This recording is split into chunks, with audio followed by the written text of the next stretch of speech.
Hello. Oh shit. The drama. The drama is already here. Welcome in. Welcome back to Ace Attorney.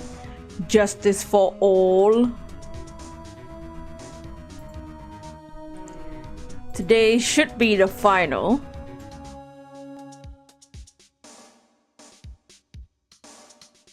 It should be the last for this game.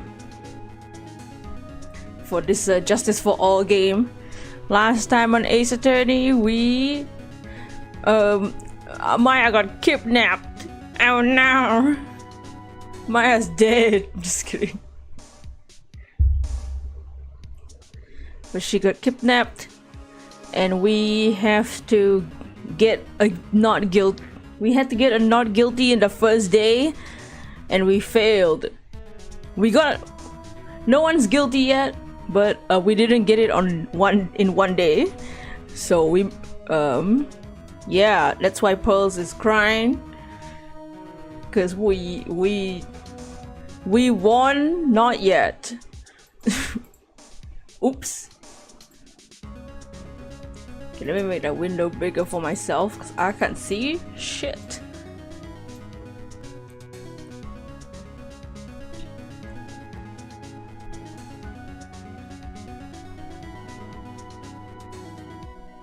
Okay. She's already crying. But yeah, we got yeah, last time we cross-examined Adrian Andrews. The victim is an actor, our client is another actor, and they killed each other.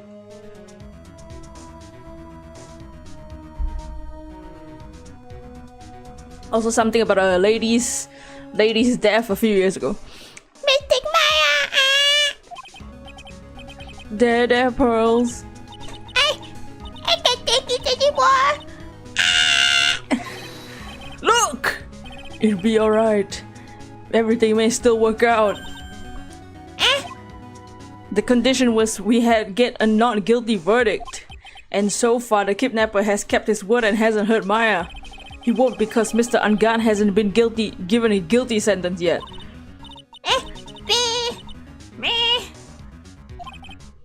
Cheer up, we don't have time to stand around crying. You see, Phoenix, she's 8. We have to get going. You're right. Mr. Maya, I see much more pain than I am. Yes, that's right. Hey, you guys, glad I caught you, pal. Mr. Scruffy Detective? Oh boy, looks like Detective Gumshoe has been dubbed Mr. Scruffy Detective in Pearl's book now. It's just plain old Mr. Dick Gumshoe, and I came to talk to you, pal. I think she get an 8-year-old to say her name. We're kinda busy right now. So what are you gonna do from now on? What do you mean, pal? Well, you've been fired, right? So do you have a new job lined up? Oh, Dad! What am I supposed to do now, pal? I don't have anything coming up until my next payday. What are you talking about? You don't have another payday? Dots. I guess that means I'm gonna have to work here at your place, pal. Say what? You'll be searching for things that prove Mr. Ungar's innocence all day, right? Well, yeah. So yeah, I'm gonna help you, pal. I've got lots of experience in investigating and watching over people's places. And I'm great at making real simple meals, pal. I'll take care of it all. Come on, Mr. Nick. Let the scruffy detective take care of things. Okay. What's your best dish? Instant noodles, pal? Why am I surrounded by idiots who only eat cheap, unhealthy foods? That was the first time I seen Mr. Edgeworth act like that. Never thought he'd say something like that. He didn't care if Miss Andrews. You said that? How horrible! But because of him doing that, we got the truth finally. The truth. Miss Andrews' last testimony, I wonder if that was the truth. I give you that there was nothing strange in the testimony itself. But I still think there's something fundamentally wrong with the whole thing. You mean about that thing, Pearl? Why would she want to almost need to frame Matt on guard? I couldn't figure out anything from what she said all day. Dot. Then you're saying that testimony was a lie? Not a lie, but just feels like there's more than meets the eye. But that's what Edgeworth would like us to believe. This is a dirty trick.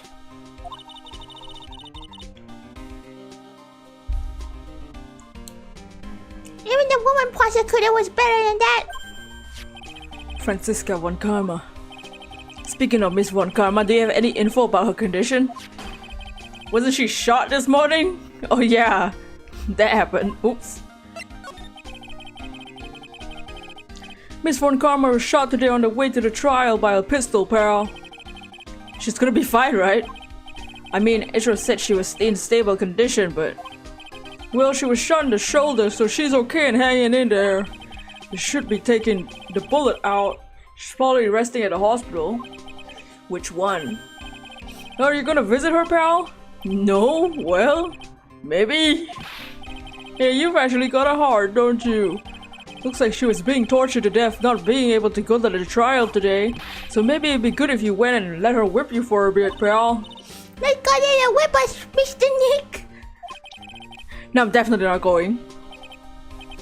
Let's see, the name of the hospital. Oh yeah, the Hottie Clinic. Oh no. Well, I guess it can't hurt but stop by and say hi.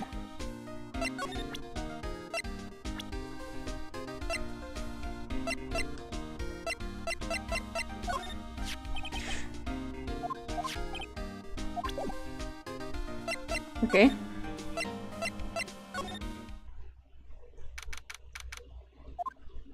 Never thought I'd come back to this place. Yes, are you here to visit a patient? Oh, hi. Wait, you're... I'm Director Hardy. Why are you still here? Yes, what is it? May I help you? Can tell me. Director Hottie. Edgeworth? Yes, I'm Director Hardy. Oh, you're the man from the morning. Yes, what is it? Yeah. Director, Franziska.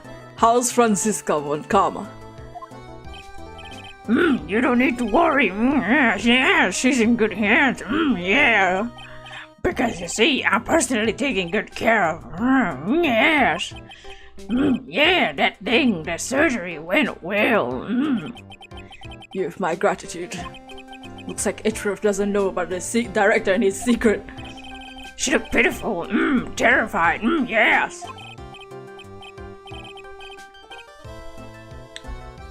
But I understand, yes, her opponent was a gun. When I snuck up on her in real life, she would scream real loud. Secret light, oh shit. I see. But she's really cute too. Yeah, do that. She whipped me with her whip. Yeah. Boy, did I cry like a baby. Yeah, I could get used to that. Yeah.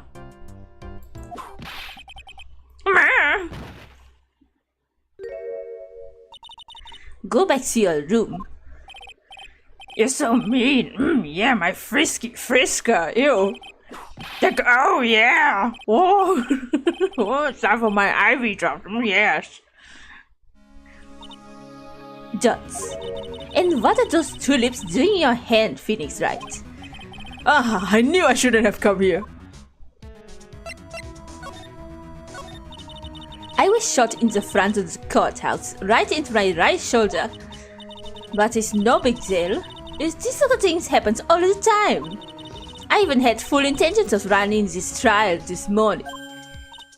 But that would have been too much for you. There's no need to act tough in front of us, you know. Regardless, I was dragged here by that man over there. He was so unyielding. One has to wonder if he was simply interested in stealing my case. It was the only logical course of action given the bullet still in lodge in your shoulder, bitch. But by taking over the case, I found myself having to clean up after you and that irresponsible deal you made. I think I know what deal he's referring to. Miss Von Karma, you made a deal with Miss Andrews yesterday, didn't you? I don't know what you mean. In order to make sure you got your guilty verdict on Miss Angard, you told Miss Andrews not to testify in court today. I don't know what you're talking about. Do you have proof I made such a deal? You denying it? It looks like you were lucky, Phoenix, right? If I had been in court today, this trial would be over already. All while hiding Miss Andrews' own crime? That isn't my problem. Whether she had tampered with the evidence or not, I've only one objective: to find Angard guilty of murder. The end justifies the means, Mr. Phoenix, right? The end justifies the means. Miss Von Karma, Adrian Andrews believed you when you said, if you don't tell the truth of what really happened, Angard will be found guilty. And what does that have to do with me? Because of that, now she's in danger of being found guilty herself. All because she believed in your words until the very end. That still has nothing to do with me. She's just a weak person, that's all. But you had to know she was... Ow! Dots. I think visiting hours here are about over. If you would excuse me. What's wrong? Why she suddenly cut you off? Probably because she thinks I had the advantage in the argument. Edgeworth. What happened today at the trial, Edgeworth? That was not like you at all. Dots. I mean, I know you and I know you knew about Miss Andrews' condition. You could have made her testify as many times as you wanted, but to go that far.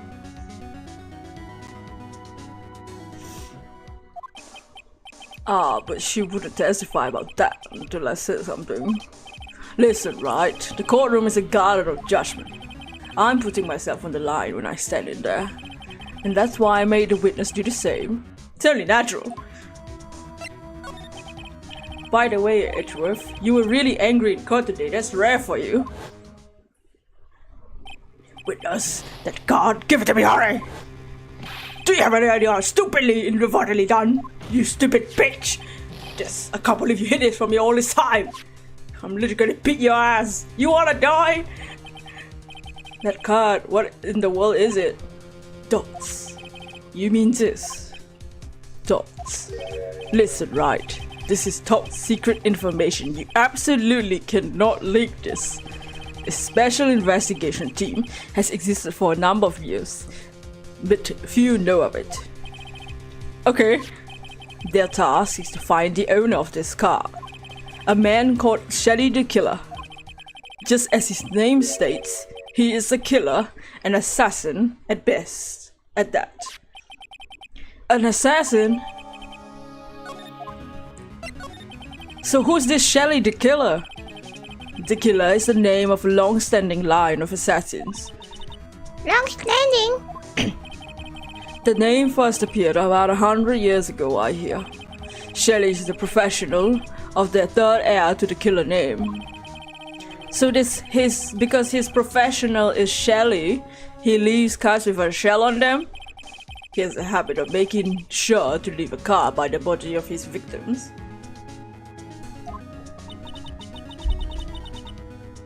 Why would he do something like that? We think it's part of his duty to his clients. His duty? If he leaves a card, then his clients can be assured it was he who killed the victim. It also serves as insurance against any charges being pushed onto his victim, on his client. I see. The killer values trust and his clients and himself above all else. It seems that this one is honorable. This one honorable assassin with moral conscience. I guess even honorable assassins can exist. So you think this assassin, you think he's the one that did the killing in this case? It would appear that way. The discovery of this card basically confirms it, wouldn't you agree? Shelly the killer, huh? I noticed at the trial today, you were behaving in a very strange manner. Something the matter? I guess I should tell him. Maya, she's been kidnapped. Kidnapped? What does the kidnapper want? An acquittal. I see. I had no idea. Dots. I'll prepare a rescue team as soon as possible. Resolve this by tomorrow. Really? You hear that, Mr. Nick? Mr. Edward is going to... Stop trying to console me, Edward. I don't need your pity, bitch. Mr. Nick? There's no way you can find her. We don't even have a single lead to go on. Dots. There's only one way to save her. I have to get an acquittal somehow. It's the only way. Dots. Right? Listen. You need to know something. Juan Corrida was killed by Shelly the killer. And the client who ordered the job is Matt Angar. Your client. Please stop. I can't listen to you. I can't believe that. I see. Well, if you want to continue your investigation, you'll need this. What? What's that? The hotel right now is restricted to police personnel only, as we're looking for clues that might lead us to Shelly the killer. If you take this with you, I'm sure they'll let you enter. In any case, I must attend the preparations for Maya's rescue team. We'll meet again, if anything should happen. Okay, excuse me. Bye. Mr. Nick? Do you think Mr. Angar hired an assassin? No way. I mean, he doesn't have a psyche lock. I guess not.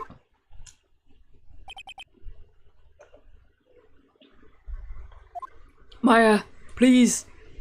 Make it home safe.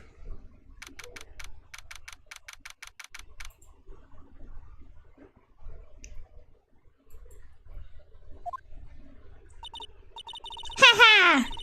Yeah, Maya. I guess kidnappers can be a little clumsy.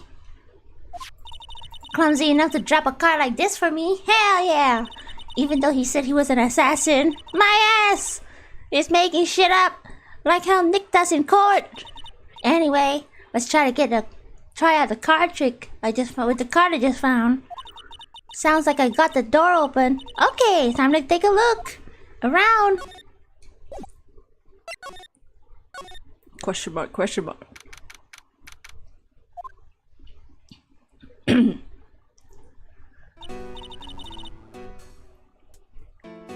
It's a pet doll. Maya, squeeze through. A satellite dish. What is this place? I got a feeling I'm not in a hotel anymore. Are those videos over there? Wait, there's Celeste Impact's picture. And a teddy bear. Sus. Well, I'll worry about that later. For now, I gotta look for clues. That way, I can show them to Sis and maybe get the hell out of here. What kind of PC is this in 2018? Oh, hey, a computer! Never really used one before. Dots. I have no idea where the power switch is on this thing. Oh, Dragon-kun! Still at work, but how is you? Oh, is that another bear? Oh, yeah. There's a little pet doll, too. For what? I don't know. I don't see any pets here. How you doing, Dragon-kun? Drat! This goes my plan! I don't know how to use a freaking Mac! iMac! That's weird. What's a figurine on us doing on a sofa in a place like this? I think it's a bear! Oh, cute! But it's got a lot of cuts and slits on it. Whoa! It's got a lot of cuts and slits on it. I wonder why. Can't wait to be home. Super cold at the supermarket. Oh dang! How you doing? I'm doing good. I just ate food. I am drinking a vanilla milkshake. Very, very delicious. Did you do something new with your outfit? I just took off my hat and my hair. Not yet. The outfit update will come soon.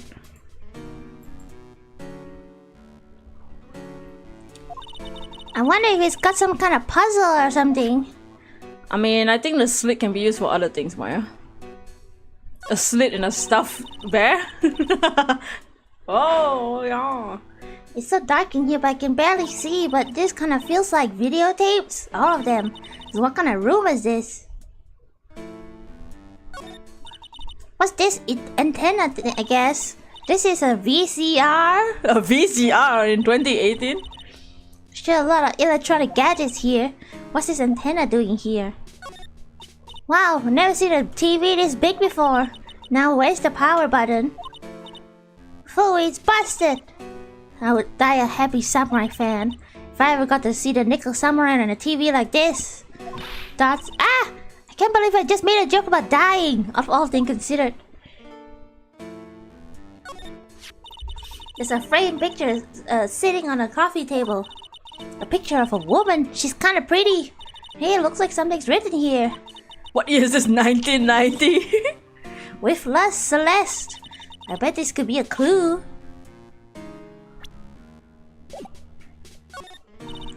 Ah, locked, of course. It doesn't look like I can use the card to open this door. There's a little hole on the bottom of the door. Only I were a little skinnier. God, gotta lay off those burgers. I simply will not do. I cannot have you wandering around at will. Ah! It seems that your Mr. Right is truly concerned about you. Yes? For now, I would suggest you remain cooperative. If you cannot, there are ways in which I can help you. Ways, you mean? Dead men tell no tales. Is that how the saying goes, correct? Dead?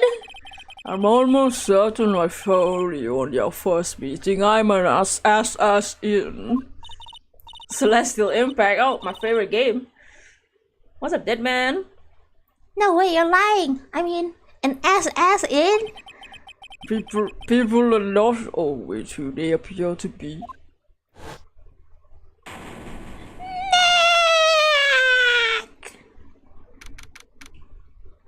No, Maya. Mr. Nick? Huh? Oh, yes. Caught up in my thoughts about Maya's situation. Mr. H was left, you know. I guess for now I have no choice but to believe in Mr. Ungard. I think I should listen to his story one more time. Let's get going.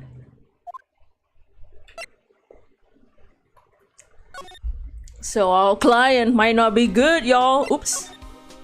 Oh. I'm sorry, but visiting hours are over for today. I have too many questions I need to ask. Sorry, but I'm Phoenix like a lawyer for one of the... You're Mr. Right, you say? Oh yeah, there's a message for you. A message? It's from Man on Guard. Here you are. What's he like? Is it something really important? I don't know. Well, let's see what it has to say. To Mr. Lawyer Dude, I got a really important to tell you. Why do I feel uneasy? Dots. Oh, Mr. Right. So, actually, I have a favor to ask you. I have this cat named Shu. I have a cat named Shu. I didn't put a lot of food when I left the house, so it's probably really hungry. You think you could drop by my house and feed Shu for me? My house is just a little ways from the hotel, right? Dots. This is terrible. Let's hurry. We have to feed the cat. You know, Trucy K and Po will be great friends. Yeah.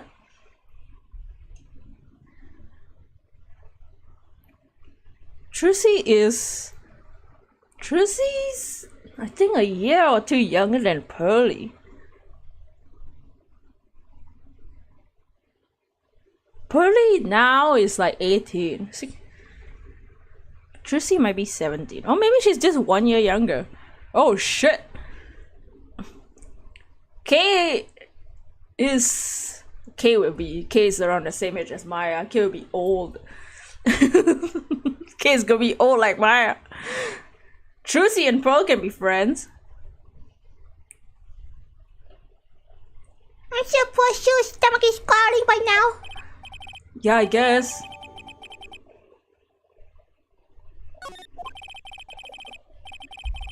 A client request is a request. Guess I should go check up on his cat. Alright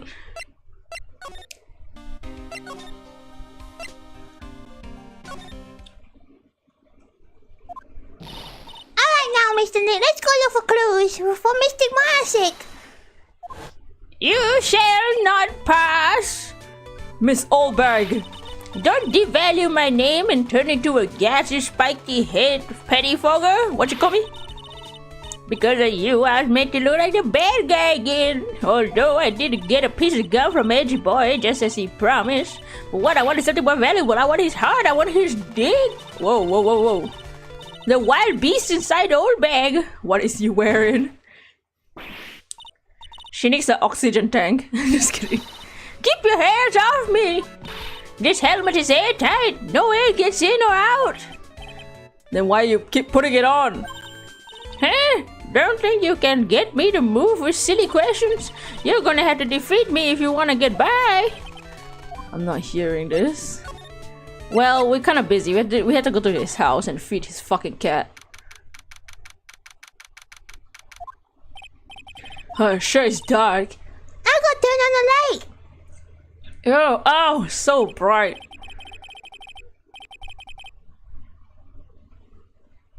So this is what the star's house look like. Must be nice. Must not be nice to be rich. Come on, Mr. Nick, let's find a shoe, kitty cat. Shoe! Meow. Meow. So I guess this is Shoe. Oh, look at the cat. I want a lovely cat. Hello, Shoe. Meow. The cat seems to like pearls. Pardon me. A posacha. Dun dun. May I help you with something, mister? Oh, we're lawyers. I'm Mr. Unguard's lawyer. The masters. Then you must be Mr. Right? Yes. Ah, it's a pleasure to meet you, wonderful self. I'm the family butler, John Doe. Nice to meet you, John Doe. Meow.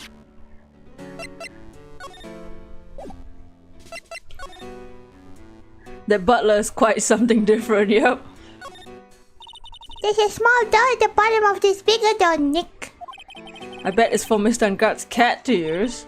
Oh, you mean Shoe? The door, it's locked tight. I guess that's to keep nosy people like me from entering. Ah, there are masks here. Yeah, the one in the middle is the Steel Samurai. The one next to it is the Pink Princess and the Evil Magistrate. They fought many battles against the backdrop of Neo Old Tokyo. I already know a lot about the Steel Samurai, Mr. Nick. Odds, I don't know whether to laugh or cry. I know more about the show than this kid. A giant bicycle is flying through the air. Dots. That bicycle, Pearls, is one way you don't have to pedal. It moves on its own. Really? Wow. Sorry to disappoint you, but it can't fly. Oh, lame. Boo. Oh, there's a giant cooking hearth here. It's a fireplace, bitch. How is it different, Mr. Nick? Dots. You know, I never seen a hearth before, come to think of it. You should cut this visit to Mayfair Manor and I'll show you what will you do. Loser? City boy? A very comfortable, spacious lounge set. One day famous stars drop by and sit around and have a good time. In any case, I don't belong here, do I? What's with me and feeling inferior today? Okay. You must know all sorts of things about Mr. Angad, right? Honestly, sir, I don't believe my master is capable of such a foul deed as murder. Dots. And anything else? No, not especially. It's not appropriate for a lowly servant to speak of his master of his affairs. How typically butler-like, as it were. Mr. Doe, how long have you served? How long have you been serving? Well served to say maybe about 1 year. Dots. And anything else? No, not especially. It's not appropriate for a lowly servant to speak of himself and his affairs. You know, I thought Mr. Angad would have to, would be the kind to have a maid over a butler. Whoa! I mean...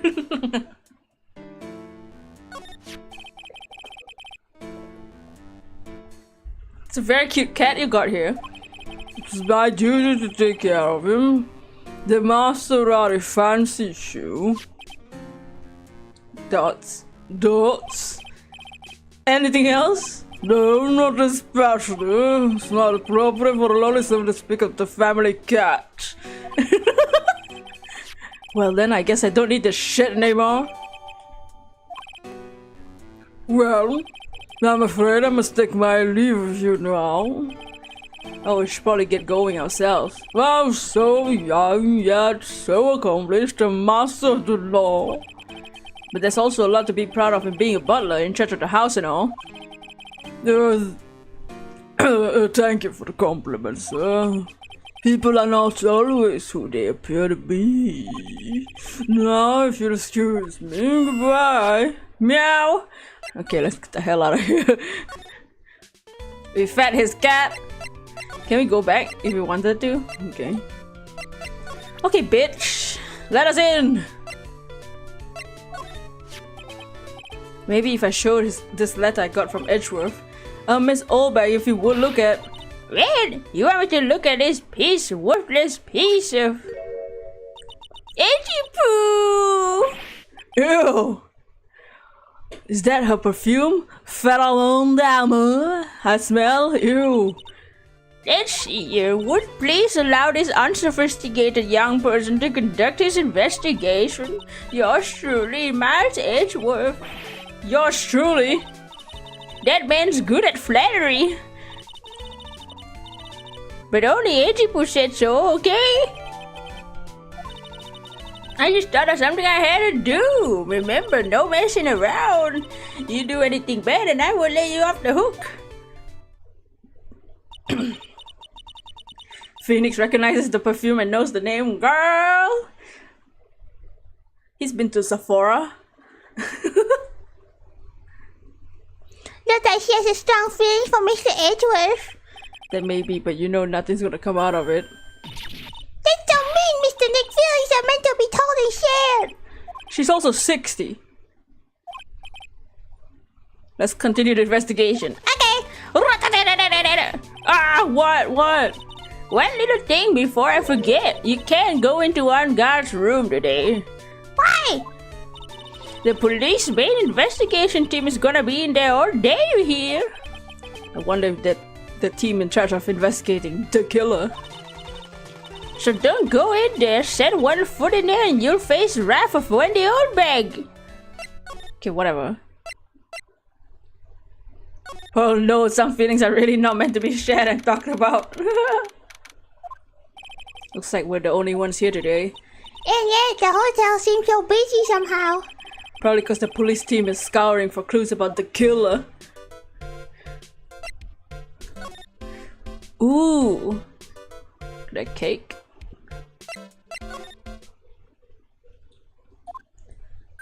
Hey, city boy. Oh man. Laura, you're still here. Reckon curls. An investigative photographer eats the stars on her ability to snap up the scoop, yeah? This hotel has the aura of mystery. You know, something like always about to happen. But do you have a camera? Rick Gibbon? Photographers gotta have cameras out of the ear like corner to be a real pro, you know. I'm hanging around here. Speaking of cameras and feeding them out, do you have mine, you bread thief? Why can't you drop that thief thing already? I want to ask you about the night of the murder. What? You got a shell out of the books for the info I got? Laura, you were loitering this hallway the night of the murder, were you not? Well, kinda, but Brace yourself. Here it comes. I didn't exactly hang around here the entire time, you know. I followed a few stars around, got a few autographs, shook a few hands, had a soda pop, drank some beers, went to pee. Looks like she wasn't here the entire time that night. The security lady also wasn't in this hallway the whole time either. I guess this means there's no one who can tell us who came and went that night. So about this note that was inside your camera case. Oh, that ditty I wrote? Yeah, can I believe what you've written? You mean the stuff about Angar shoving his manager lady on the corridor? Yeah. Ah, well, I reckon you best not believe in that. What? Look, I sort of wrote that on a whim, you know, writing whatever came to mind. Whatever came to mind. Yeah, when you get down to it, just a lot of random bull dooders. Dots. That's... What's with you? Why you staring at me like my grandpa used to? Why do you look like you suddenly got older too? Am I shrinking here? I'm a baby! My $1,600 baby! What's with that red-coated prosecutor anyway? The guy told me it was evidence and refused to give it back. It's kinda how it is. Hey, you're the redcoat's friend, aren't you? Put a few good words for me and get back at my camera. You want me to do what? Listen, Nathan got real good about 5 hours, and I guarantee he'll give it back. Why don't you do that your own? Well, I reckon it's time for me to get going. Tabloid photographer without a camera, just a tabloid. Get out of here. Okay. Don't be picky about your food now. Okay. And make sure you do all your homework, you hear? Okay. And if you happen to find yourself a camera, make sure to bring it to me, yeah? Shut the fuck up and go!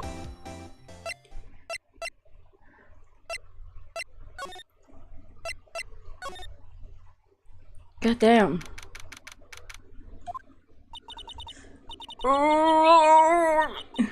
What the hell?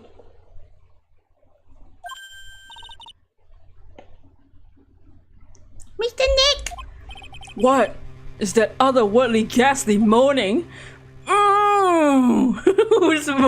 Who's moaning in the room of teddy bears?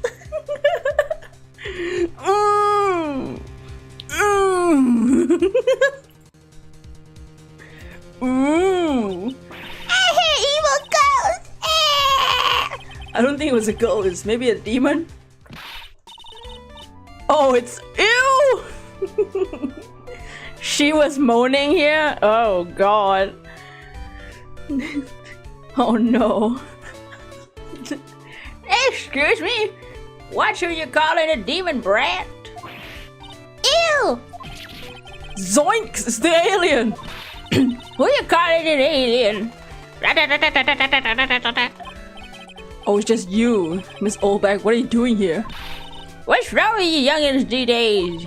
I came down here to pay my respects to poor Juan. Ooh, ew, yeah, oh. You're disturbing me. We're disturbing you doing what? Please talk to me about the night of the murder just one more time. I talked about it plenty at the trial. I was fooled, tricked, deceived by that fraud of a photographer and a note. I was loitering here. She was loitering here with an imbecile look on her face. With that imbecile look on your face? Okay, got it. Now hold on a second there, you little pipsqueak. Hey, if you're gonna take notes, at least make it sound better than that. Ah, okay. I've seen everything. But now you know, I was working that night too, doing my job, minding my own business. It's not like I had time to go waste standing around here the whole night. I was wondering if you could tell me a bit more about Mr. Corridor. He was the most popular star, you know, especially where it counts in my book. I heard he was lagging behind the polls against Mr. Ungod. Well, it's just a recent thing, bad luck and all, you know. But he was gonna become an even bigger star than he used to be. Just look at all the mountain of presents. It's the show-off mountain of feelings all his fans had for him. Yeah, the mountain is pretty big and certainly nothing to shake a stick at. Mr. Nick, Huh? What is it, Pulse? the presents, they're all bears, right? She's got a point. There isn't a single thing here that isn't a bear. All of Mr. Corridor's presents from his fans seem to be bears. Oh, that's because you can't think of one without thinking of bears. Bears? Why bears? Oh, you know. When my dear Juan was training, he fought a barehanded with a bear. He refused to give in and let a bear win. After the fight, they became friends. Wow, what a heartwarming story. Luke is just like in those young people dramas. Just see those two tuck it out, by down the river. Hey, you sure can fight. You too, bub. You too. Did all that really happen? It's in his biography, bub. What a load of crock. So ever since then, fans have been giving him bears as presents. Nice. Bears. Oh! I'm Uncle Ben. I say it's barely 8 o'clock. What the hell is that infernal racket?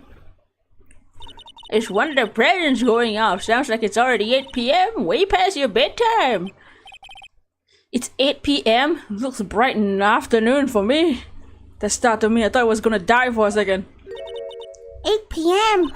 That's the time when the award ceremony ended that night, remember? Time sure flies. Hard to believe it's been 2 days since the ceremony. The transceiver! Bro. Hello? Hello?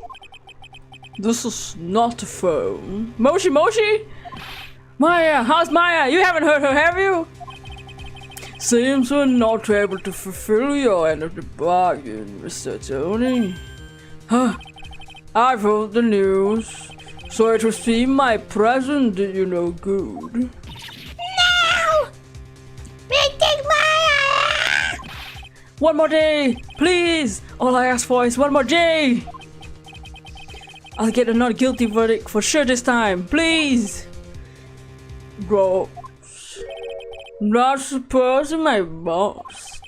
I need that acquittal more than anything after all. Please, please let Maya say something. I want to hear her. She's alright. Alright. A little. What's with the static all of a sudden? Hello? Hello? Seems bad signal. Could I... Damn it, did the transceiver just suddenly break? What the fuck? Okay. What the hell? I don't know. What? All of a sudden it became nothing but static. Ah, Missing Maya! Ah! Why did the transceiver break like that? I should probably have electronic experts look at it. The sooner the better. I don't know any electronics expert, bitch.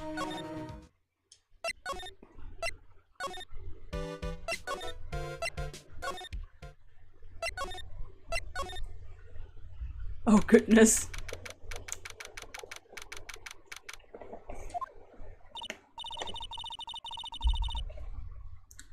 Wow, everyone looks really busy or something. They're probably strengthening the evidence for tomorrow's trial. Hey, hurry up with that. Pass all the victims' list around. You gotta be kidding. There's over 100 people here. Mr. Nick, is that guy really a big bad criminal? Dots. Actually, pros, never mind. It sounds like they're working on a different case.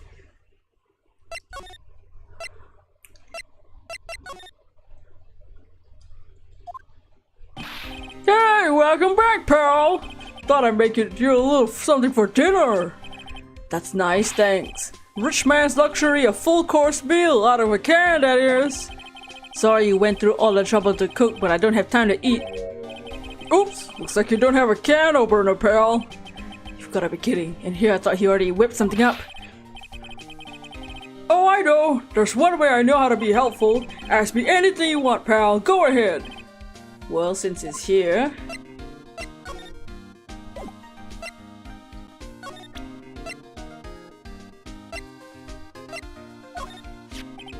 Oh yeah, do you know about this card? Card? Etra for some reason went pale the instant he saw this card. I know what this is, pal. You do? No matter what way you do it, I'd say it's a picture of a shell.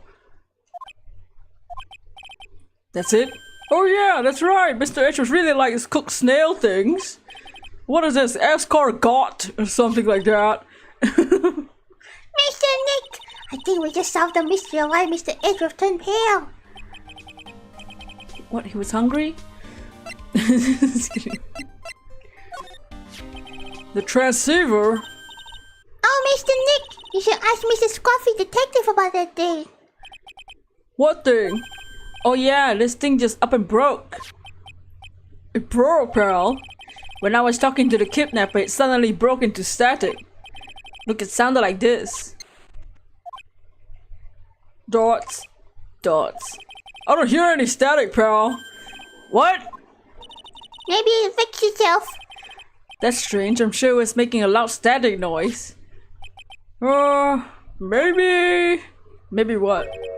Maybe it was electromagnetic interference, pal. What? So what is this electromagnetic interference? Something that happens when radio wave gets mixed up with another signal, pal. Oh, when you put it that way. I don't understand. Like for example, when a cell phone goes off next to a computer screen, the stuff on the screen gets kind of fuzzy and starts acting funny, right? Computer? Dots? It's like when you use a dryer next to the TV and the TV starts looking weird.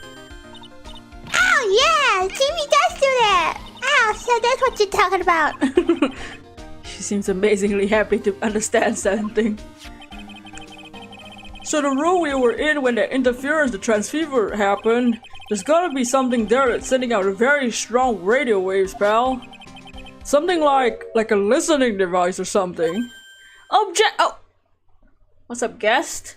We are solving crimes and doing times. Speaking of that, where were you when this happened?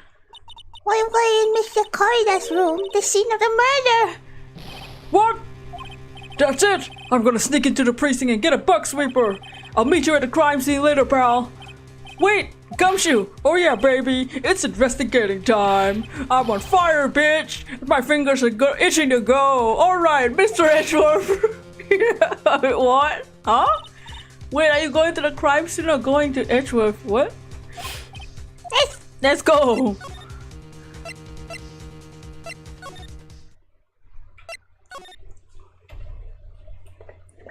Oh yeah, baby! Whoa, Gumshoe!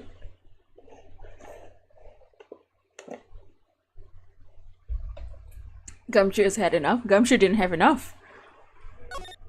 Oops. Oops.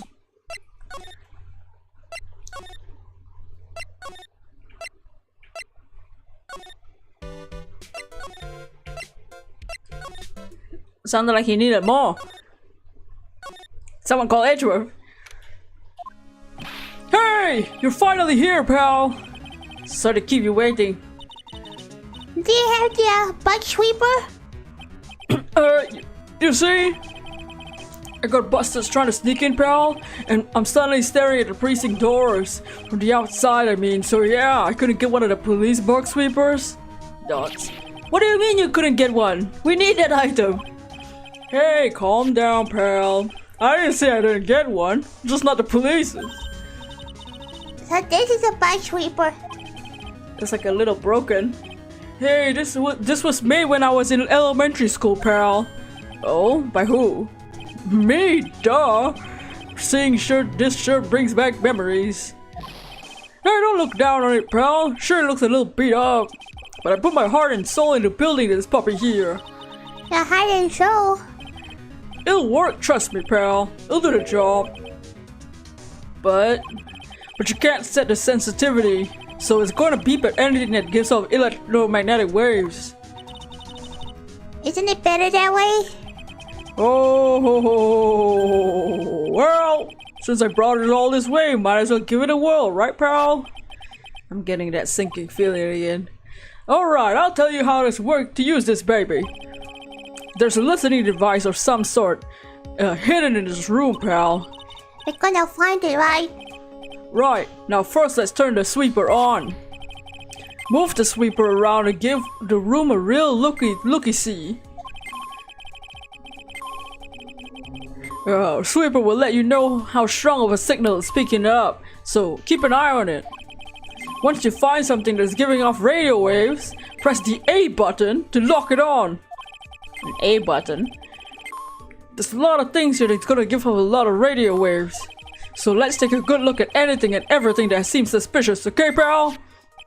Forgot who's accused in this case? Matt on guard. I'm gonna go stand outside and keep an eye out. Matt on guard is our client. Give me a yell if you find a bug, got it?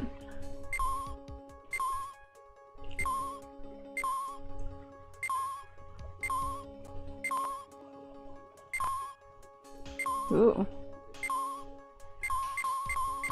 So this is a light. Light gives off a lot.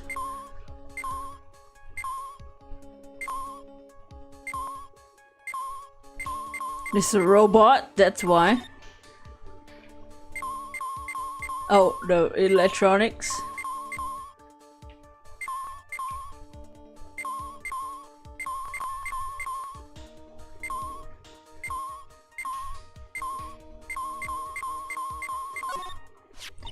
This is just a giant stuffed teddy bear, right? It's the biggest one I've ever seen.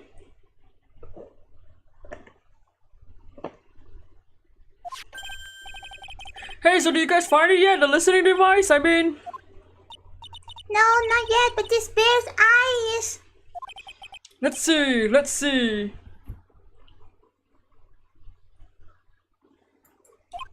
A perfectly normal stuff. Bear with really strong radio waves? Sounds like you found a device to me, pal. Let's take this big fella's eye out and see what we got. No, you can't. It's a violent act. Ooh! No! Dots. It's a miniature camera. Looks like there's more. There's a transmitter and a timer. What a what? A transmitter, bitch! Oh, is this more of that high-tech stuff? Yeah, it's 2018, guys! Get rid of it! Gumshoe's the type to give you clues accidentally. Yeah, now he's helping us though.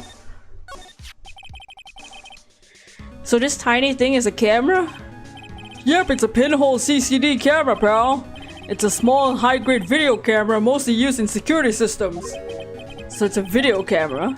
Runs on battery, which comes with it in a set.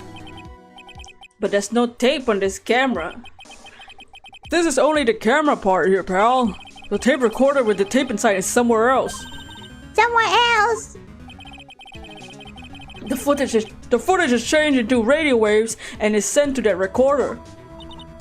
So it's sort of like a TV broadcast, isn't it? Hey, you know, you're right. Set to record the room from 8 PM for 1 hour. Was running at the time of the murder. So what's a transmitter? It's a device that sends the footage back to the camera, to the footage the camera took to a specific destination. Looks like it's like a video version of a listening device, pal. Looks like attached to a small clock-like thing. Oh, that's a timer, pal. You can set it to turn on the camera on and record a certain time with it. You can set it for a certain time? Yup, let's see. This one looks like it's set to start at 8 PM to go for 1 hour. 8 PM? That was the time of the award ceremony ended. There's no set date, so it's been recording every night, I guess. Mr. Detective, how long has this bear been here? I'm pretty sure it's been here since the night of the murder. Then maybe. Maybe this camera caught the murder on tape. What? And if you think about that angle this bear is at, it's bound to have a clear shot of the whole crime, pal.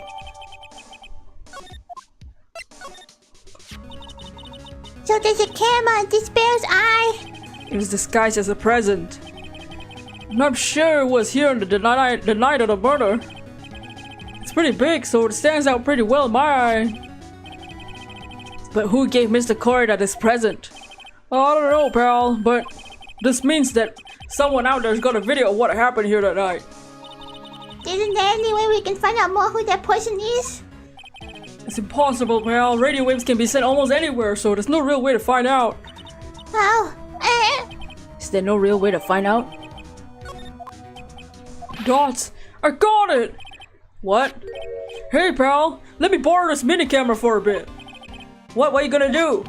I'm gonna go around to the electronics shop and see if I can find who bought this. But that's impossible. It's already 9 p.m. Leave it to me! Even if I had to search all night, I'll find your man, pal. Oh yeah, baby, it's investigating time. I'm on fire. My fingers are itching to go. Mr. Edward. he's gone. Yeah. Mr. Scruffy Detective is a nice man. He's pushing himself so hard for Mystic Maya's sake. It's a mystery how you always manage to do things in the most inefficient ways, right? Ah! You'll have to excuse me. I heard your conversation just now. Edgeworth, what are you doing here? A rescue team has been created and deployed. I can't say I'm optimistic, but we have to move forward, one step at a time. I see, thanks. Don't thank me yet. We've still yet to find her. Dutch. So there was a spy camera hidden in the stuffed animal then? You are one lucky man, right? Huh? Do you know this stuffed bear, little girl? I have no idea. Of course not. The makeup of this bear is a very expensive luxury brand from overseas. It's completely handmade, it's only a small number are exported here. What? The camera and the transmitter scattered brain detective took with him at dead ends. Like those things can be bought anywhere, but however this bear is different. By tracking how it got into this country, this bear can tell us who the buyer is. Can you really do that, Mr. Nick? Can he? Well, I guess so. It's 9 p.m. I think I can still make it in time. I'll be taking this for now. The whole bear. I'm sure you have other things to do. He just took the whole bear with him. Prosecutors helping defense real. Well, see you soon, right? Just grab this real quick. Oh, wait! What? Why are you doing this? Dots. I have no interest in explaining myself to someone who cannot comprehend. Besides that, right? Until court reconvenes tomorrow, you should consider yourself with this question.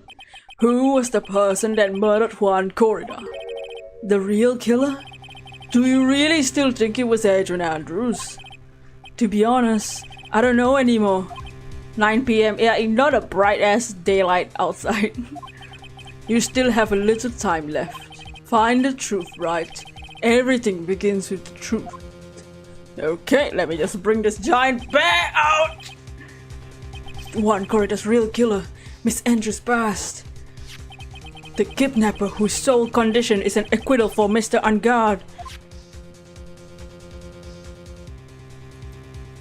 And this guard, Shelley the killer.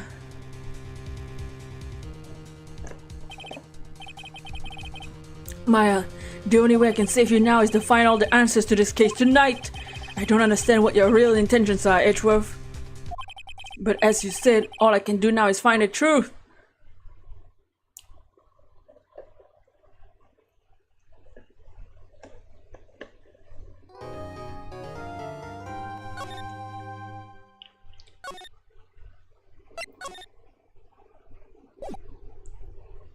Oh, dang.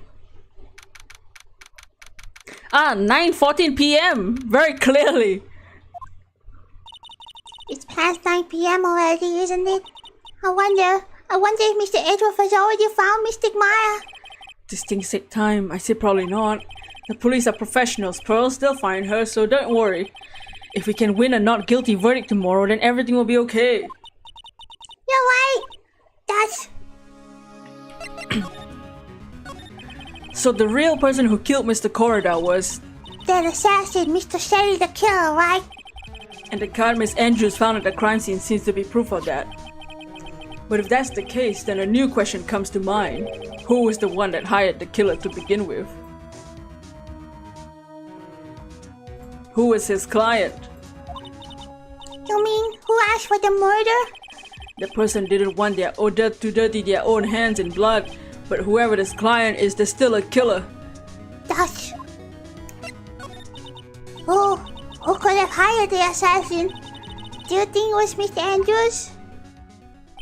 I wonder. But if she was the client, then why go through the effort to stab the knife into the corpse herself? I bet Phineas is sick of Maya getting accused of murder 24/7. It's a common occurrence at this point. Well, she's not accused for murder this time. She's just kidnapped. But if Miss Andrews wasn't the... But if Miss Andrews wasn't the client, then no, it can't be. Man on guard himself. If Mr. Ungod really did hire the assassin, Then he's not innocent at all. Far from it, he'll be guilty of the crime. but it can't be Mr. Ungod, right? I mean, when we first talked with him. Mr. Ungard, I'd like to ask you one more question. Did you kill Juan Corrida? That's... Alright, just so we're clear, dude, I didn't kill anyone, and that includes Juan Corrida, okay? I didn't see any psyche locks. Actually, that reminds me. Do you remember something, Mr. Nick? Yeah, something Miss Andrews said at the trial. She said something interesting. So what is this interesting thing? Oh, that's right. You didn't hear, did you, Pose? Juan, I bet everything on the German ninja tonight. This year, if he lost at Grand Prix, he was going to make sure Matt was going to go down with him. That's what he thought anyway. Right?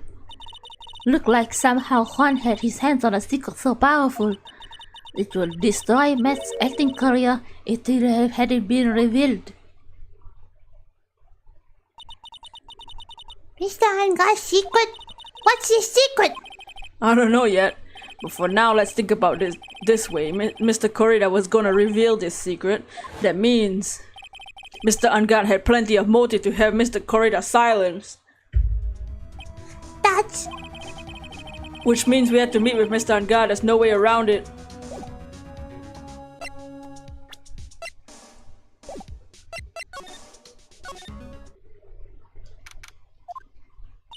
Wow, it's really getting late, Mr. Nick. Yeah, it's past 9 p.m. We still have some things to prepare for tomorrow's trial. When I'm visiting hours at the detention center over... I'm sure we'll we'll think of something. Don't you worry, Pose.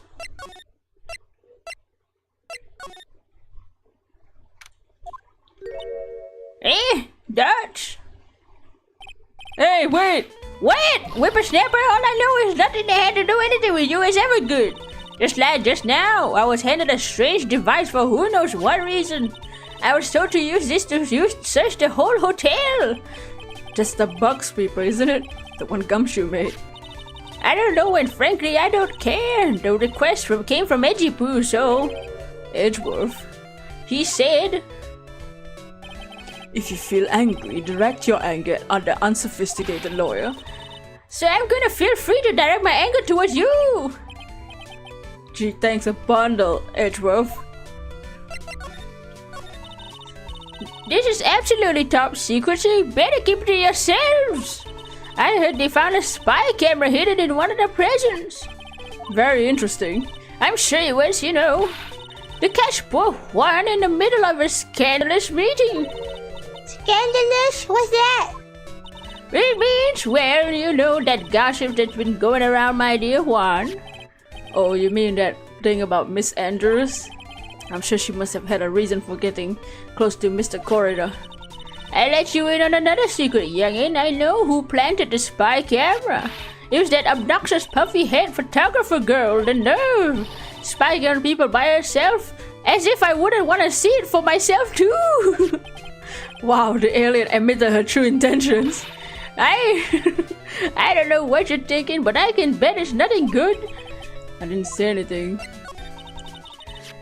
So you want to know about Juan and the manager, right? Actually, yes, I heard it. They're something of a refreshing pair, those two. Oh, I'll tell you, Juan really welcomed that manager with open arms, I heard. The managers? Who are you talking about? You don't know the manager woman Juan had. It's an old shame she can't no. Oh, you're talking about Celeste Impacts, Miss Andrews' mentor? Yes, that's the one. Mood swings, yep. That Celeste girl. She was supposed to get married, you know. Married? You mean to Mr. Corridor? Oh, really? You young kids don't know anything, do you? That girl Celeste killed 3 days after the marriage announcement. 3 days after the announcement? What in the... Oh, Miss Impact on that. She was gonna get married. Well, that's because she was thrown away, you see, by Juan. What? But they were gonna get married, right? They promised each other. They held a grand announcement session, but 3 days later, Juan suddenly cancelled the marriage. Is that true? It was in the weekly magazines. But why? Why'd he do that? That was not in the magazines, unfortunately. I see. That night after Juan called off the wedding, the manager Celeste. How terrible. I wonder what happened between those two.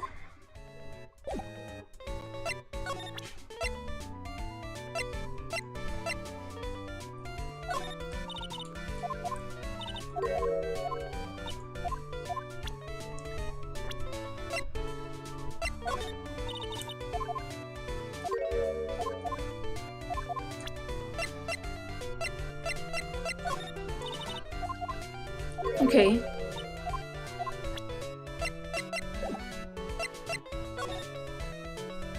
What's up, Ezekiel? We are playing Ace Attorney, we're solving crimes. This is the last case of this game. On that night, there must have been a few hundred people here. I guess the police are done with their questioning and investigating. Looks like things here in the lobby finally calmed down.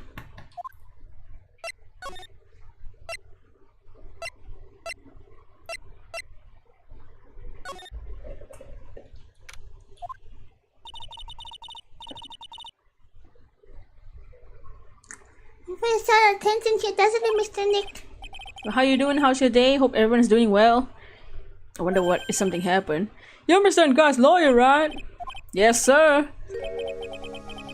We finally found the person we've been looking for, a real decisive witness. A decisive witness? You mean for the unguard case? We're taking the witness now. Gotta hand it to Mr. Edgeworth. What's Edgeworth up to now? Who is this witness? I think you know this person quite well, Mr. Lawyer. Between the kidnappers demand and now this, I can't see any way to win here. Oh yeah, Mr. Edgeworth wanted me to tell you something. He did? Even though visiting hours are long away at the detention center, he wanted me to grant you special permission, so there you go. I've already called them, so they know. Go on, talk to your heart's content. Thank you very much. This is such good news, Mr. Nick. Go talk to your heart's content. Sounds like the police are pretty sure tomorrow's trial is in the bag.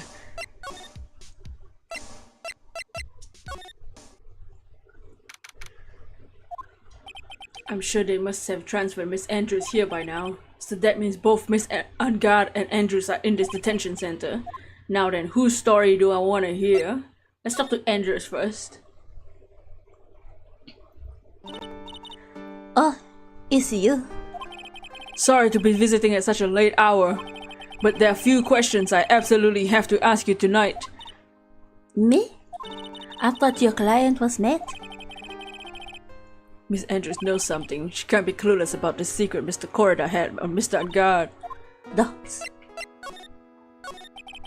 I'd like to ask you about Matt Angard if you don't mind. Mr. White, you still don't know, do you? The real him, I mean. Dots, you seem to bear a lot of resentment towards Mr. Angard. If that's the case, then why did you become his manager? Why will you become intimate with his rival? Dots. That has nothing to do with this case, nothing. About Miss Celeste's impacts. I finally put her death behind me, and now thanks to you, it's all come back to the surface. Sorry. Yes, I was shocked by her flu, but it's true that when I heard the rumor that Juan was the one who hidden her phone note, I began to draw close to him. I wanted to get her soul back and to burn it. You wanted to burn it? Why? I didn't want it to spread just like another piece of gossip. But I never held any murderous intention toward Juan. I would never do something so stupid. No, I wonder what it said. Why did you try to frame Mr. Angard? That's simple. Because he's the killer, that's why. Isn't it the duty of every good citizen to inform the police? But there's got to be another way. The police are excellent at doing their job, so they figure it out, right? Yes, they're so good that they couldn't figure out the real truth behind Celeste's death. Well, I know you're not the type of person to do something without a reason.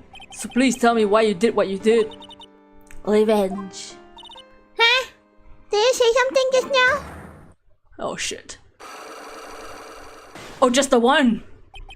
A psyche lock, huh? Don't you understand yet? You're not my lawyer. To be honest, you're more like an enemy. I'm sure I just heard Miss Andrews say revenge. I don't think I have anything.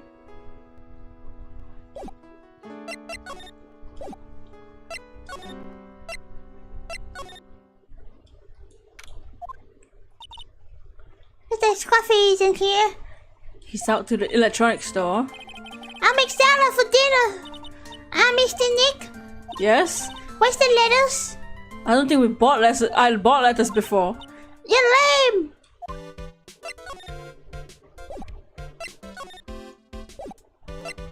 So we need...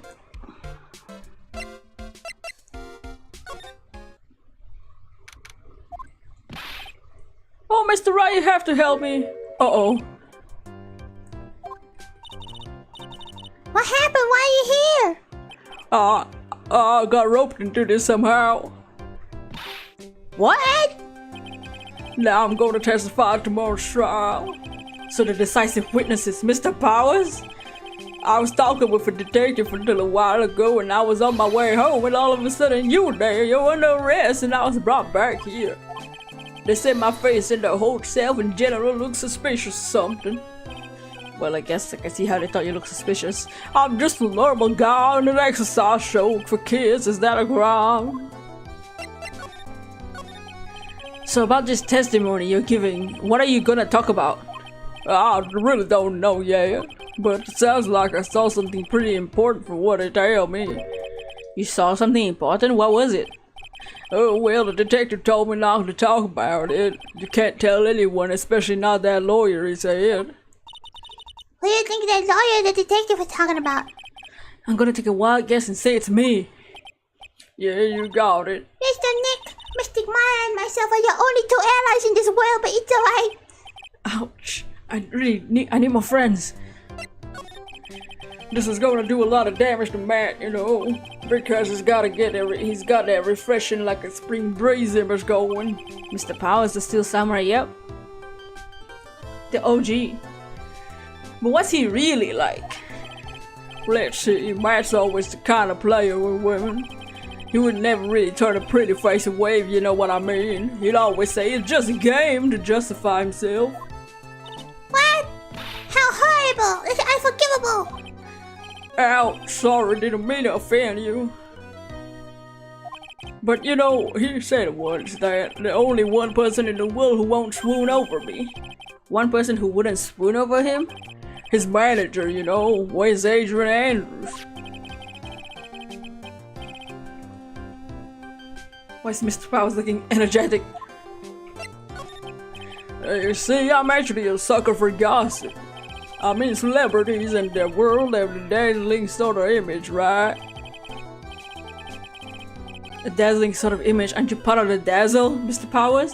No, I'm more of a hairy, sweaty, smelly, brutish kind of guy, you see? But that's okay, really. I'll get to hear plenty of gossip from the other stars around me as things happen. That's true. So did you hear about this yet? About Andrew's mentor and her son? You mean Miss Impax? We heard something about this and her wedding was cancelled. Yeah, that's what I'm talking about. Thought it was a little the other day in the mysterious death. Well, Mr. Wright, why don't you ask me about that? Go on, go ahead. Hey, so have you heard this? Celeste left a sound note.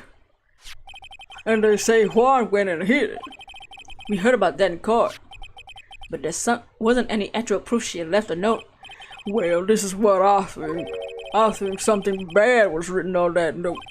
Something bad for Juan, that is. Something bad for Mr. Corridor. How'd you figure so? Well, before she died, Celeste talked with a few of her friends, and she said it looks like I got caught up with a truly insidious man. A truly insidious man? Did she mean Mr. Corridor? Well, there's no one else that fits the bill, right? That would be the reason enough for him to hide a satellite. I see, that's some good info, thanks. You're welcome. Miss Ungard and Mr. Ungard and Miss Andrews, they're both at the detention center. There's still things I need to talk to them about. Okay. Can I go to his house still? Looks like there's still one around. What happened to the face with the stuffed teddy face? Oh, she must mean the butler with the stitches on his face. Shoo! Meow. There you are!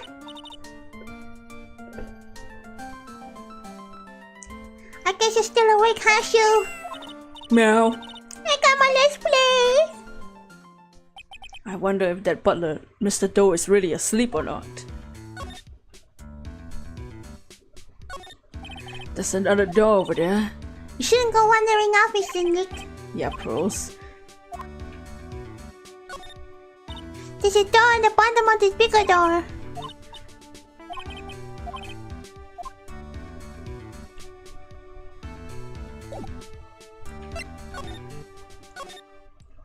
Okay.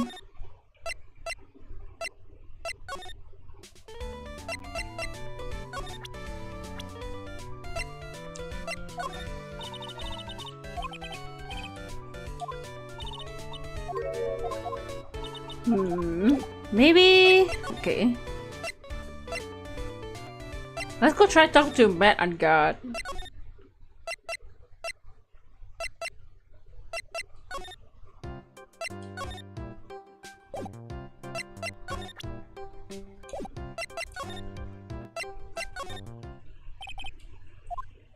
Let's talk to Matt. Dude, it's Mr. Right! I hope you can get me off the hook tomorrow. I'm counting on you. I hope so too. Your Honor, isn't it obvious one karma shot Miss Edgeworth's father? I mean, yeah. Technically, yes. Edgeworth just dropped a bombshell on me by saying Juan Correa was killed by an assassin and the assassin's client is this man, Matt on guard. What's wrong? Mr. Ungard, there's something I must know with 100% certainty. You seem kinda different, you're totally not like your usual lawyer dude self. Hold on, I wanna see if we can psyche lock Celeste, not Celeste, Agent Andrews first. Oh, you're back. Hello? Hello?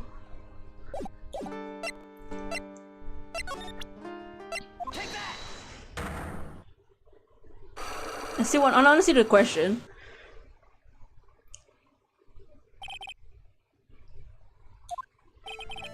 can you please tell me why you framed Mr. Ungard for the murder?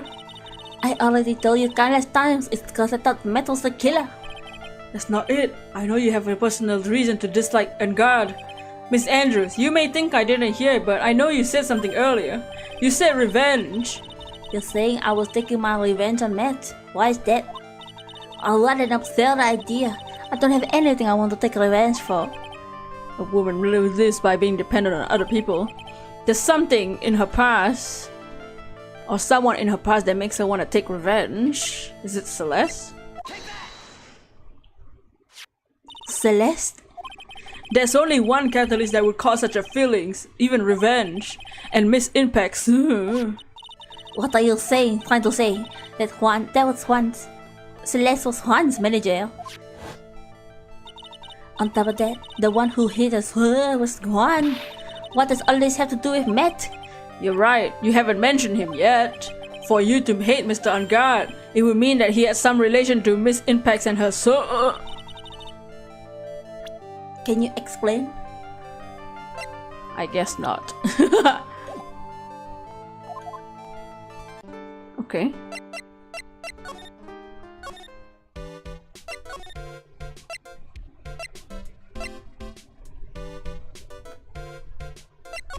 Let's talk to Matt then. Let's see what his psyche locks are gonna be. About the press conference. You mean the one where Juan was gonna dress up as an eagle samurai? Yeah, I heard a little more about it from Miss Andrews.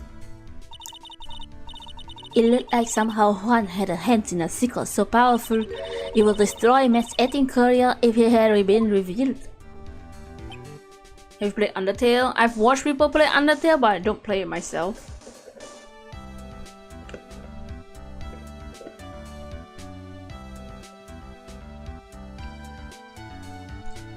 Dots! Could you please fill me in on what this secret is, please? How many? Oh my shit! He has 5! I knew this was coming.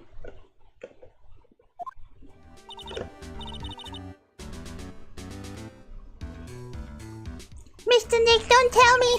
Psyche locks. Dude, you said a secret, right? But I don't have any idea what it is. Do you, dude? Do you know about Mr. Corridor and Miss Andrews' relationship? Well, it's all over the tabloids, dude. But I don't know any of the details, if that's what you mean. Look, how many times do I need to tell you? I don't care what Juan did with his life.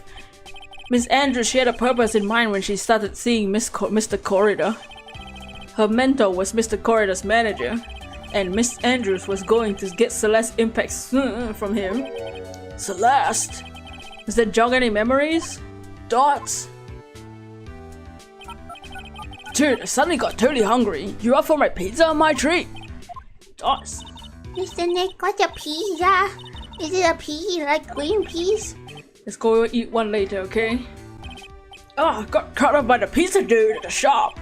That's too bad. Well, how about we get our minds off this topic and talk about something else, okay?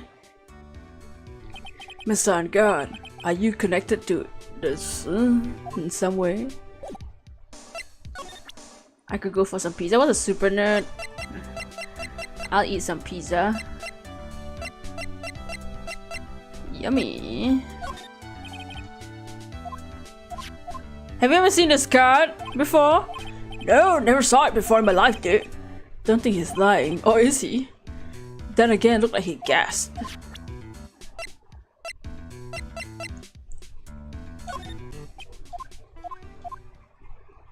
Don't think I have to tell you everything and everything. What? Oh, what do you mean by that? It just means I don't have to tell you anything and everything, dude. Okay, weirdo.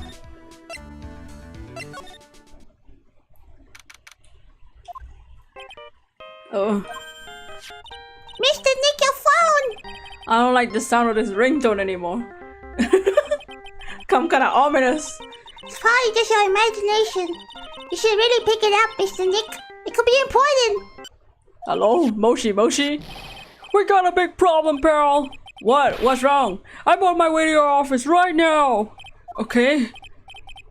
Wait a sec. Why is he coming here? It's terrible. I don't know what to say, pal. It's the end. Oh, hey, I got here faster than I thought. Hey. Witness likely the murderer. Proof fix. I'm a lawyer. No time to relax, pal. I'm confused. Is anything here? What? We got him. We know who bought this spy camera. This quickly? And this bear is what gave them away, pal. The bear? I figured it out, pal. I figured we should be looking into the bear instead of the camera. But wasn't it Mr. Shh, boss. Shh. And? Go on. Why did he call him? He was in front of the office. You know what? Anyway. There's only one person who bought one of these bears who's related to this crime. Who is it? Who would be so rude as to spy on another person in their room? Man on guard. Huh? Man on guard your client, that's who, pal. And here I thought things couldn't get any worse. Are you sure you heard it right? That Matt is the one who bought this bear? I heard it from the department store clerk, pal. This is the credit card receipt for the purchase. It's $3,800. That's an exact match to the price of the stuffed bear. A receipt? That's all you have? Nah, it's not just a receipt, pal. The store clerk, he said it himself. He told me. I'm sure I sold that bear to Mr. On Guard. I mean, the clerk even got Mr. On Guard's autograph out of it, pal. I'm sure the person who bought the stuffed bear was Mr. On Guard himself. My sight is failing. So what about the spy camera we found? That was a dead end, pal. I mean, you can get this kind of thing from anywhere. But for now, I guess we can give this back to you to file away into evidence. Oh, we need that for Unguard. I know you don't want to give up, pal. I never thought. I didn't think it was possible. The person who put the spy camera in Juan Corrida's room was Matt Unguard. Why would Mr. Unguard do something like this? I bet it was to catch Miss Andrews and Mr. Corrida in one of their rendezvous. I bet it's not good enough for me. I have to know the absolute truth behind this camera. Are you gonna see him, Mr. Unguard, I mean? Yeah? I'm scared, Mr. Nick. I wonder what we'll find out next. I'm scared myself, but I had to put a good face in front of for Pearls. Matt Unguard, what in the world have you done?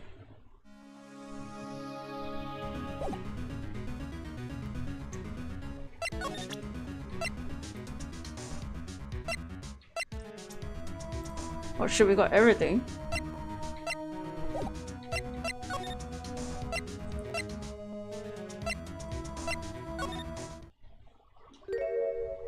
Oh! You're working real late. You know, it's already past 10 p.m. I think it's time you told me the truth. Dots, relax. Don't you know ignorance is bliss? If you really want to know, let's talk. Oh shit, this is telling us, now you can do it. Now you can do everything here. Well, how's your day, super nerd? Okay, bitch. Take that!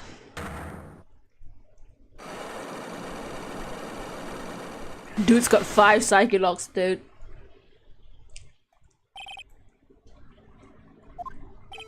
Now, let's hear what the secret of yours is. What if Mr. Corrida had been successful in his plan? What would he have disclosed? I told you before, dude. I don't know. I don't know anything about Juan, okay? Look, Mr. Wright, I keep on saying it until I'm blue in the face, but I totally didn't pay Juan any attention the whole time that night. I mean, come on. I was in the middle of a nap. Don't lie to me, bitch. Huh? I know you paid close attention to Mr. Corrida, especially on that night. Someone used this camera to secretly film Mr. Corrida on Corrida's room the night of the murder. Secretly film? What? And then sent the images the camera took to this transmitter. Wow, but dude, where was the camera you're talking about hidden? Take that! The spy camera was hidden in this bear's eye. Dots! A bear that was supposed to be a present from a fan. Huh? I guess Juan had a few those kinds of fans too, right dude? Actually, I wouldn't say this bear was a present from a fan. Dots? You sure did? Who else could it be from? The person who gave this bear to Mr. Corridor.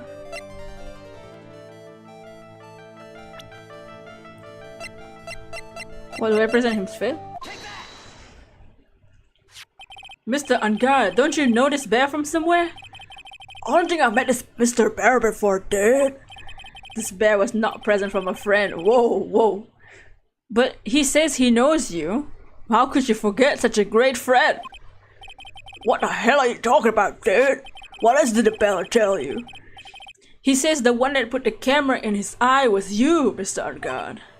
Dots, if I didn't know how you work in court, right? I think I was in some serious trouble. Come on, this is all a joke, right, dude? You're just pulling my dick, right? What? You're not ready to give up your secret yet. Well, do you have any proof you want to show me first? Here's proof that it was you who put the camera inside the bear. I have here one credit card receipt. I got them receipts, literally, Mr. Unguard. It's from you, when you bought the stuffed bear. Dude, all you can tell is from I spent $3,800. I get it at the department store all the time, okay? This $3,800, this could be a toothbrush I brought at time. A $3,800 toothbrush? It's ivory and it's got elephant hair for bristles. What? I hate that they gave edit to edit using profiles as evidence. Yeah, dude, that annoys me too. That does annoy me too. And sometimes you have to present people to get more of the dialogue to progress the story. Oh, that's annoying. Ungut trying to sound like Joe from Skate. Anyway, the store clerk clearly remembers you in your purchase. After all, you even gave him an autograph, did you not? Dots. Dude, you should have said earlier. Shit. Fuck. So, can I ask you one more thing? What? You're my lawyer, right, dude? So, if you are, then why are you looking into stuff like that? Because I don't know the truth. Because if I don't know the truth, I can't help you, bitch. Sounds more like stupid lawyer talk to me. Hey, let's stop talking about this, okay? No, not yet. I haven't asked you why you set up the camera yet. Dots. And what your secret is. Of course, it will be strictly confidential. So, what are you gonna do now? I'm gonna find out what I wanna know, because I must. The reason you hid this camera in Mr. Corridor's room and filmed it in secret is...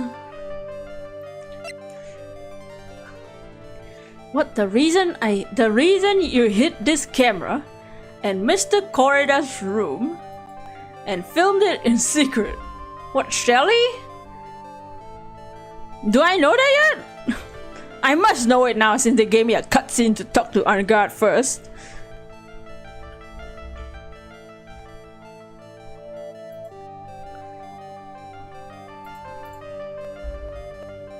Because you're in love with Corridor, you want to see him naked. Ow!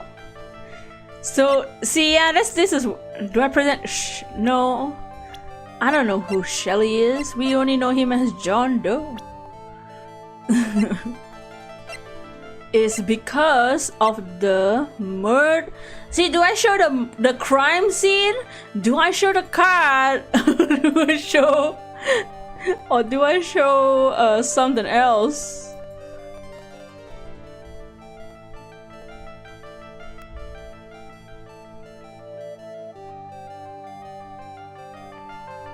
Or do I show he wanna see the rendezvous? Maybe he wanted to see the rendezvous. Let me show the rendezvous. Oh yeah, that works. Hell yeah. Agent Andrews! There's a rumor going around that Miss Andrews and Mr. Corridor were having secret meetings. Dots? You, who was keeping tabs on Mr. Corridor, you were gonna reveal this fact and turn it into a scandal, isn't that right? Dots? Dude, you can't be such a dumbass. What? Oh man, Mr. Lawyer dude, that kind of scandal? That's the good stuff. Oh yeah!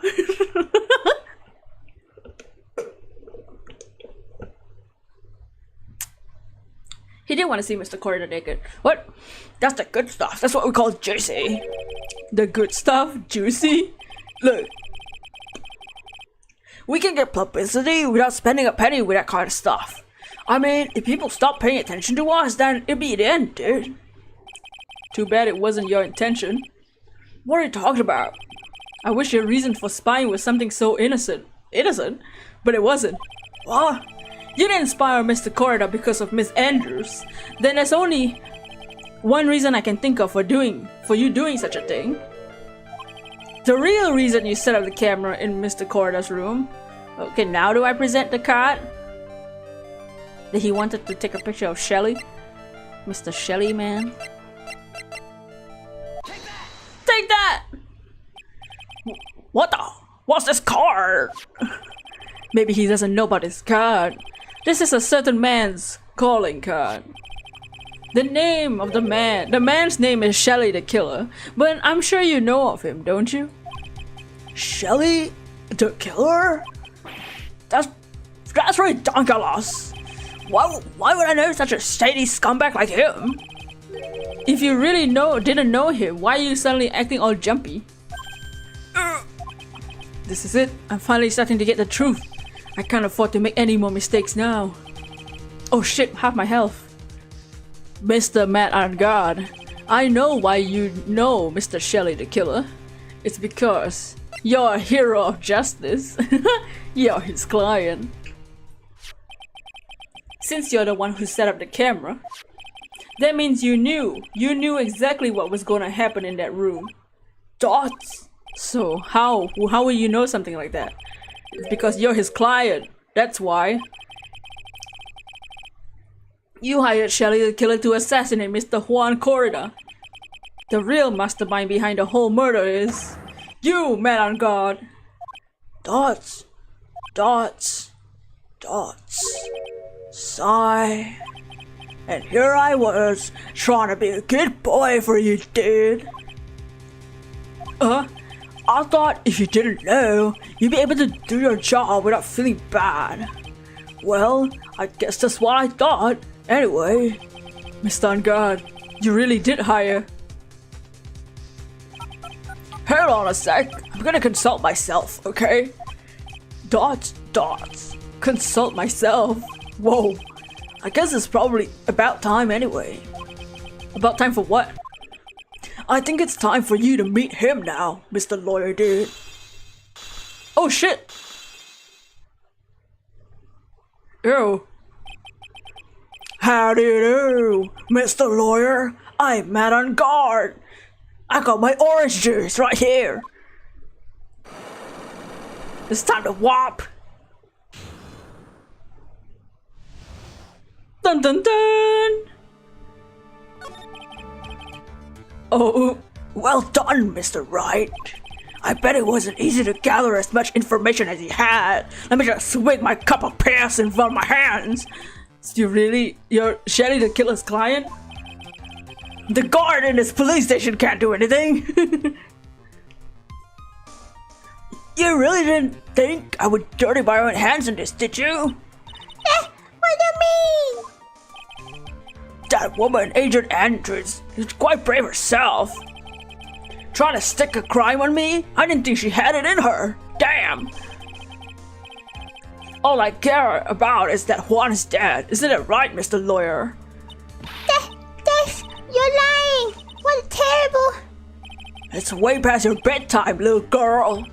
Go on, let us grown-ups talk more adult things. But why? Why'd you hide the video? Dots, a weakling soon believes the words of others, just like that pathetic Adrian. He knew about Miss Andrews' secret. But I'm no weakling. I don't believe anyone, least of all assassins. What?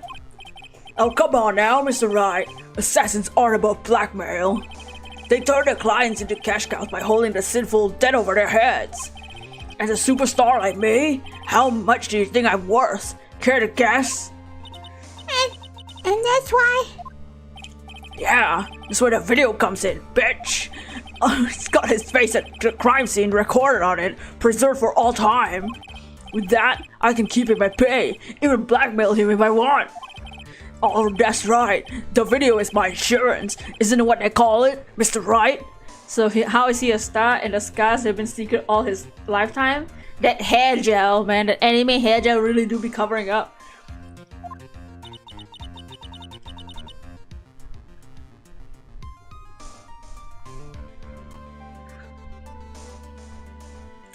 Why would you do something so wrong?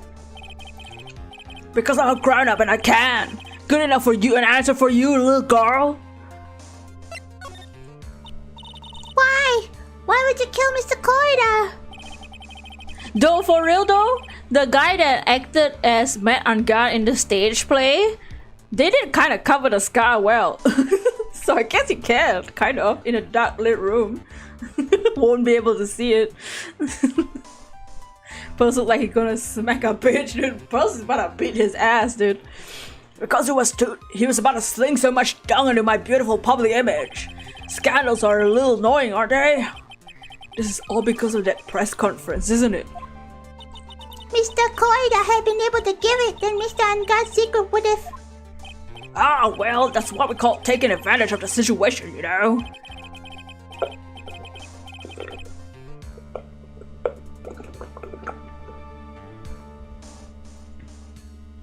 I really had no interest in doing it, but bit by bit it crept up on me.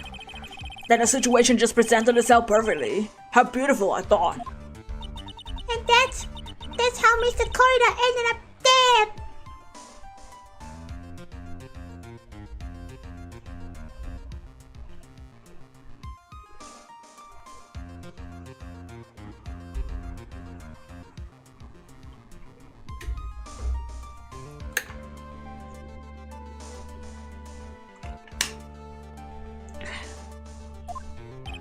Let me tell you something.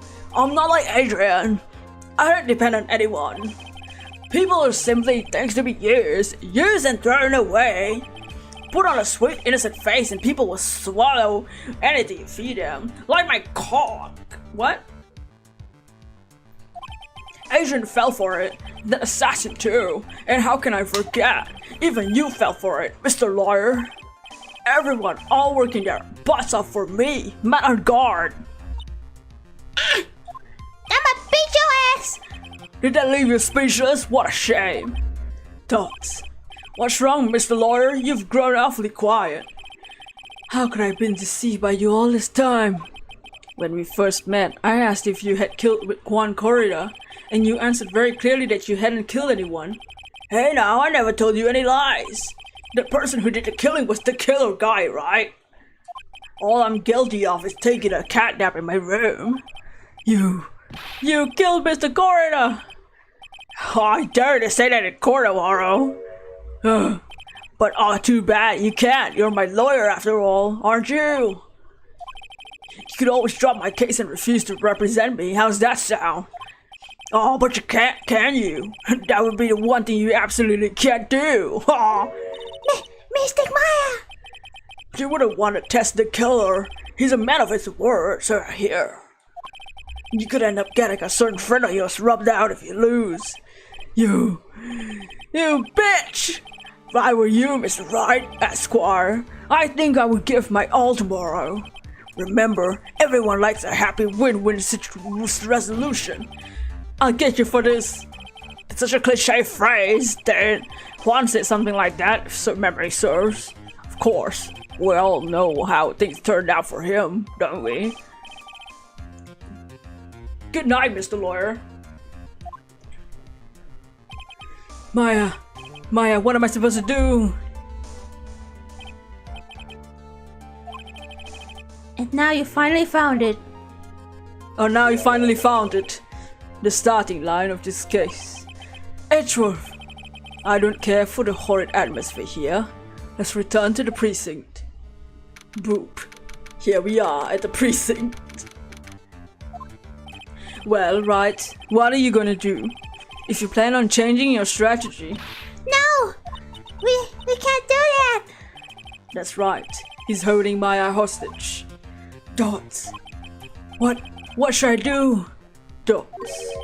That's not something I can answer for you. You sounded young and girly. I thought it was Mia for a second. I was like, who the hell's talking? Mr. Edgeworth!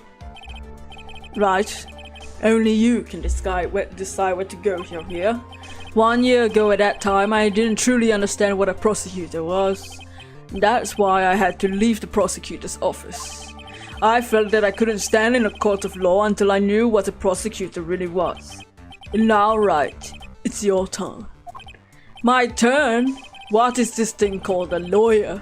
What can you do as one? One, you must find the answer, and you must find it on your own. Okay, but I'm gonna ask you.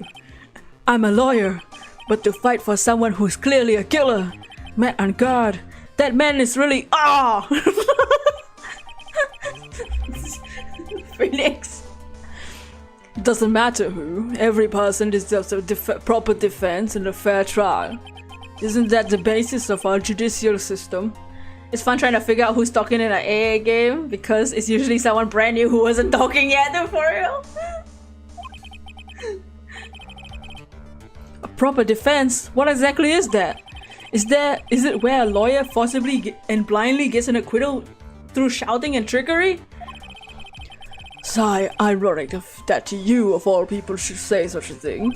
Isn't that exactly how you fought for your clients up till now? Fucking dumbass. Oh! Well, that may be true, but that's because I believe my clients to be innocent from the bottom of my heart. But if I were to get undone an acquittal, that's not a proper defense at all.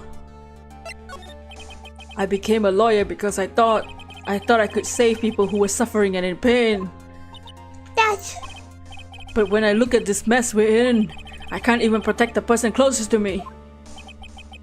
Even if I win the case, I still lose. I just don't know what to do. No, right? Would you get the hell of yourself? You have it all wrong, bitch. Huh? We aren't in some sort of heroes. We're only human, you and I. You want to save someone? That's something easier said than done, wouldn't you say? You're a defense attorney. You can't run away from that. You can only fight. That's all you can do. People like you and Franziska von Kammer are always using all you have to pin me down. Oh! You fight to the very end, even when you know the truth is not with you. But I'm not like you, bitch. I can fight for a false verdict for a man I clearly know to be guilty. No. Franziska, she fights for herself. The only thing she fights for is her perfect win record. That's all. And isn't that the same as you? Isn't that why you ran away a year ago? Because your precious win record was destroyed? You're so petty! I literally lost to you like 5 times before that, okay? Dots. I see. Now I understand why you despise me so. Because you're a fucking idiot. But you're mistaken. What are you, huh? Thanks to you, when you steal my path off to a perfect win record, I began to realize the error of my ways.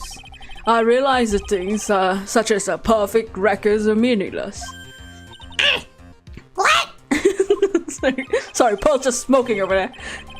I don't believe you. Are you saying that's why you left the prosecutor's office? But then why? Why are you here now? The answer to that is something you will find out on your own. I have faith you will see it before the verdict is read tomorrow. But if you can't, then you will be powerless to change the ending of the story. Oh, boop boop boop! Mr. Nick the Transceiver! Sorry for what happened earlier. Now then, Mr. Tony, do you wager you can obtain an acquittal tomorrow? Dots! My, what's the matter, Mr. Tony? I don't sense your usual anger this time. Tell me, please, why are you holding Maya hostage for Mr. Angard's sake? Why are you doing this for that cold-blooded killer? Right. Please don't misunderstand things, he's my client. Don't toy with me, bitch! A man who hires an assassin is just as much of a killer himself! Don't. But I believe you are asking me for a reason to why I am doing what I am. Phoenix is ironic to bring up Edgeworth's win record when he has a win record that will need to be broken today. Yep. Yeah. This is what I like to call my aftercare. What the hell is the aftercare? You know, when you finish my name carries a certain amount of honor and dignity, Mr. Attorney. I take great care to ensure that no suspicion falls upon my client for my handiwork. That is what I call client relations, and it's part of an assassin's duty. An assassin's duty? We were unlucky this time and my client was arrested as a suspect. As a result, I did what I had to do to enlist your expert help, Mr. Attorney. And to ensure that you would do everything in your power to the very end. What's your name? I believe I told you once before. But... You did, but my name is the Killer. Shelly the Killer. You're Shelly the Killer! Well, please keep in mind you will not have much space to maneuver with me. As the Killer, I always finish what I set out to do. If you fail to keep your end of the bargain, it'd be my duty as assassin to see that she has a nice long nap.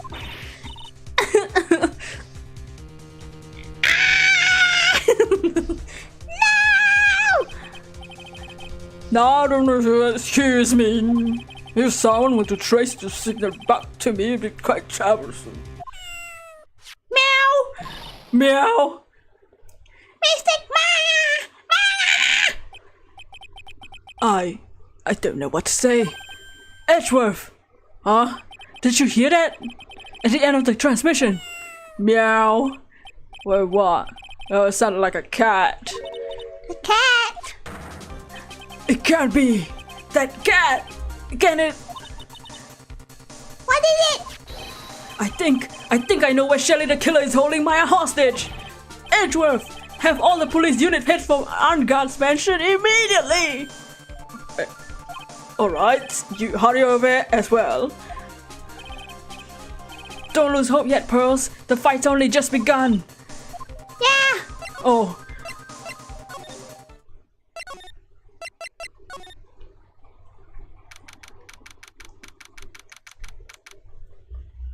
I love this song. It's so high stakes and desperate. Oh, there we go. Maya! Please answer us, Mystic Maya! We have this area completely surrounded. There's no way for him to escape. Assuming he's still in the area. I can't believe it. That butler, all this time he was the killer. Ian and Guard were working together all this time. I'm sure they had worked out a contingency plan ahead of time. There's a bear now, the bear! Oh, a figurine of the bear!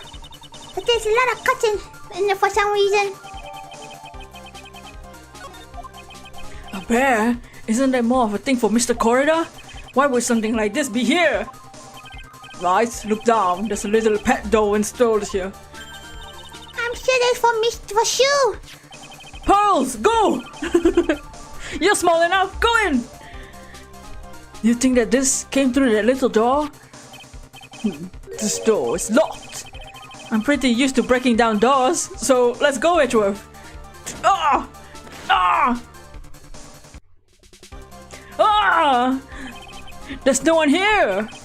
From the looks of this room, I'd say this is Guard's private lounge. Look at this, right. An antenna for sending and receiving radio signals and a VCR. Check inside the deck! Check the deck! Check the big deck! If there's a tape, it could be an important piece of evidence. If we're lucky, it has the moment of the crime recorded on it. I'm sorry, but the tape deck is empty. There's no tape to be found. No! But there's no mistake that someone used this to record something. It looks like someone took the tape we're looking for and escaped with it.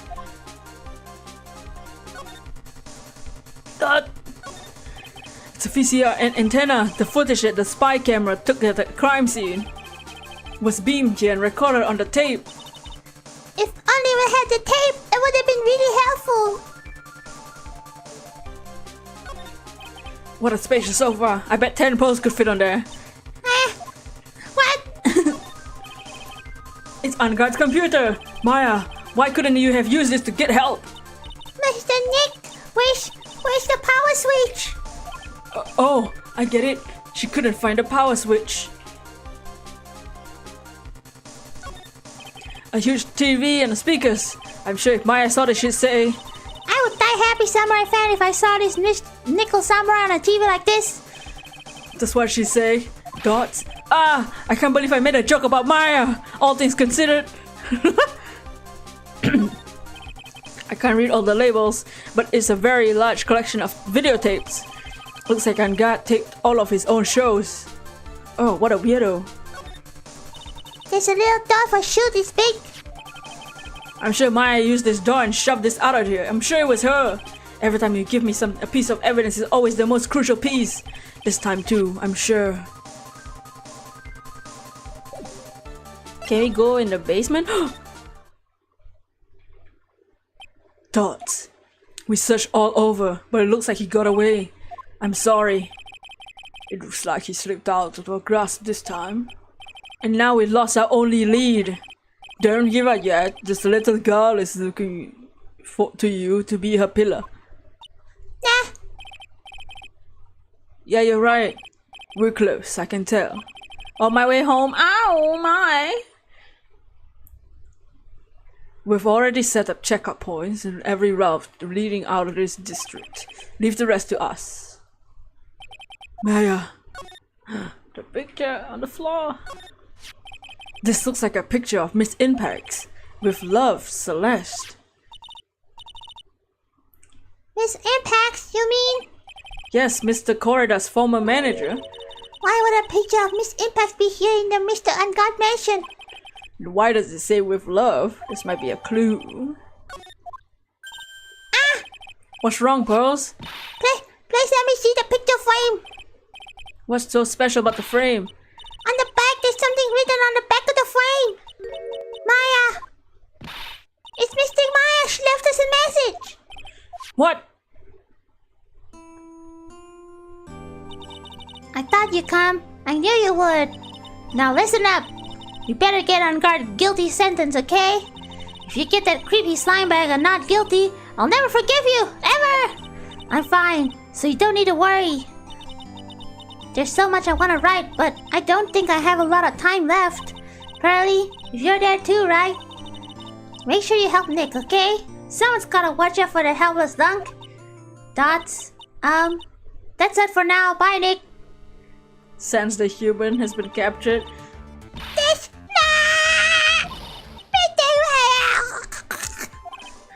Right. Well, Dots, what's wrong? Why the blank stare? Oh, nothing. We searched the house and this is the last room. Looks like he's eluded us. Edgeworth. Yes.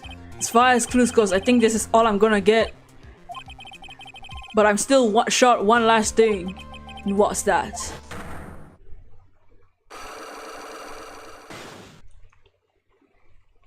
Miss Andrews' psyche lock. If I could just find out what secret she's holding, I think I stand a chance in court tomorrow to blow this case wide open and expose the truth. I think I know what you're thinking. I'll contact the detention center. Thanks, Edgeworth. Well, let's go, Pearls. It's time to open that last lock. Good evening, Mr. Wright. It's 11 o'clock in the fucking night time. What's wrong? You look ill. Miss Andrews, I've come to remove your psyche lock. What? I want to know, and you will tell me, your secret. Fine. Go ahead. Try to break me if you can, bitch. I already broke yesterday. Alright, bitch. Take that!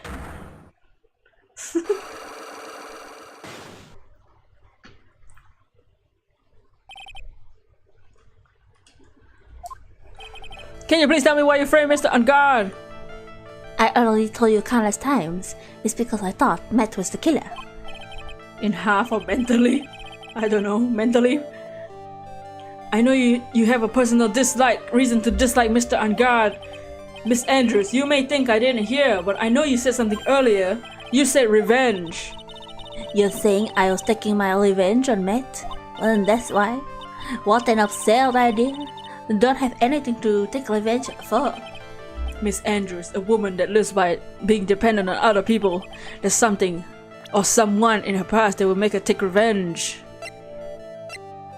Take that! Celeste? There's only one catalyst that would cause such strong feelings, even revenge. And that was Miss Impact's. What are you trying to say? Celeste was Juan's manager. Dots. On top of that, the one who hit her note was Juan. Says the person who wants revenge. What does all this have to do with Matt? You're right. You haven't mentioned him yet. But for you to hate Mr. Angard, it would mean he must have something to do relation with Miss Impact and her soul. Can you explain to me this relation between Celeste and Matt? Okay, now is the picture. Take that! This is a photo of Miss Impact's, correct? She looks younger than when she passed away though. What? With love, Celeste. This is Miss Impact's handwriting, isn't it? Dots. Where did you find this? No, that's alright. It was a rhetorical question. Don't answer. Yeah, it is. I found it at Mr. Angard's mansion. Dots. And after all this time, my last remaining secret has been revealed.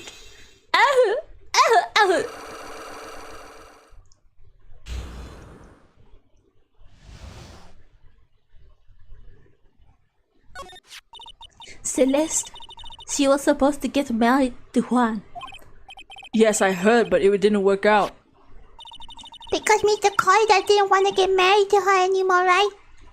Yes, because of Matt. Because of Matt, Mr. Angard.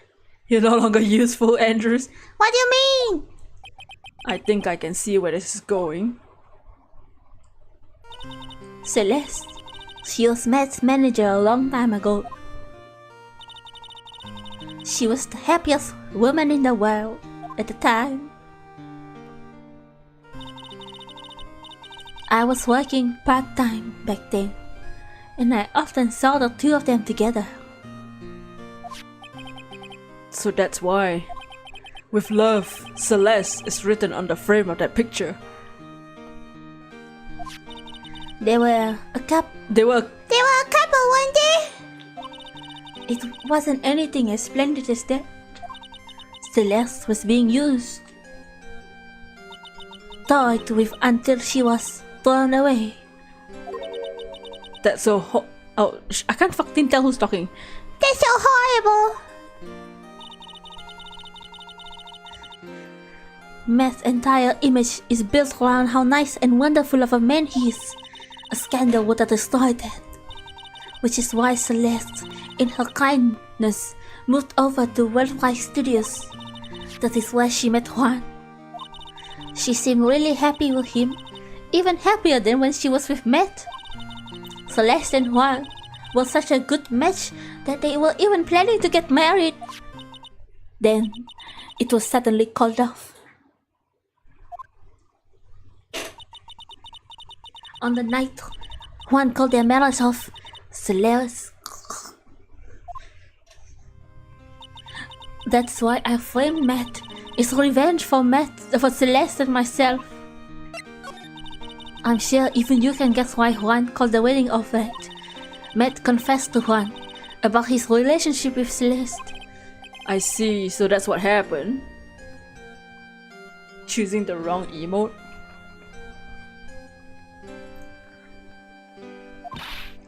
But then why did Mr. Carter have to call out the wedding? I don't understand. It was probably because his worthless male pride. Men. Juan and Matt were always fierce rivals. Matt waited for the wedding announcement and then unleashed the truth on Juan. He was aiming for it when it would hurt Juan the most. Why Miss Impacts? That wasn't the end of it. that day, I'm almost certain that Celeste left a note behind. And in that note, she left a detailed amount of Matt in Miss Valor's misdeeds. And so that she would never be hurt by Matt, she chose to die. And then, when Juan discovered the body, he hid her note. But why would he do that? It's simple. Juan realized the note was a powerful weapon against Matt. It would be especially damaging to his refreshing like a spring breeze image. The same image over and again. I don't want to see it. Sorry. It's not my fault. It's the game's fault. In any case, with his pride hurt, Juan sought revenge. Revenge? There's that word again. Juan wanted to publicly disclose the contents of the note. At the time, it would cause the Met the most damage, of course. And that was at the press conference after the stage show.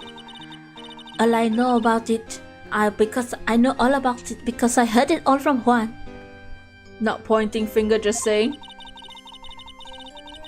It was so I could find out all about that I drew close to Juan to begin with. They're quite a pair of hideous monsters, aren't they? Even Celeste's death was used for something to them to use in their game. That night when I found Juan's body, it was only natural I thought the murderers was met. Those two were always spying on one another after all. As for me, I was frantically searching for Celeste. I wanted to destroy it before it ever went public. I was going to burn it. I even brought a lighter. But I couldn't find the That's when revenge crossed my mind. That was what I was going to bring them to my own kind of cruel revenge.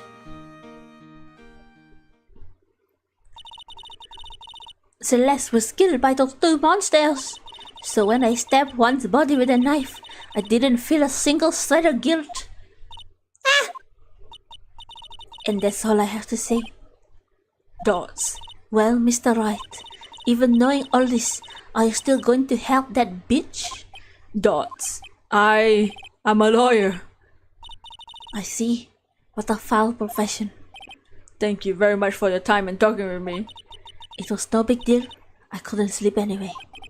I can't sleep either. Not with my situation, or with what I know now. I was searching for the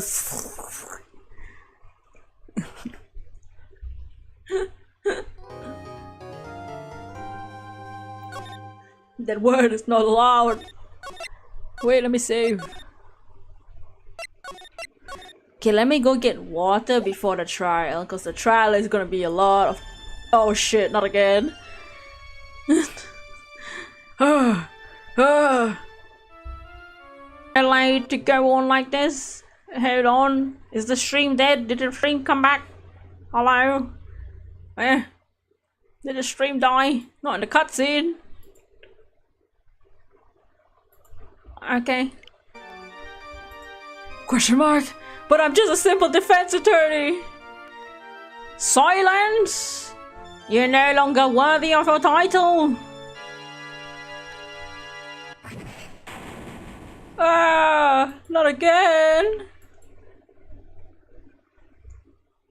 I've had this dream before, someplace some time ago, as if this day was written into my destiny.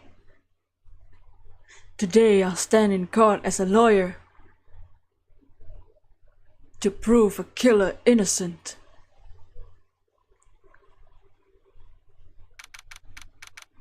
Dots.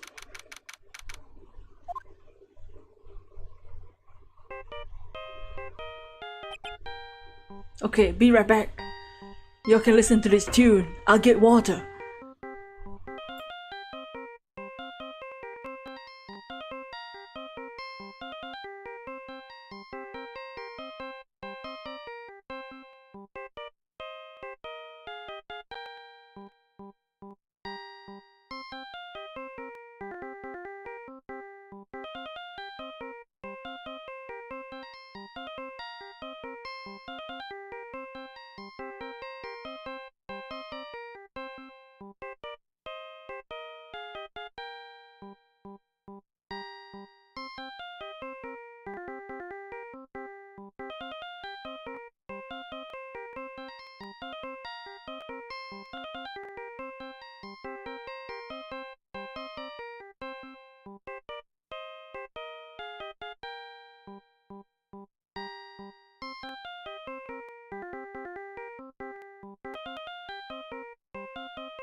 Okay, back. Hello. You wish you had the... You wish the Steel Samurai had lyrics? It does have lyrics. Not in English. Looks so regal.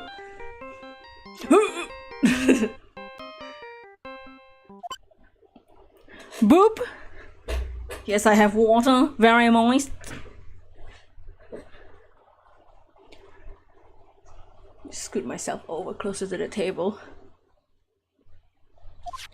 Hello, Moshi Moshi? This is the Phoenix, right? You don't look so well, dude. You're gonna prove me not guilty today, right? Dots. Boop. Ha ha ha ha! If you please, Mr. Lawyer. Remember, it's not just me. Your precious friend's life is riding on today's verdict too. Gra! Now listen up.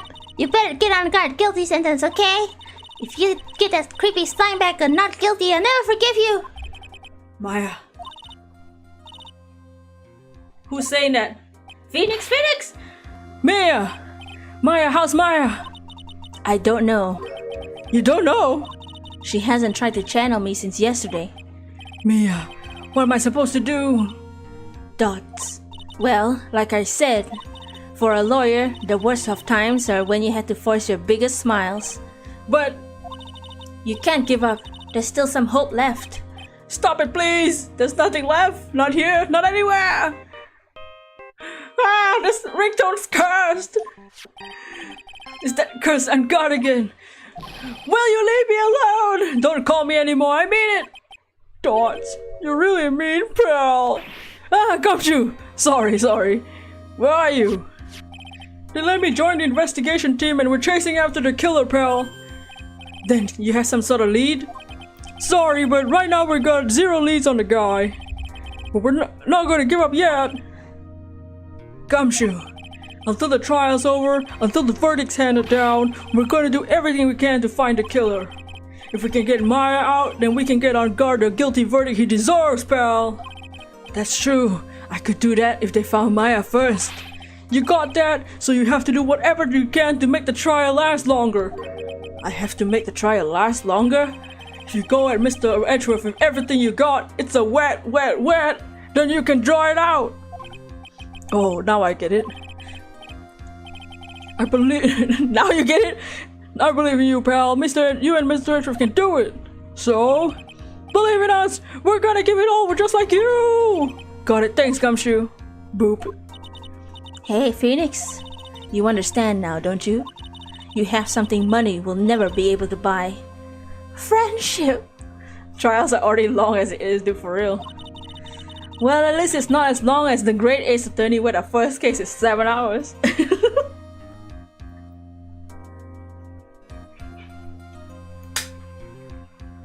Man, remember when the first case used to take 1 hour?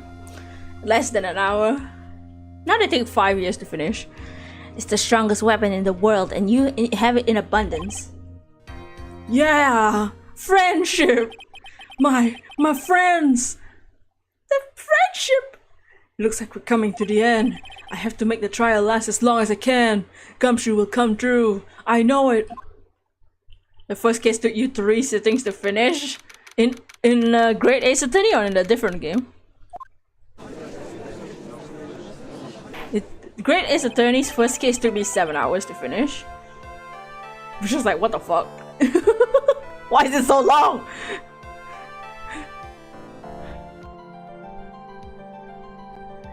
You won't be able to get me off! Great Ace Attorney is a crazy long for tutorial, dude. Literally, yeah, like what the hell? It was great case, but damn. That's fucking long. Court is now in session for the trial of Matt on guard. The defense is ready, Your Honor. The prosecution has been ready for a while, Your Honor.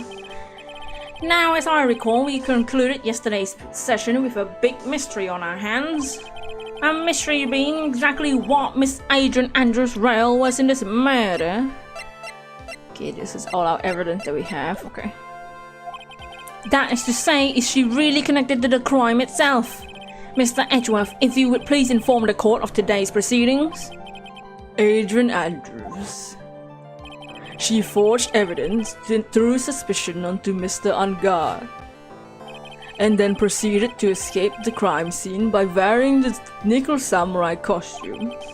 The guilt of these actions are those that she cannot escape. Then you're saying she's guilty after all? I'm not finished, bitch! Miss Andrews had nothing to do with committing the actual murder. Gah! I would like to direct the court's attention to this card. What's that? Looks like a shell. This is the calling card of a certain assassin. Assassin, you say? Let Edgeworth continue, Judge. Wow!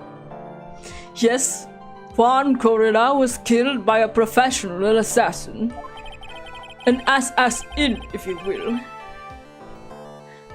The person who hired his assassin, his client, to speak, is Matt Ungard.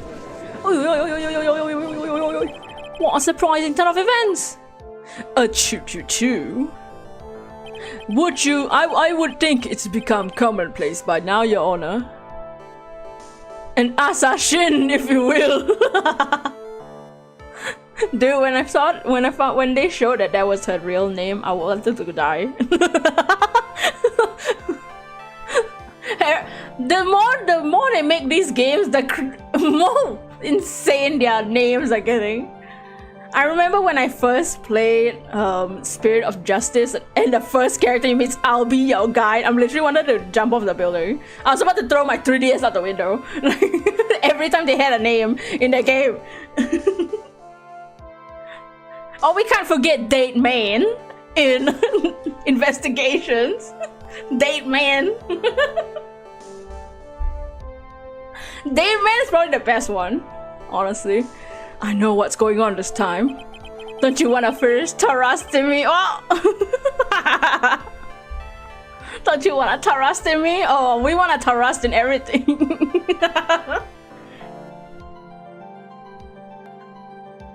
I can't wait for next year.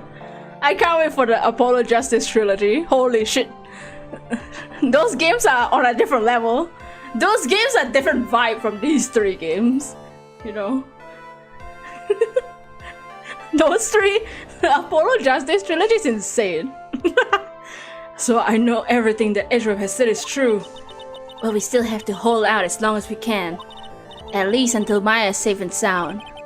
I wonder how long the trial will turn out today. 5 years. Marian, please call your first witness, Mr. Edgeworth. The prosecution calls the defendant's mentor, Mr. Will Powers, to the stand. Now then, witness, your name and occupation, please. Okay, I'm Will Powers. I'm a poor underpaid action star. 3 months away, yeah! What's your relation to the defendant? We have one more game after this, so. But I want to play Paranormal Sight for Halloween. After this game. After today. Well, that's some sort of lousy mentor to him in a way, yeah. Mr. Powers, please, you don't need to put yourself down so much. Oh, sorry, but I'm just kind of a nuttin' sort of guy. On the night of the murder, you visited the defendant's room. Is this correct? Yes. I didn't know that. But you know, I didn't actually get to see Matt when I went. All you need to do is answer what you asked. Now then, I'd like you to please testify when you went to Mr. Ungard's room. Okay, sure. Powers visually looks like a human form of Cowardly Lion from Wizard of Oz. I mean, he kinda is. He is a cowardly and he looks like a lion.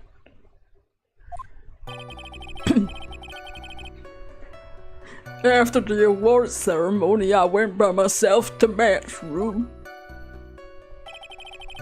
Matt was standing there in front of his room, still in his nickel samurai costume. He was talking with someone. At first I thought it was the bellboy. Well, I watched the two of them for a while, but then I gave up and went back. I had guests with me that night and I couldn't make them wait for me. Nothing sounds out of place in Mr. Power's testimony. And talking with a bellboy is no big deal. If one assumes the person with Mr. Angard was speaking was an ordinary bellboy. What are you implying? A choo-choo-choo. Well, Mr. Wright, let's have your cross-examination, shall we? Looks like we're in another sticky situation. Huh? A trap. Can't you smell it, Phoenix? But for us to find out more, we're gonna have to charge in head first, right?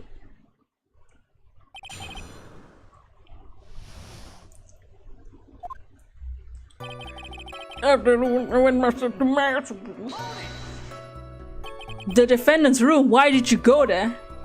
Well, I was meant to, like a big brother or so, and I wanted to say congrats. Dots. What's wrong? Why'd you stop? Mr. Wright! What? You're gonna try and trick me into a corner, aren't you? Huh? I know I'm just a poor underpaid action star, but I'm not the killer. No one said you were, Mr. Powers. No, please don't trick me. Every time you do your lawyer thing, the witness suddenly turns into the bad guy. Every time? Witness, I will personally talk to the defense at a later time. For now, please kindly cooperate and continue with your testimony. Oh, sorry. So you went to the defendant's room? Wait, what? People learn Phoenix does to them in cross-examination. Yeah, he pesters them into admitting that they did something wrong. Are you sure that was Matt on guard? Yeah, I'm sure. He wasn't wearing the nickel samurai mask then. If that's the case, then he can't be mistaken. And what was the defense then doing standing in front of his own room? At first? What do you mean by that? Well, he was in a bellboyish uniform and he had a bottle of juice on a tray. Sounds like an ordinary bellboy to me. Yeah, but I didn't think it was a normal bellboy. Why's that? Why do you think that, Mr. Wright? What? How am I supposed to know? Sorry, but I can't remember right now. Sorry. I guess I'm gonna have to wait patiently on this one. You saw the two of them, the bellboy and the defendant, together, correct? Yeah, the bellboy just wanted to say congrats. Now, while you were watching the two of them, did you notice anything strange? You know, I did feel something weird. I think it was because Matt, he gave the bellboy a tip. A tip? But I think that's a perfectly normal thing to do. Here in Tokyo, California.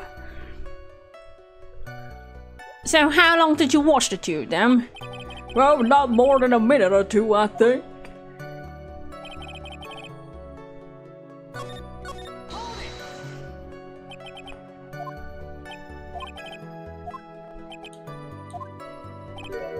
Wait a second. Actually, Mr. Powers, only a few minutes ago you stated... How did I feel something weird? It was because they gave the bellboy a tip. Could it be that you felt something strange about the tip-giving incident itself? No. Yeah, that's it. You didn't really know your job.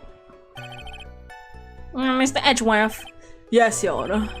This bellboy, he wasn't an ordinary one, was he? I shake my head. Perhaps we should let the witness tell us. Very well. Mr. Powers, please amend your testimony. You mean about the bellboy, right? Matt gave the bellboy a tip. That's not the... So he gave the bellboy a tip. What's so strange about that? Well, you see, Matt's not a poor petty pincher like me. But I was trying to figure out how much it was the tip that really shocked me. How much it was? But that's when something even more surprising happened.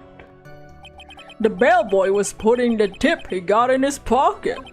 And that's when I got my first good look at the guy's face. I was really shocked. I'm afraid I don't follow at all. Sounds like Mr. Powers was surprised twice by this event. I wonder which of his shocking moments I should ask about.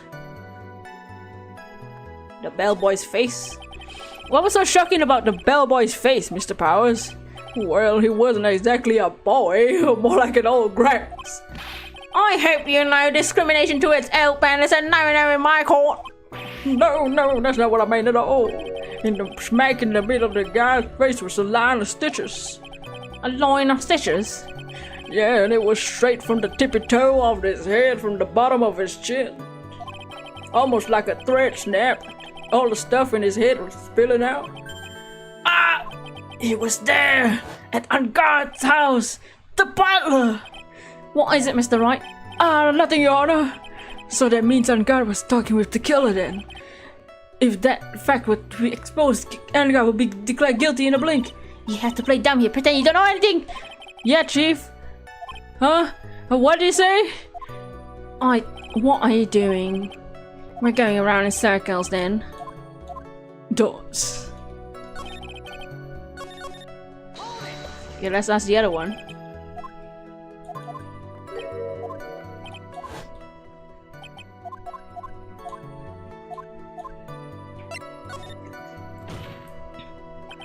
The defendant is a huge star. He can afford to give generous tips, wouldn't you agree?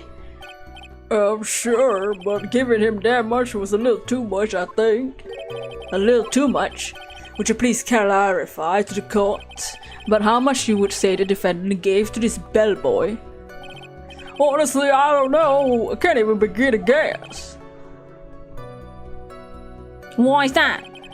Because he gave the bellboy a really fat roll of cash. A roll of cash? Oi, oi, oi, oi, oi, oi, oi. Well, how interesting. That's certainly a very generous tip, wasn't it? A very fat roll of cash can hardly be called a tip, Your Honor. The judge is beginning to look awfully suspicious of us. Object! The defendant is a superstar! That kind of tip is typically fair for people like him! Are you saying that all superstars are super spenders? If I could really receive large rolls of cash simply by bringing people things on trays, then why on earth would I be standing here prosecuting? He's got a point. I don't even get paid, let alone rolls of cash for all my hard work. Do y'all think Finney's got more money playing piano than this? So supposing that roll of cash was not a tip, then what was it? Payment, Your Honor. Ugh. Payment? A choo-choo-choo. Isn't it obvious? For the murder of Juan Corrida. Then the bellboy the witness saw. Yes, he was the assassin. Hold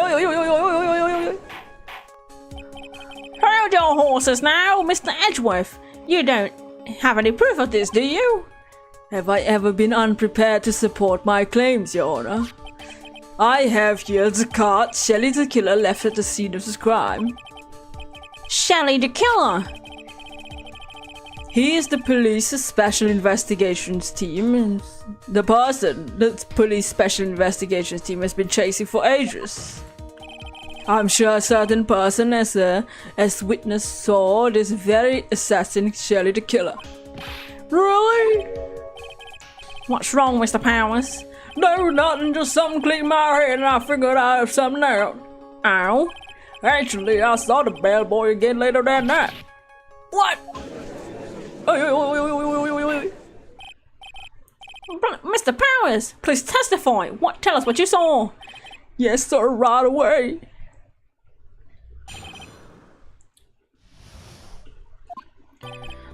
This time I was in the hallway because I had to go pee-pee. And that's when the bear saw the bellboy came out the room. Of course, when I say the room, I mean Juan Corrida's room. And now that I think about it, the bellboy did seem kind of out of place. Yeah, so he had to be the assassin, I'm sure of it. I mean... Thank you very much, that's all we need for now. Huh? But I'm not done yet, there's still more. Let us first establish that the bellboy, was truly the killer. Then we shall see. So the bellboy came out of the victim's room. And if that bellboy was really the assassin, then I think the answer is fairly obvious. That would be correct, Your Honor. Well, Mr. Wright, I believe it's your turn to entertain and make us laugh. Ha ha ha! This is no laughing matter, bitch! Just punches me in the ass.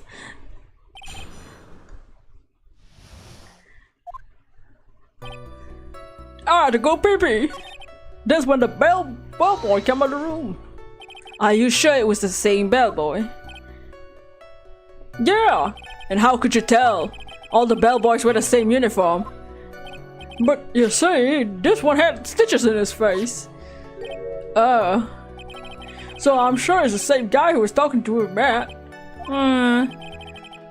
So which room did the bellboy come out of? The victim's room, huh? Yeah, the one with all the pretty flowers and teddy bears. It was Juan's room, alright. Words cannot describe how screwed I am. Let's continue with the testimony, shall we?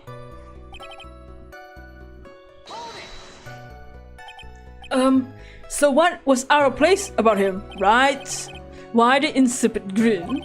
Maybe because I have no idea what damaging thing he's gonna say next.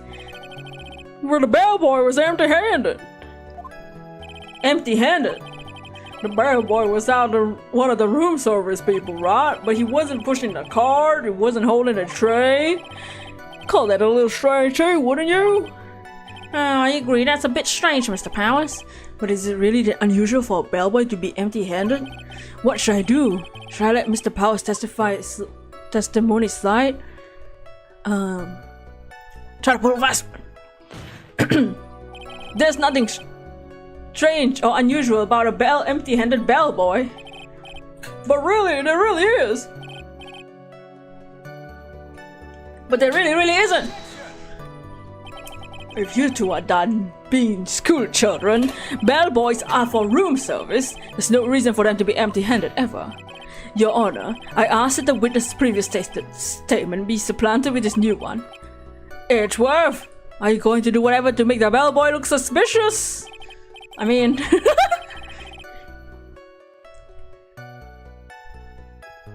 he is suspicious though.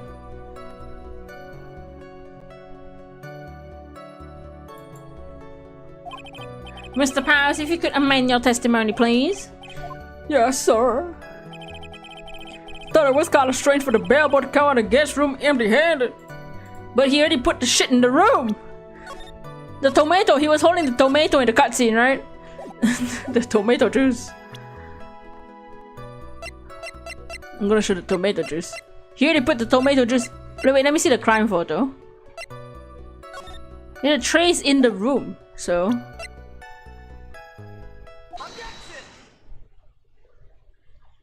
Mr. Powers. Yes. You're easily influenced by other people's words, aren't you? As soon as you heard the bellboy might have been the killer, you got caught up into believing they must be true. But isn't he really suspicious? He's got all those stitches in, and... So, a baseball has stitches? Are you saying all baseballs are suspicious because they have stitches? Oh, well, there's also, what about him being empty-handed? I would like you to ask the court to take a look here. This is the crime scene. There's a wine glass sitting next to Mr. Corrida's body. The liquid inside this glass is tomato juice.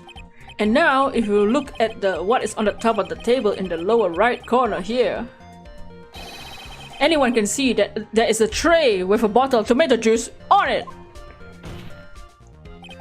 The bellboy had just brought this to Mr. Corrida's room.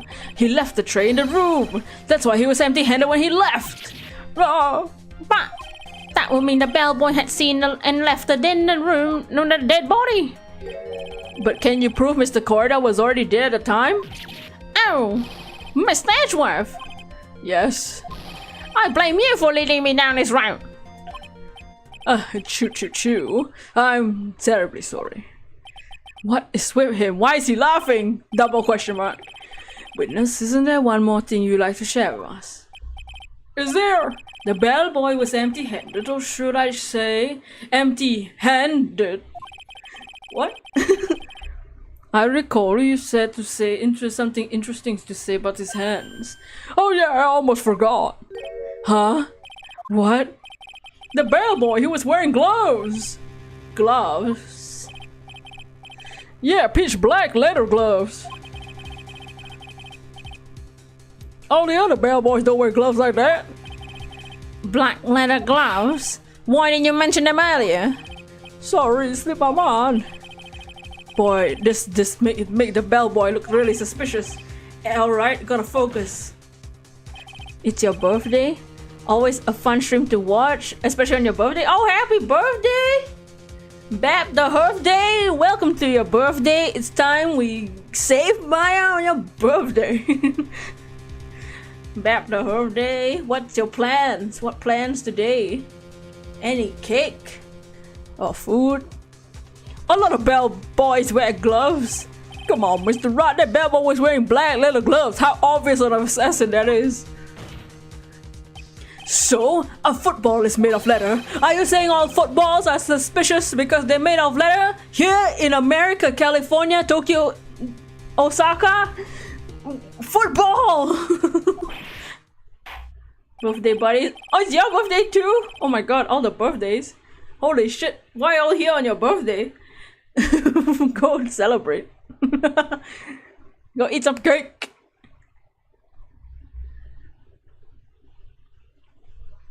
What's up, Spitfire? Bap the birthday, y'all. But that man, he received a large roll of cash from the defendant. And then he was seen leaving the crime scene wearing black leather gloves. That's so obvious. I don't think that even someone like myself can believe he was just another bellboy. It seems we have finally come to an understanding. Now then, witness, please continue with the rest of your testimony. The rest? Oh, yes, please tell us more. Oh, I want that juice. Okay.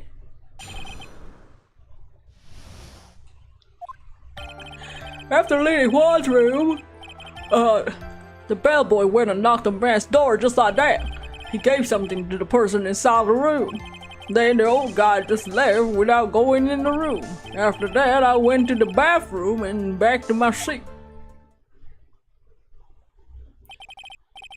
So the bellboy, after leaving the crime scene, went to the defendant's room? Yeah, kinda saw all that by accident. Some accident? I say you saw too much! All of that was suspicious to high heaven. I think it's safe to say we can no longer consider this bellboy to be normal. Some more, what's up?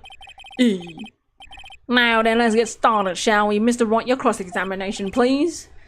Yes, Your Honor. Your Honor.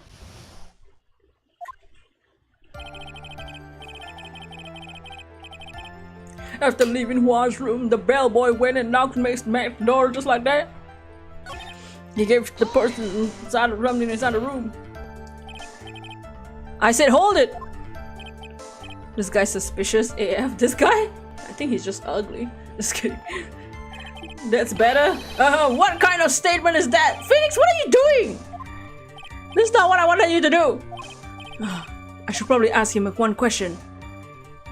About this something. He gave something to this person. I thought you said he came out empty-handed. And what was this something? If I remember what it was, I wouldn't be calling it something, would I? This implies that something was removed from the scene of the crime. Are you sure you really can't remember, Mr. Powers? I think it was something kind of small. It's an incredibly crucial piece of information. Please try to remember what it was. But I'll try. In the meantime, let's talk another point, namely what the bellboy did next. So he gave after they gave the person the thing inside, he left. Where did this bellboy go after he left Mr. Angar's room? He opened the door to Viola Hall, went in there, and who knows after that, huh? I do.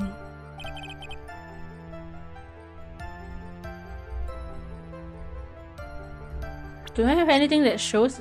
I thought he said It was empty-handed. Is it a figurine? Cause maybe we should ask the other question.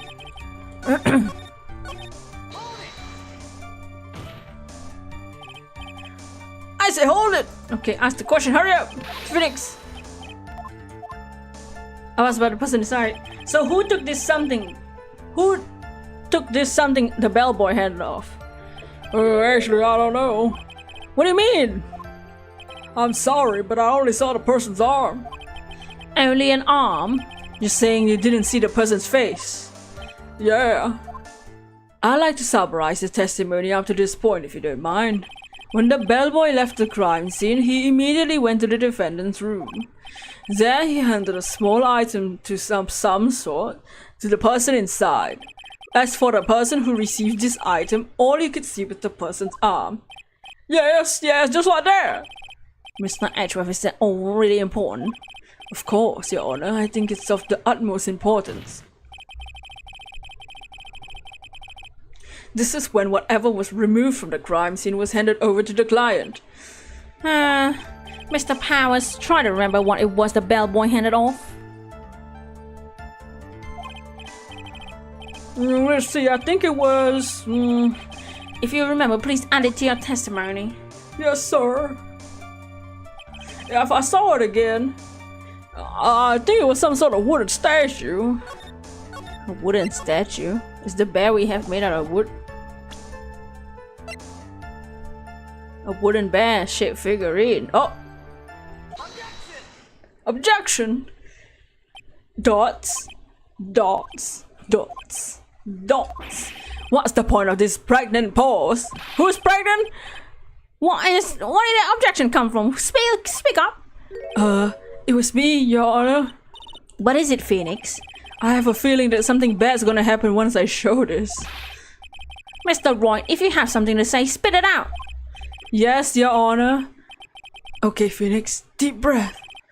Mr. Powers, the something you saw. Was it this thing? Oh, yeah, that's it. That's the something. Wow, Mr. Wright, you really figured it out. I recall we found this at Matt and God's mansion. The defendant's house? They were not subtle at all. This is the most obvious crime ever. What does this mean? It's simple, Your Honor. Shelley the killer assassinated Juan Corrida in his room. Then he stole the wooden bear from the scene of the crime. This bear being found at Mr. Ungod's mansion would mean... It goes without saying, Your Honor. Mr. Matt Ungod was the killer's client. Order in the court! Mr. Roy, this is a most unfortunate turn of events for you. Yeah? Sorry, Mia. No, it's alright. Your judgment was sound. Actually, I figured the bear would come up. If not now, then it would have later on. If you hadn't shown it to the court, I'm sure your friend Edgeworth would have. I almost forgot that he knew about it.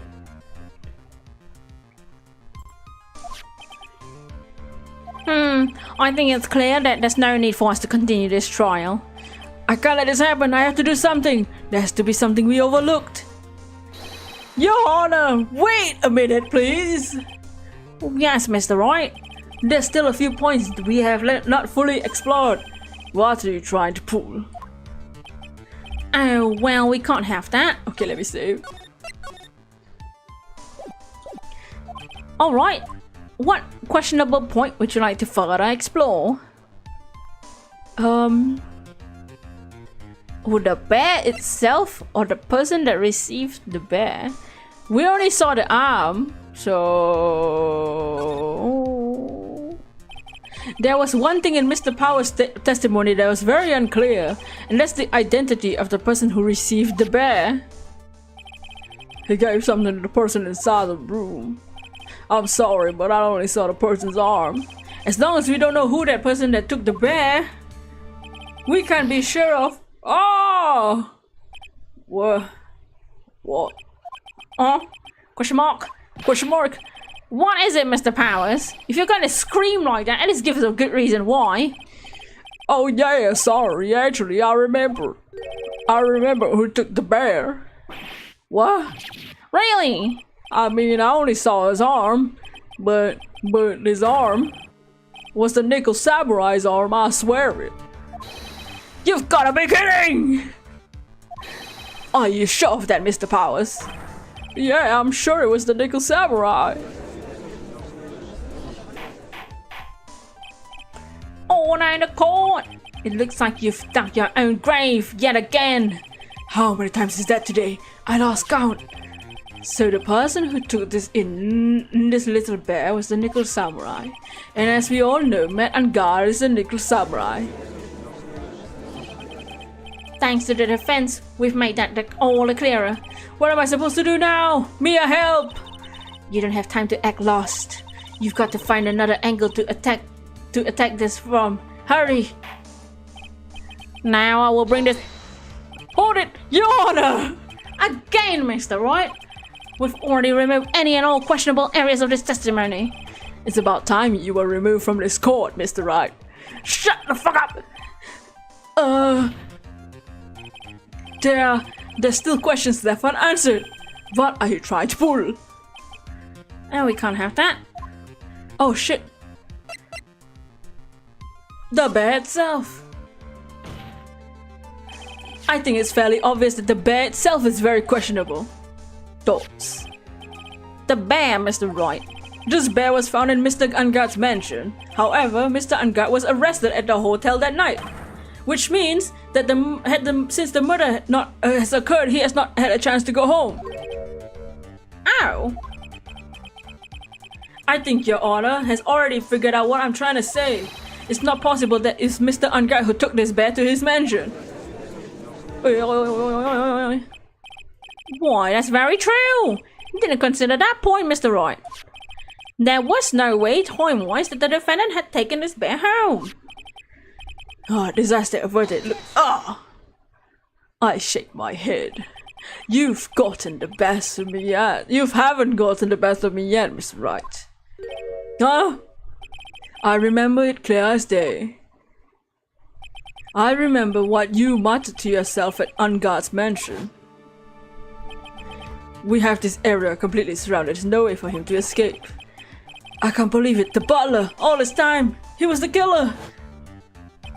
The killer and Ungar were working together, so to speak. The killer was hiding in the Ungar mansion as this butler. What a bold move!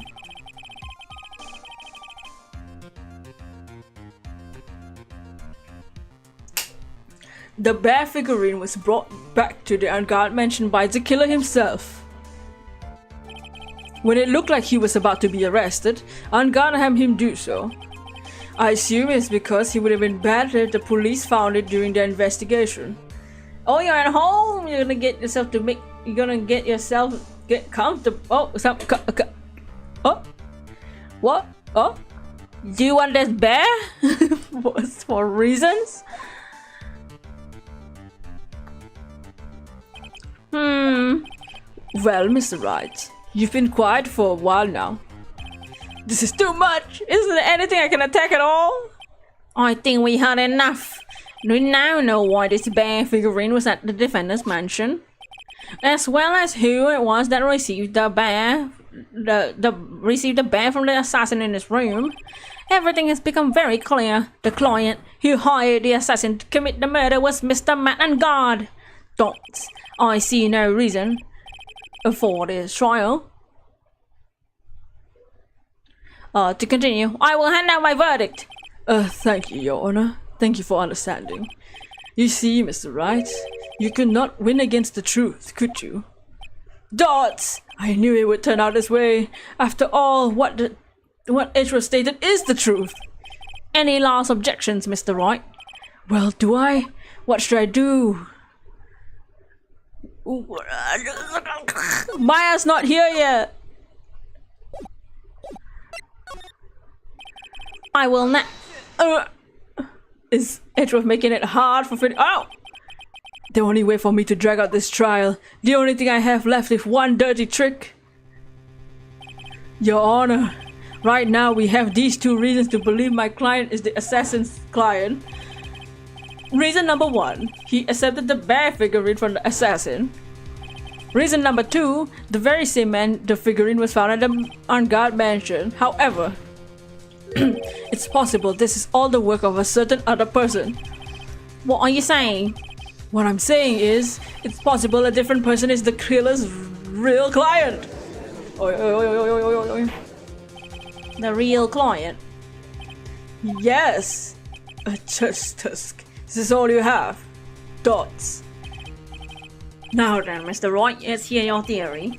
Who do you say the killer's real client is? Therefore, the real murderer? Sorry, Adrian. Huh? Adrian Andrews? Yes. We already know she tried to frame Matt Unguard for the crime by wearing a spare nickel samurai costume. Oh, then the nickel samurai's armor I saw. That could have very well been Miss Andrews. But what about Mr. Unguard? If you will please recall yesterday's testimony, the defendant was taking a nap during the break period. That's right.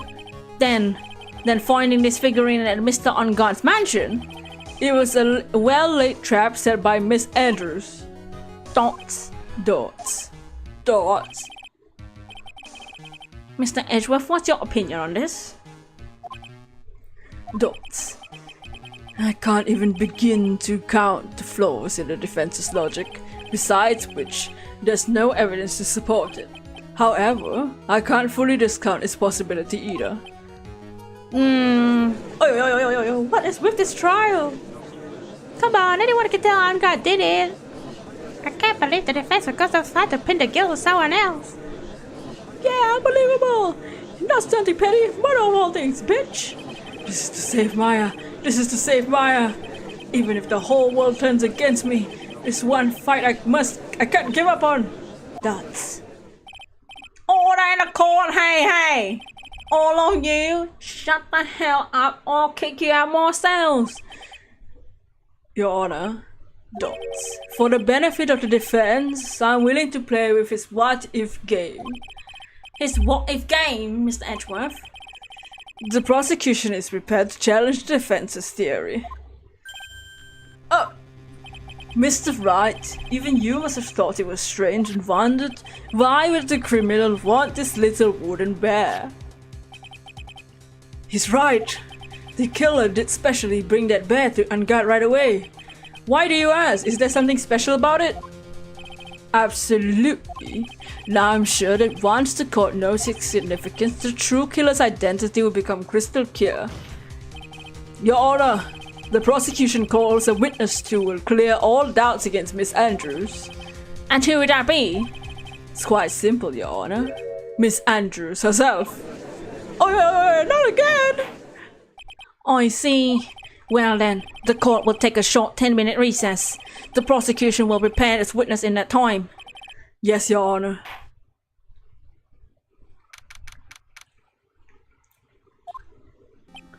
Ha ha ha! Oh, I knew it's a good idea to hold her hostage. Don't you agree, Mr. Lawyer? I never thought in your desperation you'd try to pin the guilt on Adrian. Ha ha! Ah! I swear this demon will pay. Mr. Nick, I'll beat his ass myself. Order. Order in the court. Where's Mia? I don't know. A really strong power suddenly called her away. A really strong power? A boop? Mr. Nick, your phone! It's from Gumshoe. Boop. How's it going? How you been hanging in there, pal? Yeah, sort of. We just barely found something to latch onto. Phew, that's good, pal. And what about you? Anything yet? Have you figured out where the killer and Maya are? We still don't have any leads, but... What? We don't have any more time! If we just had one, we had a single clue that would be really helpful. I was only able to come up with this far because I kept thinking to myself, I gotta keep the trial going until Maya's been rescued. But have I just run out luck this time? Is this is all our hope for naught. A tent!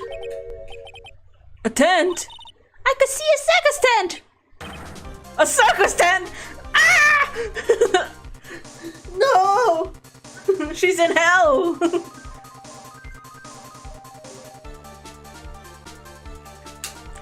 Mia! It looks like Maya was unconscious until a few minutes ago. As soon as she woke up, she called for me. So it was Maya that called you away. She's locked in a dusty ass room. But I could see a circus tent outside the window about 300 feet away. Gumshoe! Is there a circus in town right now? There's only one, pal, the very big circus! Ah! Maya is somewhere 300-foot radius of the main tent! What? Okay! Hold on a second! Hey! Draw a circle on that map! 300-foot radius on the main tent, hurry! And And? I could see a mailbox under the window just outside. Gumshoe! There's also a mailbox! That's so chaotic. Okay, what else? What else, Mia? I'm sorry, but it's a very small window. I couldn't see anything else. It felt like there was an old office building, maybe on the 3rd floor. I heard her! An old office building. Good stuff, pal. Just hang in there. Just a little longer, pal. Wish us luck. Good luck. I'll call you later. Don't let your battery die. Okay, pal? Mia! Maya's not hurt, right? She's in a pretty bad state, Phoenix. She's being starved. Gumshoe, hurry! Looks like we're out of time. Are you alright, Phoenix? It's only a matter of time before Maya's rescued. I can do this. I just have to make the trial last a little longer.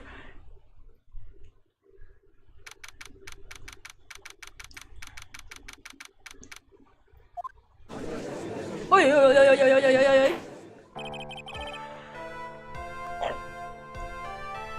Call and now reconvene. The killer, the man who murdered the victim, hands a dish to his client. From this, one obvious question arises. Why this particular item? I believe the answer to that question will provide us with the name of the real culprit. Okay, Gumshoe, pal. My pal. Now then, the prosecution calls the defendant's manager, Adrian Andrews, to the stand. Why am I here again? Currently, the witness is accused of tampering and obstruction of justice. That's... However, you have been called to the witness stand today to ascertain who exactly is guilty of the murder. I understand. Very good. Now, have you seen this bear before, Miss Andrews? Of course I have. You've seen it before. That's right. It's only natural that the witness has. Miss Andrews, could you please enlighten to the court to this bear's secrets? He's a pen 15 pal. Oh, and that would be me, Edgeworth. Miles Edgeworth. Alright. Why? Why does she? Ah!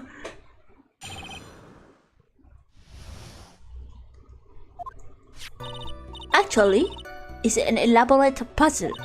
If you know the correct order, it can be taken up one piece at a time. Like the anime, its center is a small cavity with just enough room to store a small item. Because of its complexity, if you don't know the order, you cannot open the bear. You really can't tell it's a small jewelry box just by looking at it. So this figurine is a container of sorts, is it? Yes, it looks can be deceiving, wouldn't you agree? Yes, it's a superb craftsmanship. I nearly forgot. You may begin your cross-examination, Mr. Wright. Looks like something really that... looks like there was really something to that bear after all.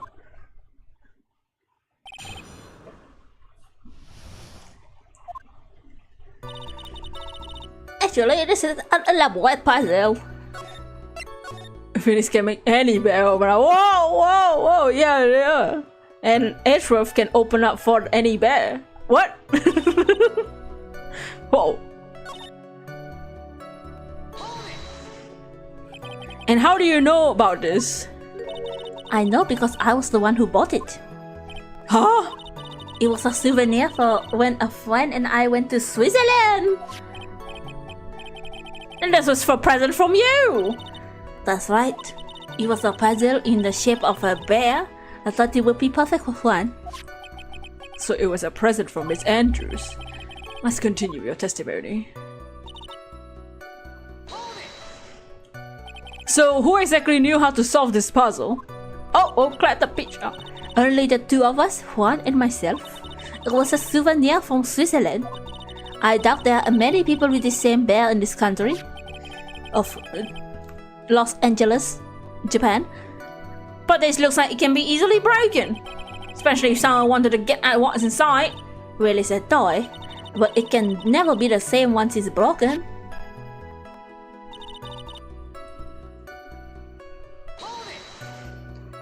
Who else knows this bear is actually a container or jewelry box? I never told anyone. As long as Juan never told anyone, then only the two of us knew. Two of you, huh? Then of course that means Mr. Ungar didn't know, right? Dots. We don't know anything about this figurine, so we should try to find out more for now.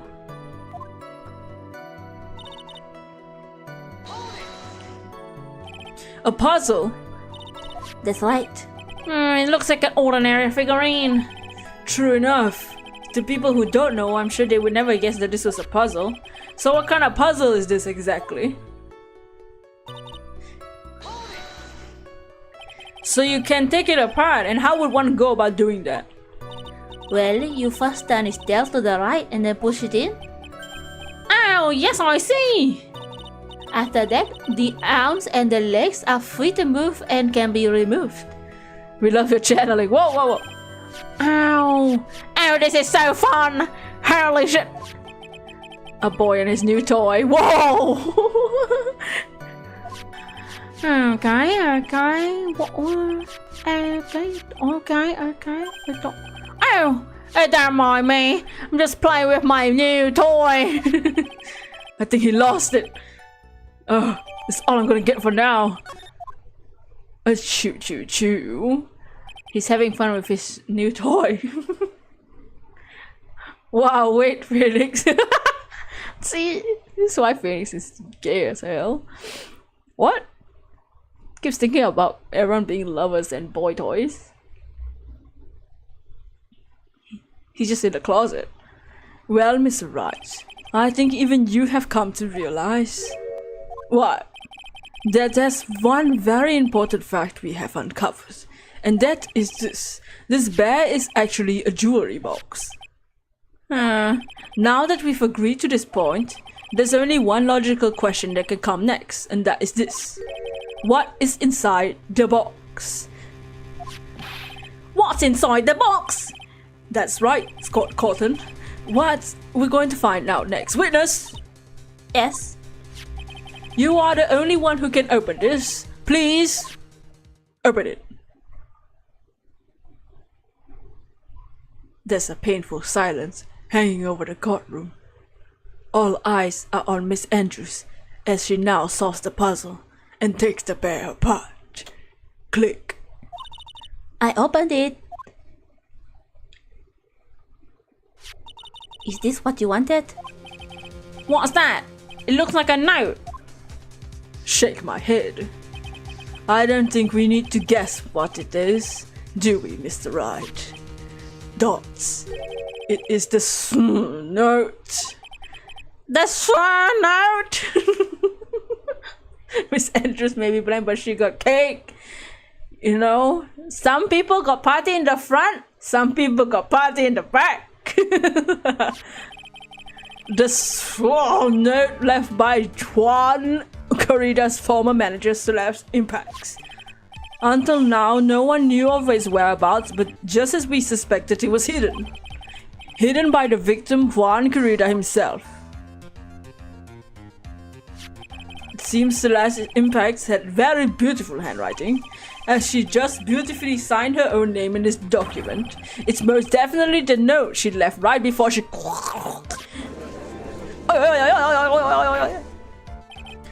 Order! Witness, did you know about this? Yes, I did. I heard all about it from Juan. But when I discovered his body, I looked for the bear. I wanted to destroy the note before it became public. I couldn't find it anywhere. Because it's already been taken by the killer. Everything is going at Mr. Etro's pace. So now that the note has been found, what's the next logical question? What's written on the note? That's right. At least that's what I would think.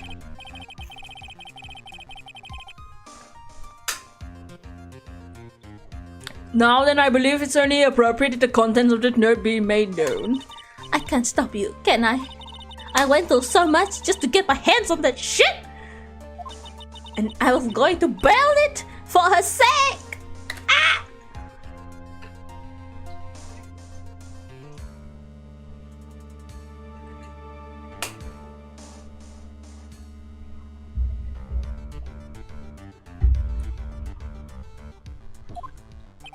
Right, too fucking bad. I can't allow you to persuade me to stop. Your Honor, if you could read the contents of the note out loud. Very well. The judge's voice rang loud and clear through the deathly silent courtroom. In her note, Celeste Impax left a record of all that had happened to her, about being used and thrown away by men. Oh shit! Ow, my bottle of water! Ow, the judge! Oh no! Well,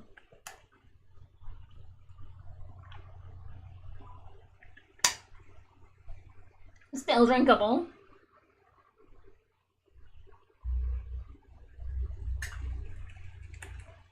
you okay? Yeah, my bottle fell.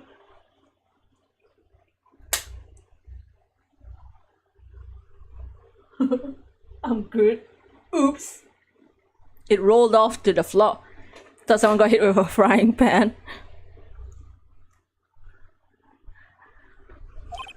About being engaged to Corrida and God's role in destroying that, and about how she decided in her despair to end it all. I think the judge died of depression. Oh shit. And that's Miss Impax's all Miss Impax had to say. There's one thing I like to say here. The prosecution has no interest in slandering Mr. Angard. Then what? Our intention, Your Honor, is to establish motive for murder. Isn't that correct, witness? Yes. On the night of the murder, Juan was going to make the contents of the note public. After the post-ceremony show, he was going to hold a press conference. My word! Matt Angard values all above else his refreshing like spring breeze image, which is why he had to stop this note from being made public at any cost.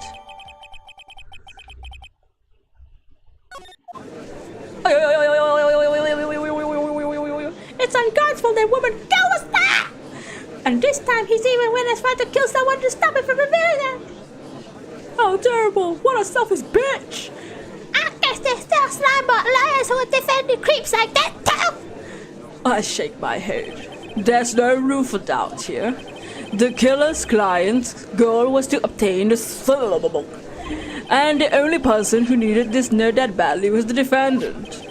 Let's not forget the bear with the note was also found at the defendant's house. It seems we have come to the truth at last. The defendant's motives were entirely selfish. He deserves no sympathy from anyone. How am I supposed to escape this one? Why the hesitation, Phoenix? Gumshoe hasn't called yet, so you know what you must do. I know! I have to carry on and buy him some more time. There's 2 deadly weapons, deadly pieces of evidence, the figurine and the...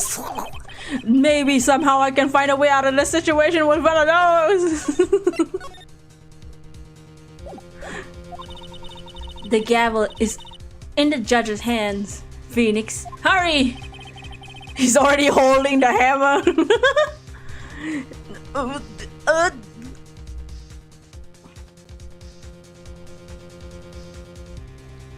Which one to pursue? The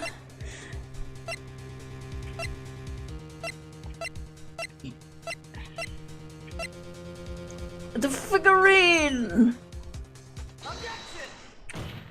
We need to drag out this court as long as we can!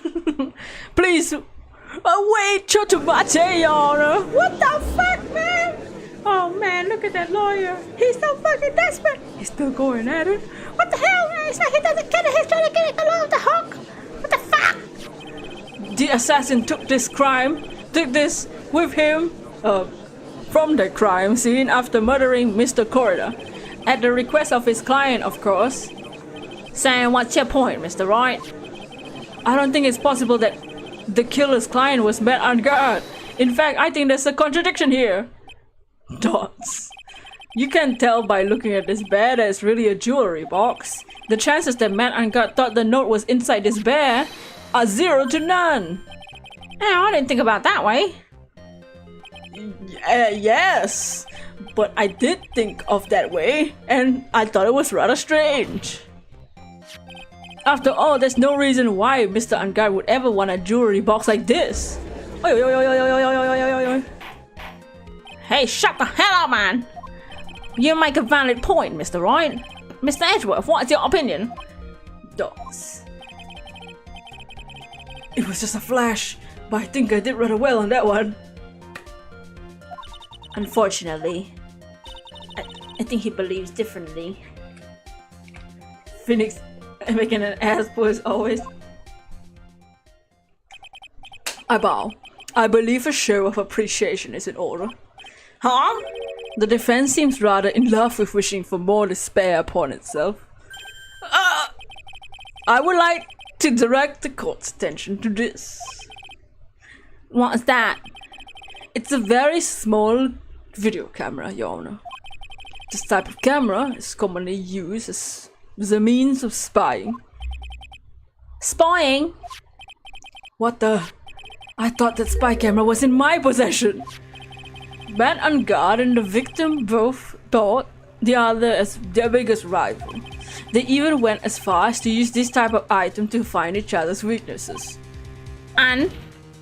The victim Juan Corrida was being spied on. His personal life was being watched by none other than Matt and God. Order! Mr. Wright! Yes? You dare tell me you knew about your client's spying activities? Well, sort of. Sort of is not an acceptable answer, Mr. Wright. I see you're confused, Mr. Wright. You're probably thinking, but I have the camera that was stuffed in the Darth Vader's eye. But this camera I have is not the same one. Last night I searched the victim's house on a hunch. Using this gumshoes bug sweeper. By the way, Mr. Wright, the defendant's fingerprints were found on this camera. Mr. Ungod's fingerprints were on there. Well, Phoenix, looks like we're fucked now. What am I supposed to say after that evidence? I think this is the end. It's fairly obvious that Mr. Angad learned of this through this. He was watching the victim all along. He's got me good this time. I don't have anything to counter that. Hey, now what's the lawyer thinking? Mommy, is that man the bad killer guy? Shh, stop, don't look at him, you'll die. The way he's sweating is just so ew, nasty. Phoenix? Yes, Chief? Have you figured out what you're gonna do next yet? What I'm gonna do next? Does running away like a frightened child work? I know it seems like Edgeworth is very close to putting the lid on this case, but his eagerness to prove his point, he forgot one very important thing. What is it? There's a piece of evidence that he really should investigate.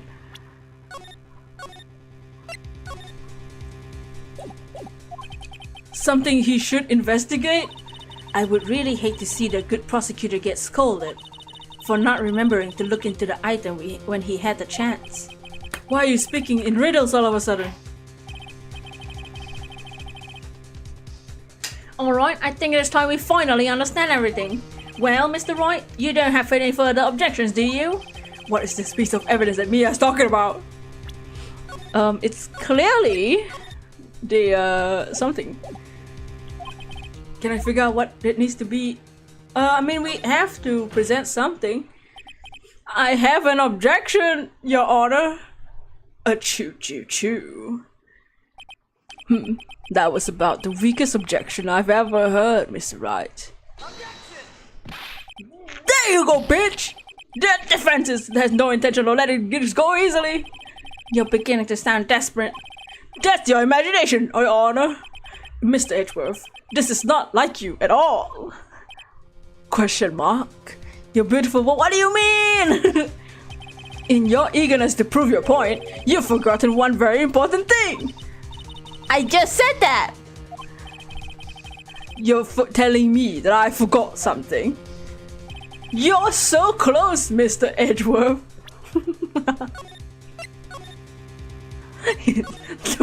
I know Phoenix is acting like an asshole.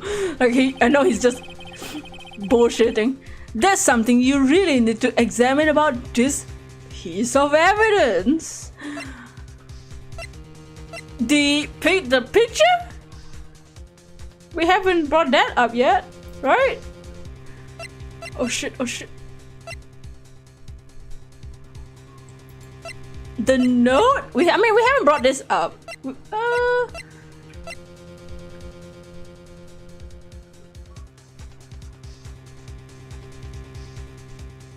What, handwriting? This one has a handwriting. This one has a handwriting. We can see if it matches. You know, in your current area can hear what you're saying.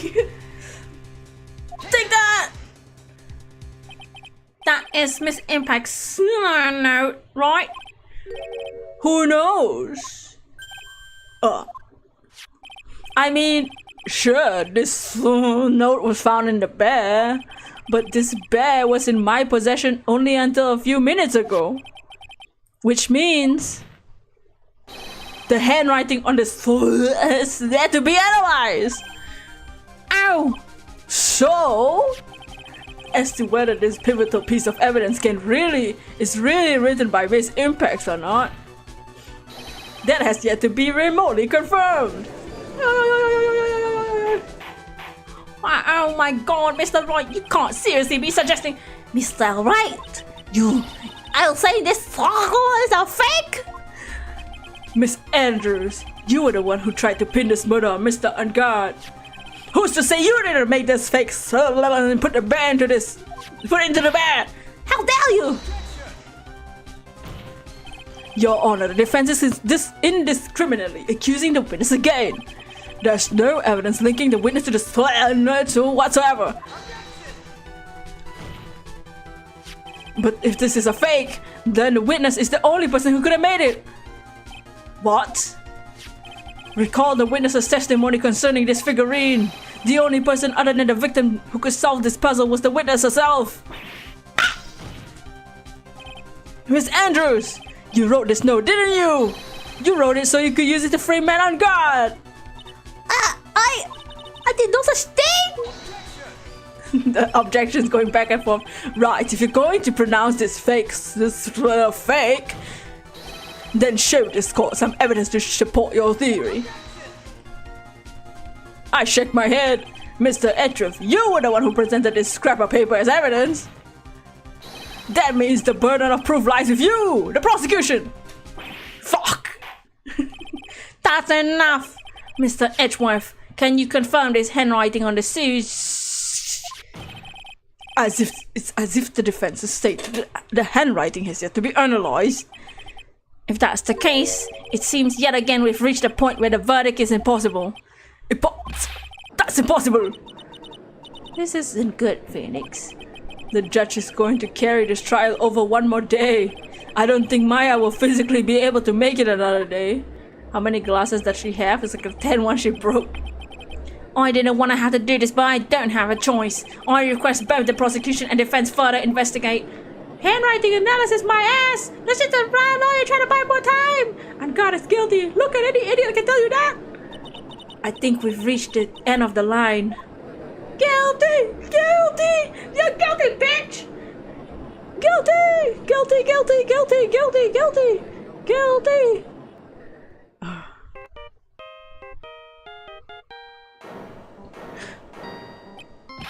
What is that sound? It's Gumshoe! Moshi Moshi! Gumshoe! This isn't a jury trial, thank God, yeah? So, what is with him? What's with that sigh? Where's Maya? What happened to the killer? Everybody can hear him. He got away. What? I'm sorry, pal, I really am. I don't know what to say besides I'm sorry. I wish there was some way to make it up to you, I really do. Anyway, what's going on? We found his hideout, pal. But the two of them were already gone. This is terrible. I'm gonna keep looking for them, pal. Don't you worry. I need a little more time. But don't tell me we don't have any more. Guilty! Guilty! What the fuck? Why is he on his phone? Stop going on Instagram, bitch! You hear that? They're calling for his head. Mr. Wright, I can't. For us to come this far and... dolls. Oh! What? Let me talk to Mr. Edgeworth. I can't do that. Let me just walk over to the prosecution table real quick. Hey, that's a phone call for you. Mr. Wright, get the hell out of yourself. What? I'm about to end today's proceedings. You may take your phone calls after. Wait, Your Honor. Edgeworth, catch! Oh, fuck! Shit! Mr. Edgeworth! What do you want, babe? Please, you're gonna buy us more time! Dots. Court is in session. Boop. I'm sorry, Your Honor. You were saying? Now I have your cell phone, bitch! Mr. Wright, this is a court of law! I'm sorry, Your Honor, but they animate the photo. They didn't even. My favorite part is they clearly have the PNG, but they didn't use the PNG. They just used the evidence picture. And they clearly have the sprite in their files, but they didn't use the sprite. They actually just took the whole square. I'm reluctant to do this, however, it appears I have no choice but to suspend proceedings until tomorrow. This time I really can't do anything. Court is now adjourned for the day.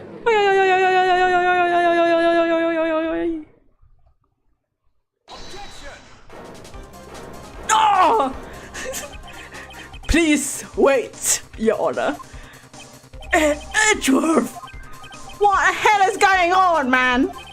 I humbly request another 30 minutes of Your Honor's time. For what purpose? We can perform the necessary tests on this piece of evidence in that time.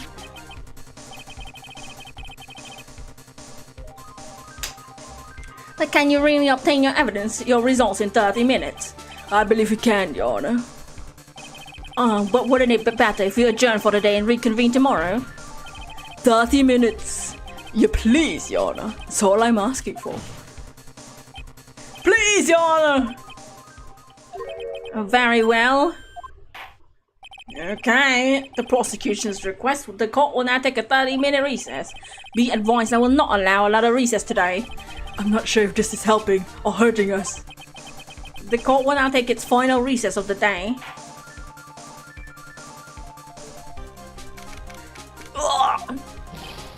Right. Well, what's going on with Maya's situation? It's 2 p.m. in the afternoon. The killer looks like he got away again. 30 minutes? We can't find her in that time. Oh. Boop. Report! Oh, is that Mr. Edgeworth? I still have his phone. We don't have time to spit it out. Right. It looks like we just missed them, sir. But the killer left a few things behind by accident in his rush to get away. A few things? Can we use any of them as evidence? Ho ho ho! I thought you asked, pal. Dot. I got things he left with me right now and I'm on my way over. Really? That's odd. Any items like that are usually sent to the crime lab first. We don't have time to wait for those things, for those guys, sir. When those guys weren't looking, I swiped the stuff and ran. I freaking yeeted out of there. What? Well, I'm not a detective anymore, so I had to. I'm sorry, sir, but I've gotta put the law on hold for now. Sounds bad. I hope he doesn't get in too much trouble over this. My hunk of junk car? I'll say I'll be there in 20 minutes, sir. Don't worry, I'll be there. Wait for me! Alright, just get here in one piece.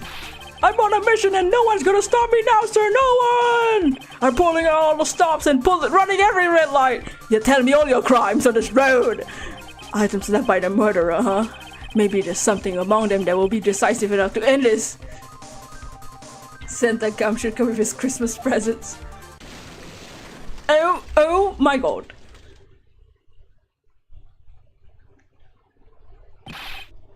Hello? What's wrong? Detective Gumshoe, answer me! No one can stop me!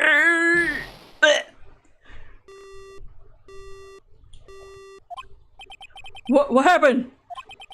It sounded like he had an accident. I'm guessing his cell phone broke as well. Fuck shit! What the was he thinking? We've got to hurry and call for help. But we have no idea where he is. His cell phone is broken and he wasn't driving a patrol car, no radio either. Also, if we don't get to those items before daybreak, the police will take possession of them. No! We can't let that happen! Well, if there's a way we can find out where he is, we can stand a chance. Why did Gumshoe have to get into an accident now? Is there any way to find out where exactly he is at this moment? There's a way. That's right, there's a way. What? How? I'm sure we can find out where Detective Gumshoe is through this.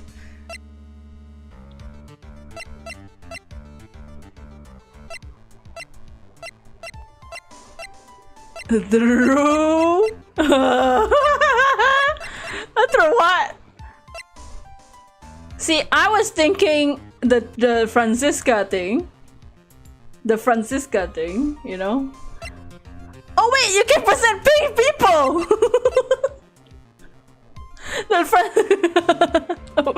Oops! You can't kill best boy like that. Oh, Gumshoe! Why are you bringing up Francisca at a time like this? You know, maybe make it obvious that it could present people. Oh, I see. I'll try to get in contact with her. The chances are slim, but she's all we have. Francisca, will she even want to help us? Edgeworth, what is it? I don't have any right to judge anyone ever again. I know my client is guilty, but what I'm doing now, I'm pinning the guilt onto someone totally innocent and using evidence to do so. It might be my turn to say defense attorney Finney's right chooses death. Right. It doesn't suit someone like you to cry like a bitch, okay? Whether you did your job well or not, that can only be seen after the verdict has been decided. The verdict? Is Prosecutor Edgeworth here? What? You want? There's a phone call from you, sir. They said it was extremely urgent. They're probably finished with the handwriting analysis. I have to go take this call. In the meantime, think hard about what it is you must do. Also, here's your phone back. Dude, you need to upgrade to an iPhone. It's 2018, man. Why are you using a Nokia? What? What's an iPhone? What do you mean it's 2018?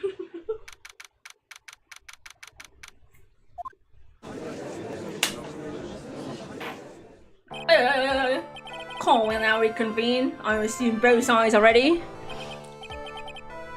Yes? Yes? Why you... I can understand the defense acting like this. However, why do you seem so distraught, Mr. Edgeworth? That is... It's nothing, Your Honor. What's wrong with Edgeworth? Looks like something unexpected just happened to him. Now then, Mr. Edgeworth, could you please tell the court the results of the handwriting analysis on the Miss Impax's note? Alternate universe where retro technology is everything. Yes, Your Honor. Unfortunately, we have discovered that this note is a forgery. What? What do you mean, that's Mr. Edgeworth? This note was not written by Miss Impax herself. It's a fake. Oh, we're in the court! Mr. Edgeworth, would you care to explain what's going on? If this is not written by Miss Impax, then who wrote it?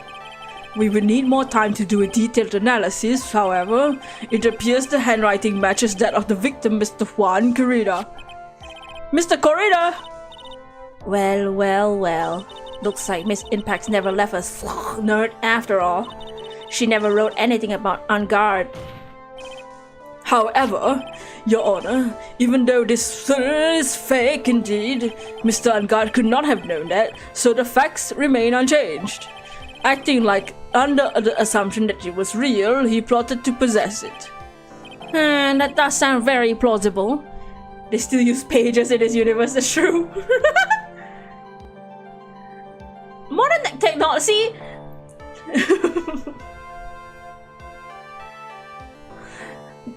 The Ace Attorney games are both modern and advanced at the same time, okay? In the 7 years after the next game, that's when all the technology advances happen. To have shit like widget and all that shit. That does sound very plausible. This theory that Unguard had no idea that the whole note was fake. Something seems a little wrong with it. What do we have? That he wouldn't have known? It was fake? Evidence? Do we have evidence? Let me see my court record for this. That's good, modern sucks anyway. Evidence that he would have known it was a fake. I mean, the camera! If he was watching the whole time, he would have known it was a fake, so... He would have seen Juan write it, no? The defense believes the prosecution theory has stated contradicts testimony. If everything the prosecution has proven up to this point is true, then it's impossible for Unguard to not have known it was a fake. I'm gonna present the camera. What is this little item called again? It's called a camera, Your Honor. It's 2018. In 2018, there'll be cameras in the courtroom.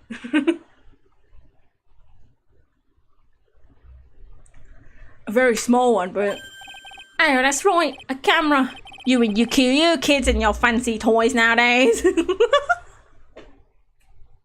I love how old this game is. Don't you love it when, like, games from back then are set in a time where we've already experienced it? Like this game being set in 2018. That's insane. But they made it in 2002. It's so weird. So funny. Mr. Edgeworth, earlier you claimed that Mr. Unguard knew of the existence of this note because he was spying on the victim. Isn't that right? Oh, if that were true, then this means Mr. Unguard would have known that the victim had forged the note. Oh, for shit. So then the defendant knew this note was a fake. And if that's true, then the situation suddenly changed in a very dramatic way. Exactly, Your Honor. The prosecution theory as to what Mr. Unguard's motive for murder was, it suddenly disappeared into thin air. But Your Honor, it's not as if Mr. Unguard monitored Mr. Corrida 24 hours a day. Perhaps the victim wrote the note in a place Mr. Unguard didn't know of. Well, right back at you, Mr. Edgeworth. Why don't you show us some proof that the victim made the forgery in an unknown place? Ah! Order in the court, Mr. Edgeworth. Looks like this time it's you who dug his own grave. As I figured. Huh? As you figured? As I figured, it came down to this after all. Mr. Edgeworth, you're not making any sense. When I heard the results of the analysis, I thought this might happen. The question is, what next? What next? Double question mark. If the prosecution can't prove Unguard's motive through evidence, then we must prove it from another angle. Well, I agree with you there. Your Honor, the prosecution would like to call a witness to the stand this time. Oh, that's fine. However, this witness is a little unusual. Edgeworth stuttering? This is not like him at all. Unusual? What sort of witness is this person, Mr. Edgeworth? This witness, is one who is perfectly fit to answer one and for all of the question of who was it that hired Shelley the killer to commit murder. That's impossible. Who? No such person exists. They can answer that question with certainty. Yes, Mr. Edgeworth, who is this witness? It is, Yes, go on. Who is it? the man himself, Mr. Shelley the killer. Oh, Mr. the Killer. Don't. Wait, Shelley the Killer? What the hell? You mean the killer? I mean, the assassin, the killer, their killer. Yes, Your Honor. He's coming here, to the witness stand. Well, yes, in a manner of speaking. I recognize that this is a very unusual circumstance, but I ask for your permission. After all, we've already interrogated a parrot, so maybe this is fine, you know? Mr. Wright, Yeah? is this alright with you? Do I have a choice here? I can't really do much else to drag this trial out. The defense has no objections, Your Honor. I wonder if it's really alright to do this. Very well. The prosecution calls the witness to the stand. Edgeworth, is there no other way left to us?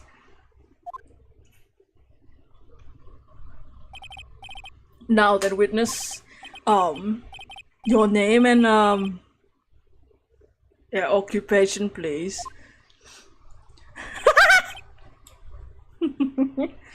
Very good, sir. My name is Shelley the Killer, and I'm a professional assassin. I say, what the hell is going on? Your Honor, How can you remain so calm? What's the meaning of this two-way radio? wow, I love 2018.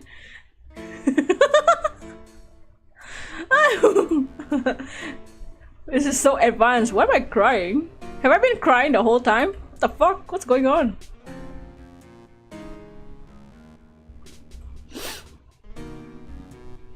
Almost sounds like Bane. Actually, Your Honor, it was delivered to me just now. It came with a condition. As long as we do not trace its source, Mr. the Killer will testify to this court.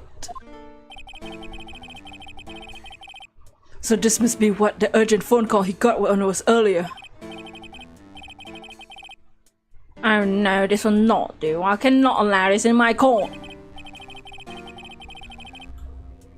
First of all, we can't even be sure this is Mr. the Killer himself. Witness, please present some sort of proof that you are in fact Shelley the Killer. I understand. Please wait a second. Question mark? Doors. I'm so hungry! Maya! Maya! A voice! Mr. Wright, can you confirm anything from this? The defense has no objections to this person. That's definitely Shelley the Killer. Wait, this is Shelley the Killer. Looks like we have run into yet another unexpected turn of events. The gallery must be like, what the hell? It doesn't seem like we have too many choices under the circumstances, so... Now then, witness. There's one thing I'd like to confirm before we speak of anything else. And what would that be? At the request of a client, you killed Juan Corrida. Is this correct? Those. Just as you say, I indeed killed Mr. Corrida. Oh my god. Now we have answered that. Let's move on to the name of your client.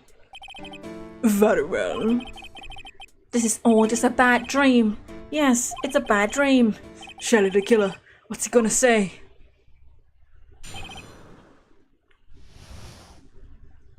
If you thought interrogating Parrot was bad, just wait till Dual Destinies.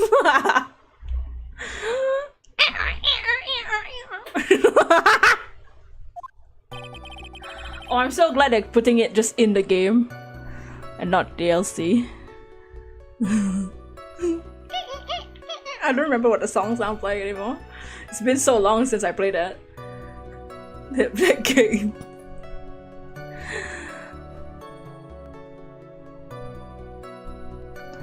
There's something I must first state. To an assassin, nothing is more important than the trust between the client and himself. And that is the reason I am here today on this witness stand. It is my wish you grasp this concept before I give you the name of my client. Mr. the Killer seems to be a very clever man. I almost say he's mocking us. A choo choo choo. While he may appear to be our enemy, Your Honor, Mr. the Killer is only stating the truth. The reason I'm here is to break the pact. No, the reason I'm here is to break the pact. He is no hypocrite. He's always stood by his one belief. You mean about this trust between his client and himself thing? It seems to be a level of trust beyond what people like me can comprehend. Well, Mr. Roy, are you ready to cross-examine the witness? Yes, Your Honor. There's no way to know what's coming next, so stay cool and collected, Phoenix.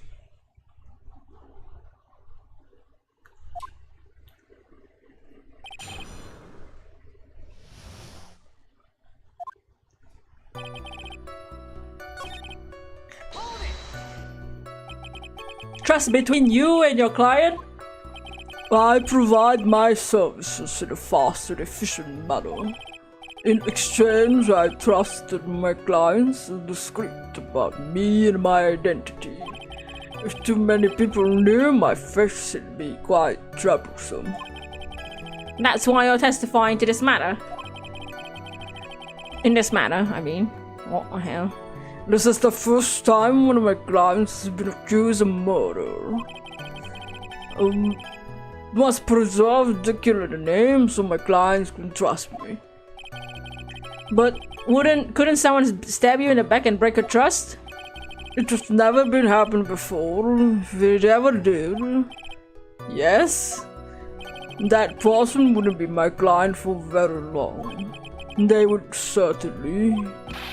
That's enough! No more, please! Very well, it was only a hypothetical anyway. It does sound like pain.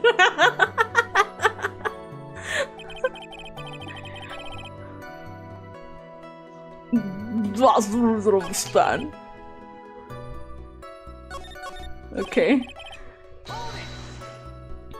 That seems a little strange to me. I mean, you're about to tell us the name of your client. I would think this would be very bad for them. Doesn't matter to me. This client has already broken the rules and acted outside the prescribed rule. Their role? This person tried to implicate another of the crime in order to save themselves. Like a little bitch. This is trespass, so that cannot be forgiven. You! Who gave you the right to be so high and mighty? To the gentleman who spoke just now, excuse me, but would you care to die? Out now! I'm just don't worry about me. The judge had better watch himself. We understand, so please tell us the name of your client. I'm afraid I cannot do that. I still have a few things to say before I do. Ah! Egomaniac. It's not good for her to have to be so aggravated. You won't live very long if I let you let everything go. Let the games begin. Batman. That coming from an assassin makes it less comforting. I don't really care about all the fluff, just tell us the name!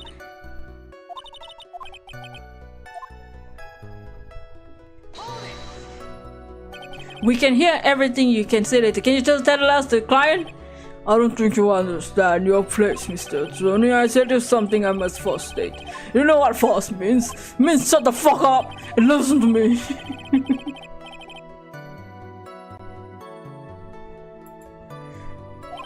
Okay, fine. The trust between you and the client? Oh, we already read this. Next strange. Okay. I'm sorry, but I was wondering about something you said. You said that your client had already broken the rules. The person who frames another is the worst kind of human. And that's why you feel you can betray this person? I've no trust relation with a client who can't understand your assigned role. Just my luck, an assassin with a conscience. Who would have figured? Now then, everyone, do you think you can understand my logic? This case keeps getting better and better. If you can't, then I'm afraid we can't proceed. Everyone understands your point, I think, really. In that case, I believe I'm prepared to disclose the information you seek. You made it crystal clear that you value trust over all else. I believe you're ready. Excellent. And that is the reason I'm here to understand. I do believe it's about time I revealed the name of my client, don't you think? Dots! What is it? Now I can bring myself to ask the client's name. If you can't ask it right, then I will. Witness. What is the name of your client who requested the murder of Juan Carrera? The person's name is...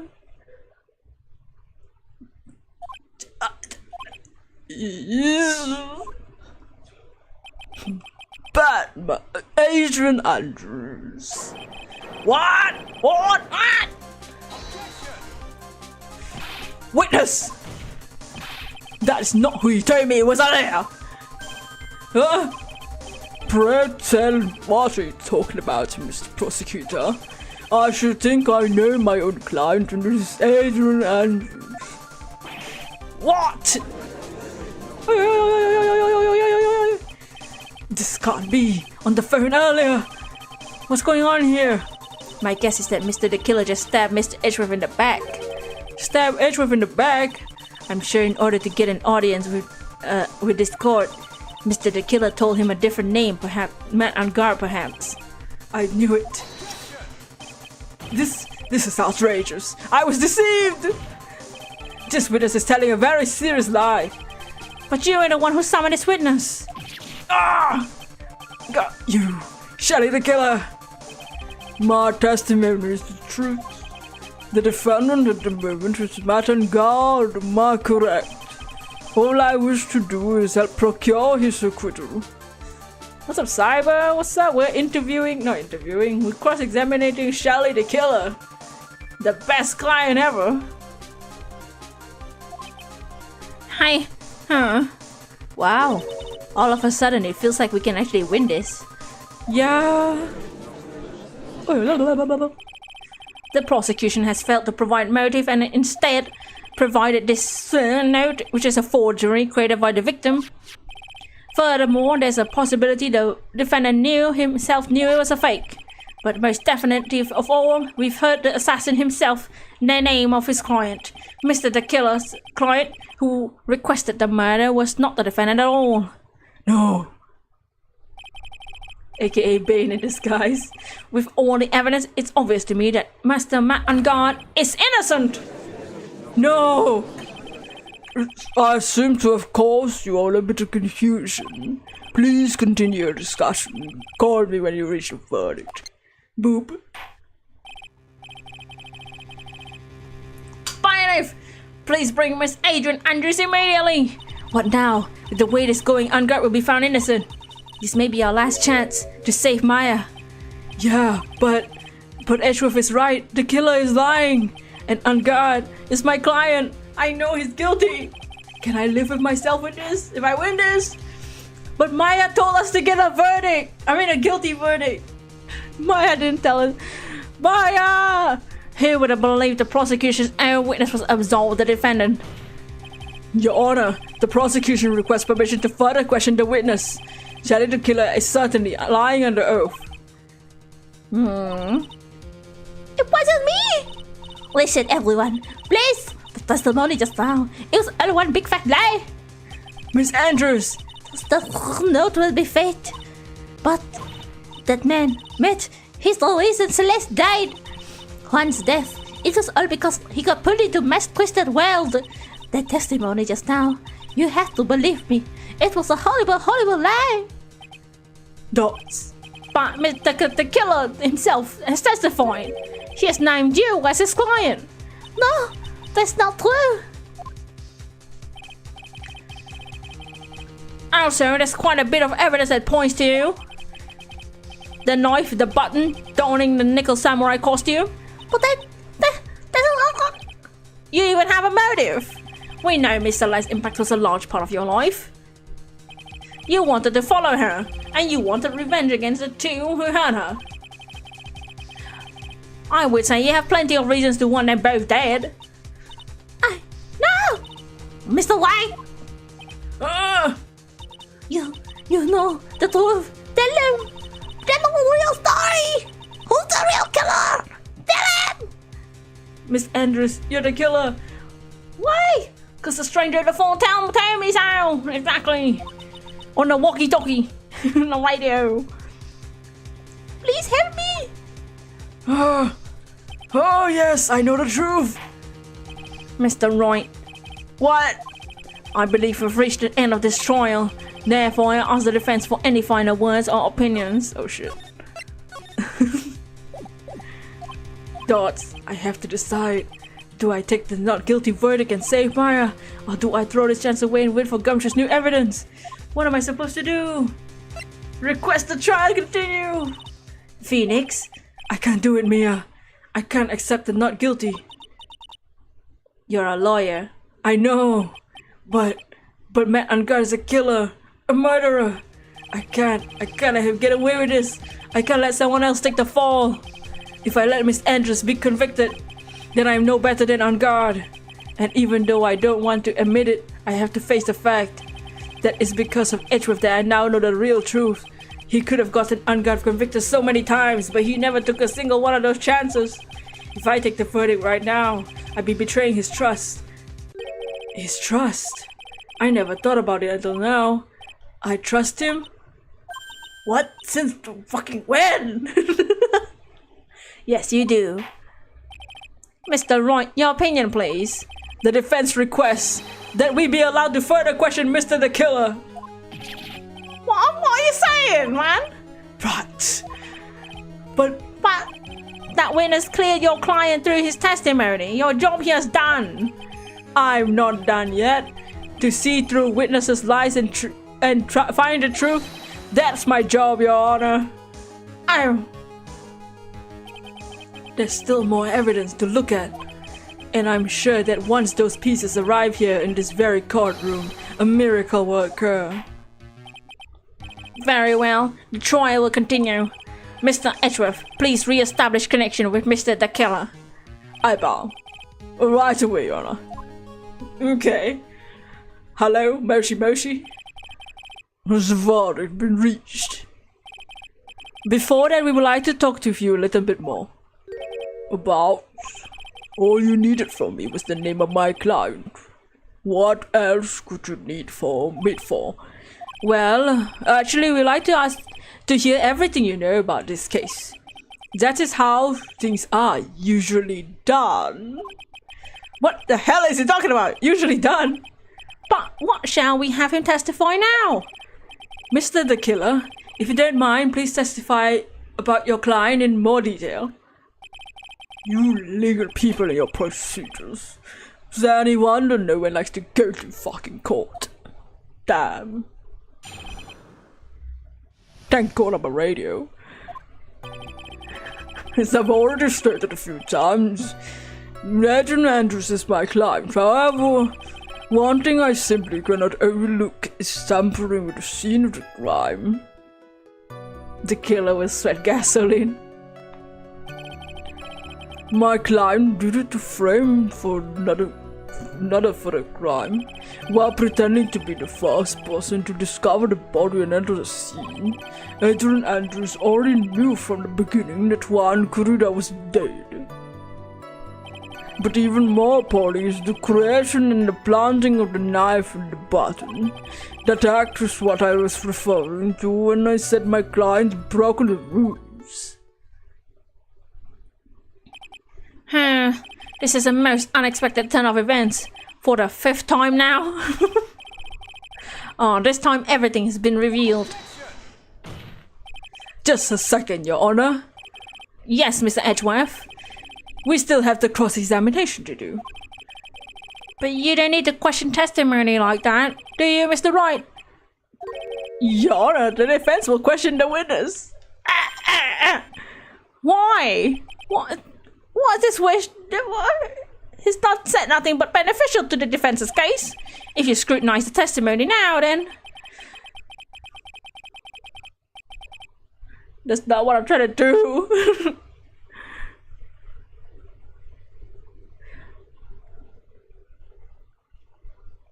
I'll expose the lies that also beneficial testimonies, I suppose.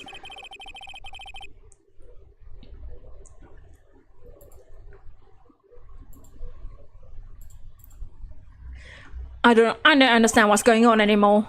That makes 2 of us.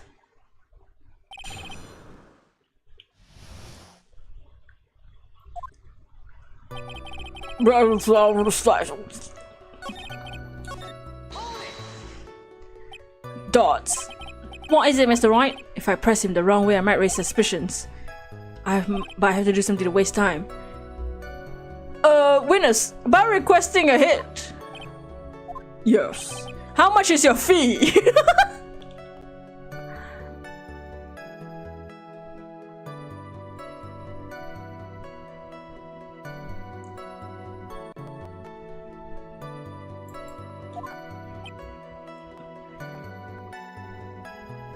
Hold the phone. I see you're quite a dark-hearted man, Mr. Attorney. Huh? If you like to talk business, we can do so after the trial. Ah, no. Mr. Wright! What? You wanna kill me? You want me dead, don't you? What? What? No! Mr. Wright, guilty! Witness, let's continue. Why did you disclose the name of your client? I guess I shouldn't press him too much. He'll be angry.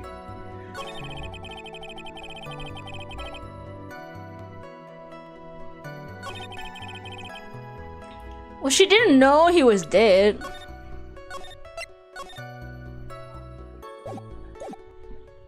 Nice.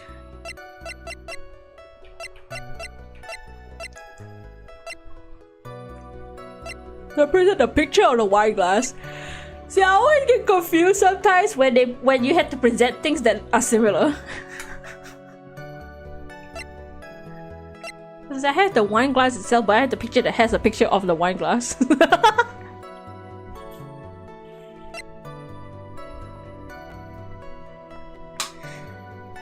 She had time to pour juice and everything.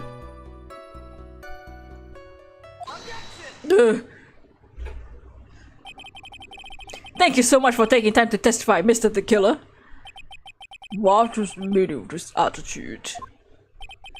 When Adrian Andrews entered the victim's room, your client had no idea Juan Corrida had been murdered. But how do you know that? From this wine glass, Your Honor. The glass?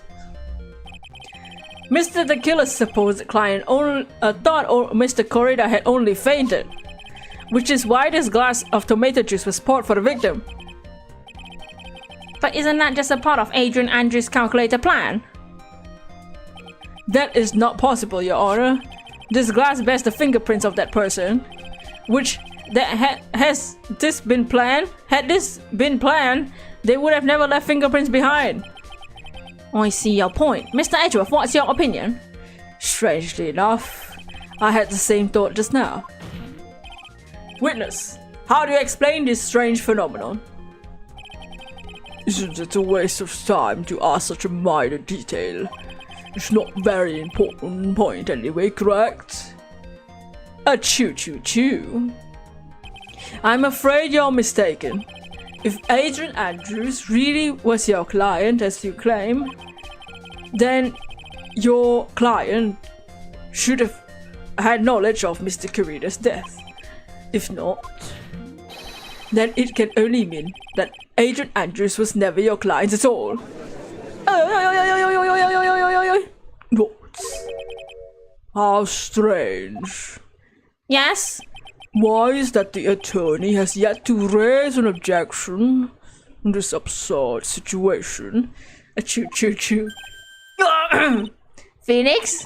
If the killer figures out what we're up to, we're in real trouble. Yeah, I know. Mr. Edgeworth, I'm surprised. You know you can't say things like that without any evidence. Sorry. Don't. Well, that was an awfully weak objection for the both of you. Anyway, I'm positive there's a contradiction in that testimony. The prosecution's request further testimony concerning whether the request was taken. That's very well. Now I have to buy us more time.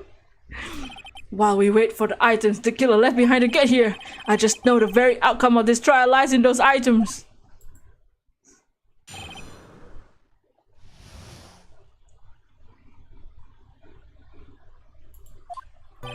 This request came to me about a week ago. It was a request for my services on the night of the award ceremony.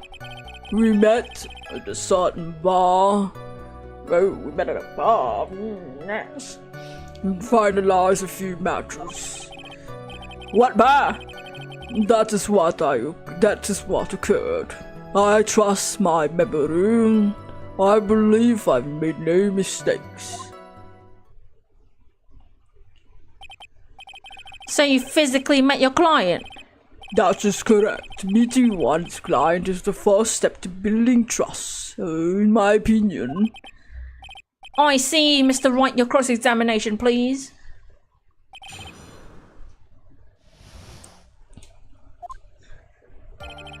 This request came about a week ago. Well, there was a request on the night of... Which bar? So you physically met Adrian Andrews? Yes, of course I did. What was that? What was the brief pause? Witness! I would like for you to give us a few more details. I always meet my clients as a matter of principle. I've never taken a request by telephone or mail. Why is that?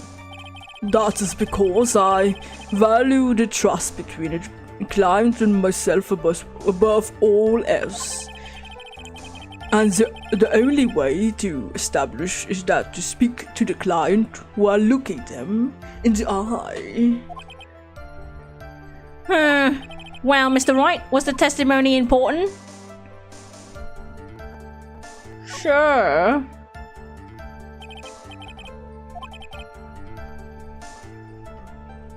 If Mr. the Killer had met his client before the murder, then it's unlikely he's mistaken. You're saying that his client was really Adrian Andrews? I guess so. You see, I just said. I'm so lost. Who the heck am I supposed to be helping here? Calm down, Phoenix. Think carefully and relax. That is what I call I trust my memory and made no mistakes.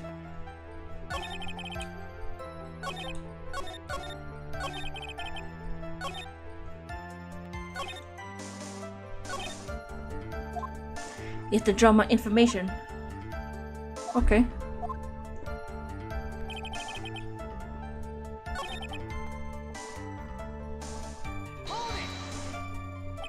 Did you ask why on that specific night? No, I try to fulfill all my conditions of my client's request. As for why, I only had my suspicions. Your suspicions, huh?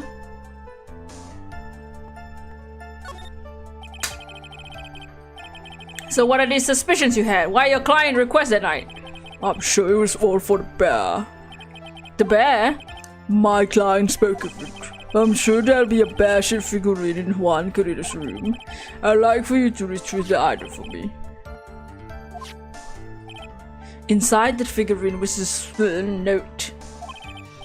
Naturally, the victim brought it with him to this hotel room.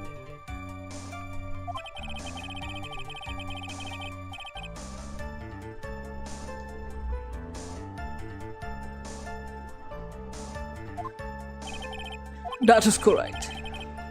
If not done the job that night, I would not have known where the bear figurine was.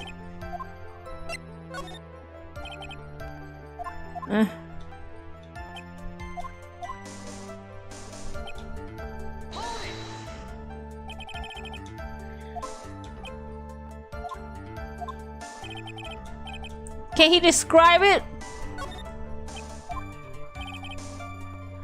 But he did describe her.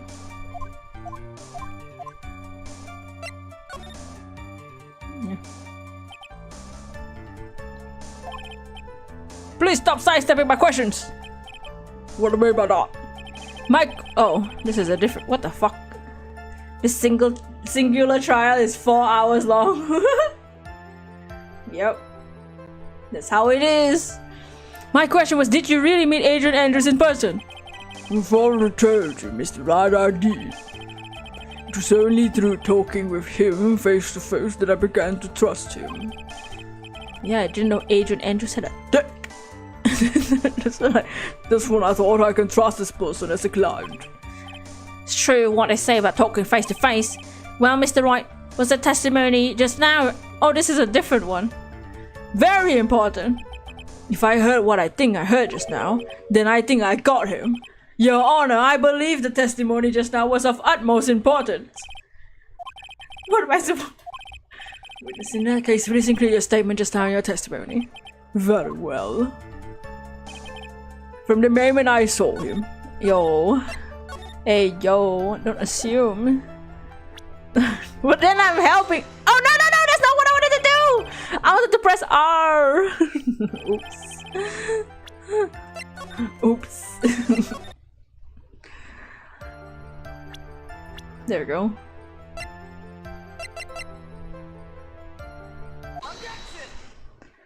He'll just be sus of me though. I would like to go over this one more time. You met Adrian Andrews at a bar and took the request at the time. Yes, that is correct. And when you thought he was trustworthy, how many times must I repeat myself? Yes, that's correct. I'm sorry, but that's an impossible tale. What? Shelley the killer. You have never met the real Adrian Andrews. No. Why would you say that? Because you made one thing very big slip up. About her. So what's the issue? Oh, fuck! What did you say just now? About her? If you have met Adrian Andrews in person, one look would tell you she's a woman! Oh my god. Hey, you know what? It's 2018. You never know these days. What meaning of this? The witness testified to the following, that he always meets face to face with his clients when taking their requests. But he's never met Adrian Andrews in person. Yes, Your Honor. That's exactly the point.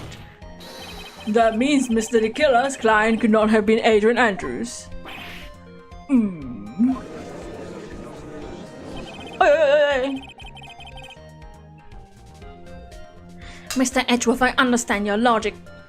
Told ya. I mean, I know.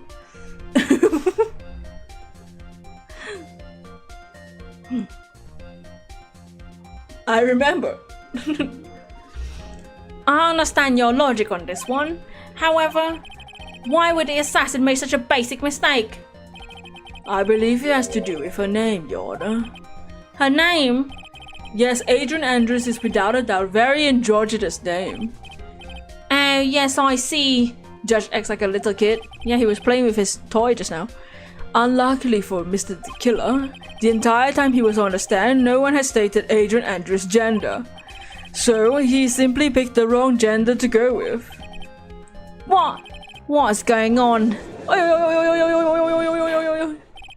Shelly the killer! This court demands an explanation. I think somehow I must have mixed up this client with another. So does this mean you remember something different now? Yes, of course. Please, if you would allow me to testify once more. Ah, I know he's just gonna spit out more lies. Very well. This time, give us the truth, nothing but the truth!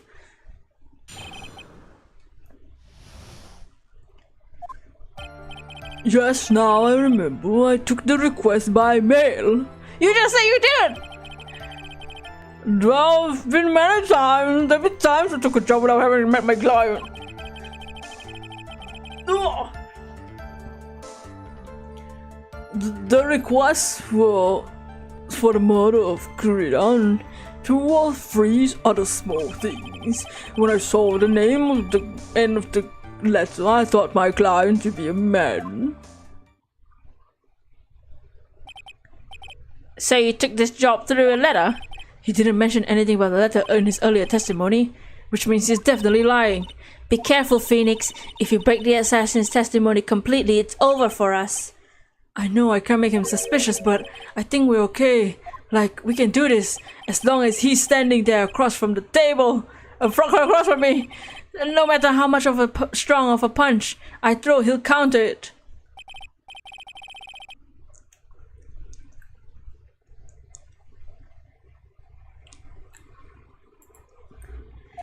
Now let's begin the cross-examination. I gotta say,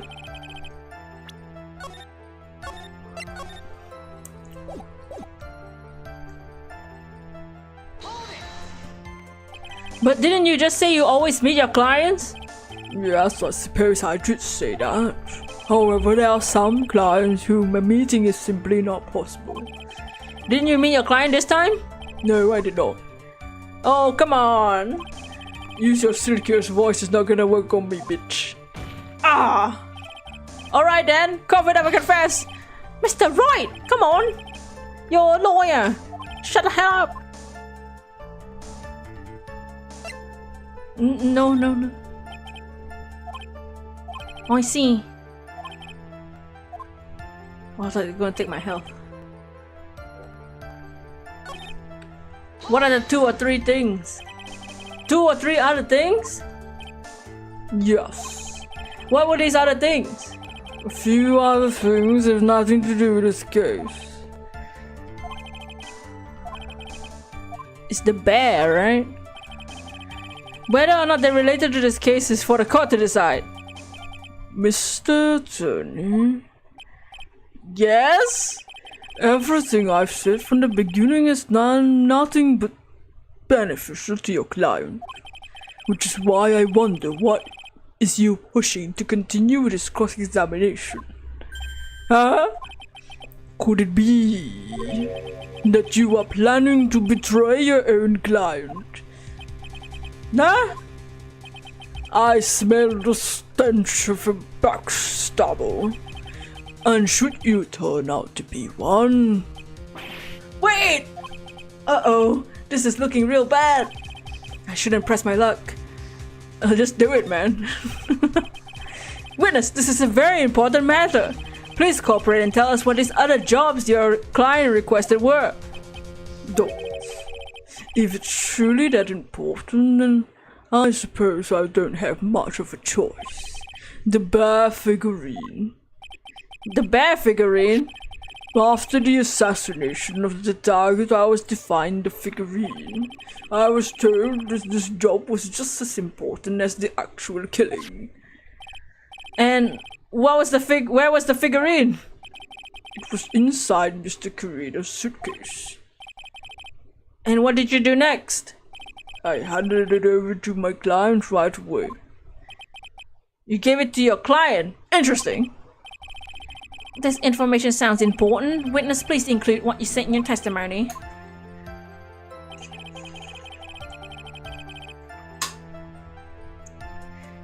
The bear figurine.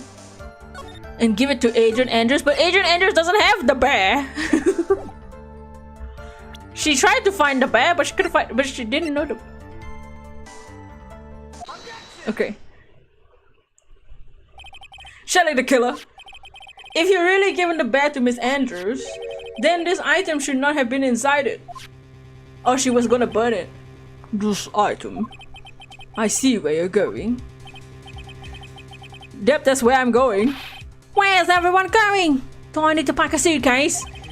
Your Honor, don't be an idiot. Think back to Miss Andrews' testimony.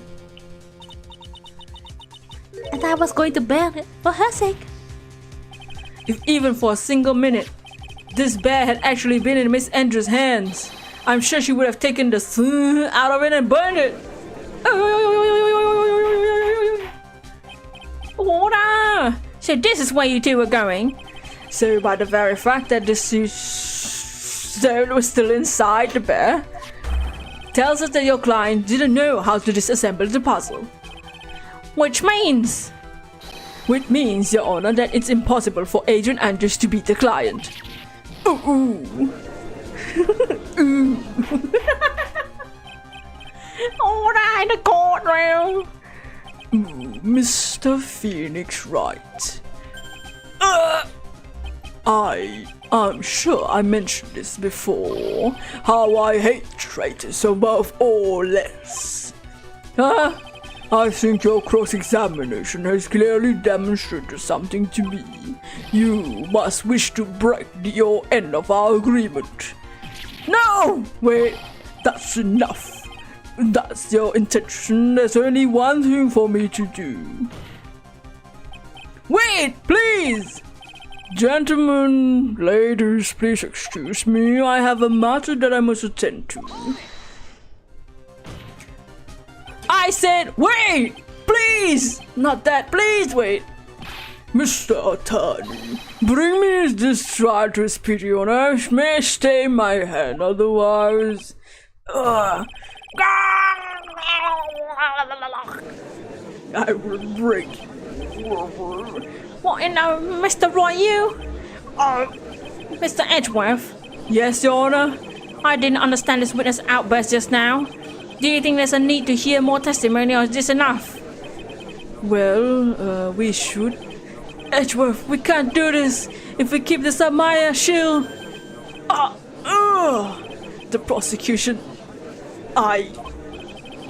What has come over everyone, even you are... The prosecution... rests. What is going on here? The prosecution has no further questions, Your Honor. What? What?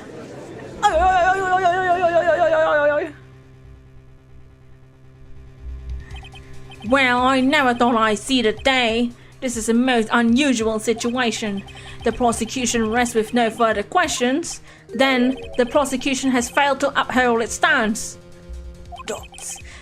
If that's the case, then even though I'm reluctant, I must believe Mr. the Killer's testimony is accurate. That would mean that Shelly the Killer's client is Adrian Andrews. Mr. Wright, what? If I end the trial here right now, then your client, Matt Ungard, will be declared innocent. In his place, Adrian Andrews will be charged with murder and hanged. Miss Andrews! We're charged with murder.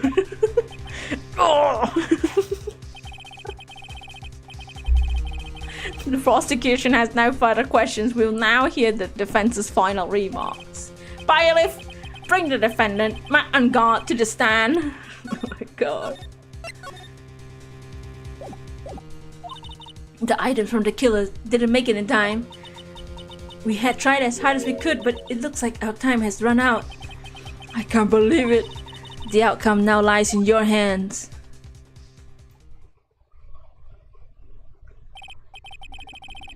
Did the old guy finally decide?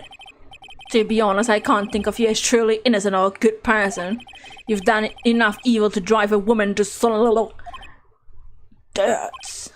But at least on the charge of murder, it would appear that you're innocent.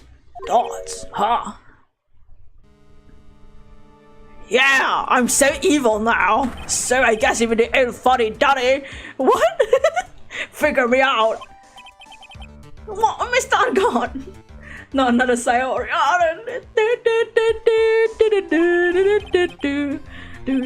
What a treacherous lawyer. I'm giving up with his client like this. That refreshing like a spring breeze crap is just atrocious. Don't you agree? Don't. Anyway, get on with it and pronounce me innocent already. Right, Mr. Lawyer? Don't. Should I side with justice or save Maya's life? You better get on guard, guilty sentence, okay? But if I did, then Maya will die. But if I say he's innocent, then Miss Andrews will die.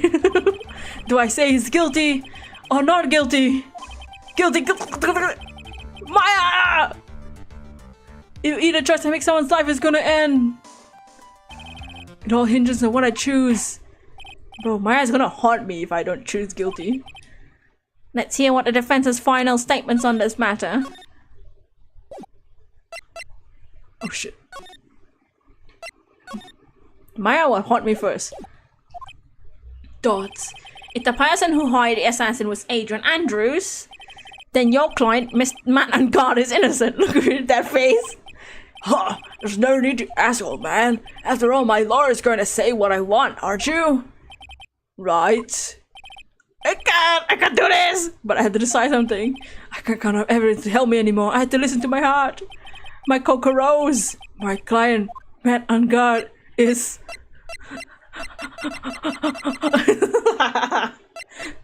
not guilty.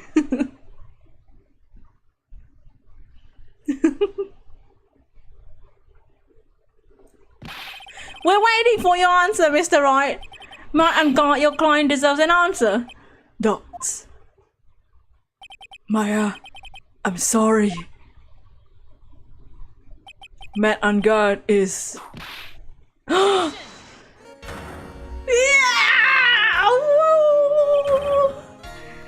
From Francisca von Karma. I love this music. Epic. Shut the fuck up, everybody. Francisca! What are you doing? Ow! You see now, don't you, Mr. Phoenix, right? She came! Oh! Oh my god. This is exactly why you should never take your eyes off the scruffy fool. Did you bring them? The final pieces? And my husband? Where's my husband? Oh, he's half dead, don't worry. You should know better than to ask that, Mr. Miles Edgeworth. Von Karma is perfect in every way, bitch! The evidence is here in perfect condition. Don't worry about Scruffy. He's fine and his injuries are minor. All the items are inside this. What a filthy outcome this is. That's Gumshoes. I can spot his tattered rags anywhere. Why are you gonna roast him? I apologize for its ugliness. There was nothing else to wrap the items with. I fought long and hard this trial. All for that what's inside that ragged ass coat. I'm sure inside that coat lies a crucial piece of evidence. Your Honor, inside that filthy ass coat, find defense's final pieces of evidence. Your final evidence?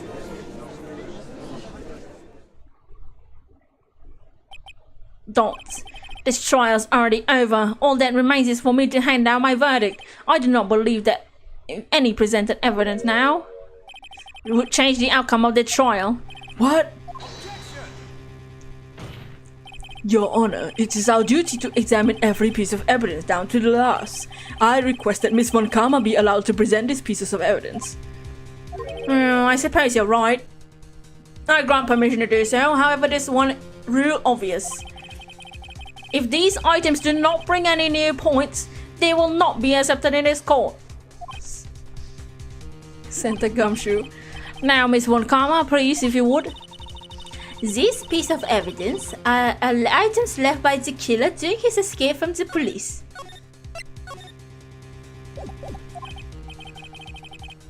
He must have been quite a rush. Yes, Your Honor. The killer left 3 pieces of evidence. Somewhere among this evidence we're about to see, there will be something that will turn this whole situation around like a miracle. I'm sure of it. That's all we can hope for. The first item. She's like a showgirl. The first item is a pistol. Okay? Does the killer pistol have anything to do with this case? No. Pretty sure there's no gun involved in this case. There's no benefit for hearing about it. Please present the next piece. The second piece is this videotape. Okay? A VCR. Like as if people still watch this shit. Okay?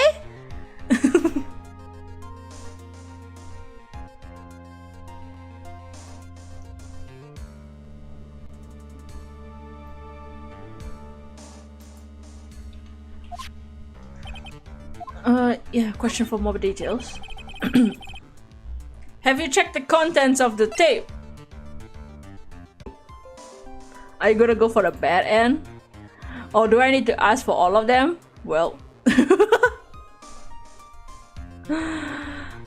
don't think I need the gun. I think I only need the tape.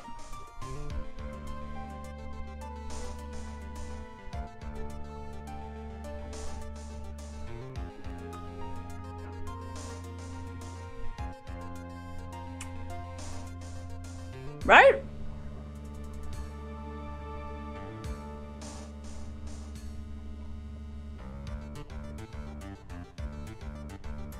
When did I save?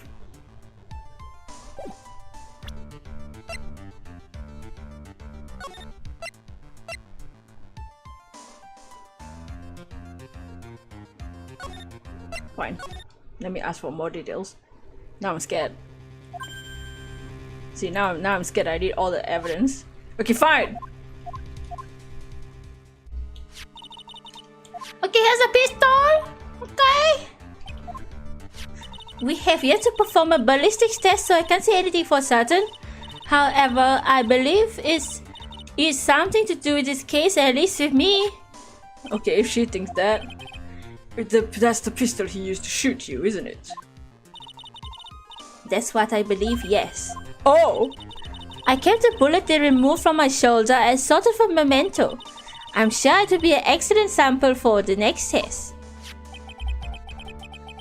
That's the pistol used to shoot Francisca. It's probably not gonna help us very much. Oh, whatever. The second piece is the tape. Have you checked the contents of the tape? Unfortunately, there was no time to. Oh yeah? But I would speculate that this tape is very important. Why would you say that? Because he came back to his hideout for it. The killer went back for it? That's right. It looks like he was trying to recover it. He injured 3 officers at the site. Holy shit, you know? Like father like that again is shot in the shoulder. Yeah, just like my papa! But somehow, it looked like he managed to protect it from the killer. Surely the killer is no ordinary man. Okay? Last piece of evidence is the bellboy uniform. Okay, anybody wants to cosplay? That's the uniform from the Gatewater Hotel. Was that used during the crime? I'm almost certain it was. There's even a pair of black leather gloves in just one of these pockets. It's interesting to get shot. No! Not yet. No! Not now. Maybe 1 out of 50 or something. There's no doubt about it. The killer was wearing this on the night of the murder. There's one thing I found interesting about this uniform. What's that? There is a missing button on this uniform. A button? It's a very unique button. I'm sure if we were to recover it, it would provide us with an interesting clue. Okay. This is all I have to present, Your Honor. It's just as I thought. What's that? I'm sure that were we under normal circumstances, these items from Shelley the Killers would be very important clues. However, Our question is not who did the killing. It is who is the client. That's right, correct. And these 3 items do not tell us anything about that. Thank you for your hard work, Miss Von Karma. You may step down now.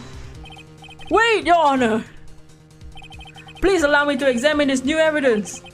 Overruled. This court already has the evidence it needs to hand down a verdict. Wonderful! Absolutely splendid! This judge is such a brilliant man, isn't he? Is this the end?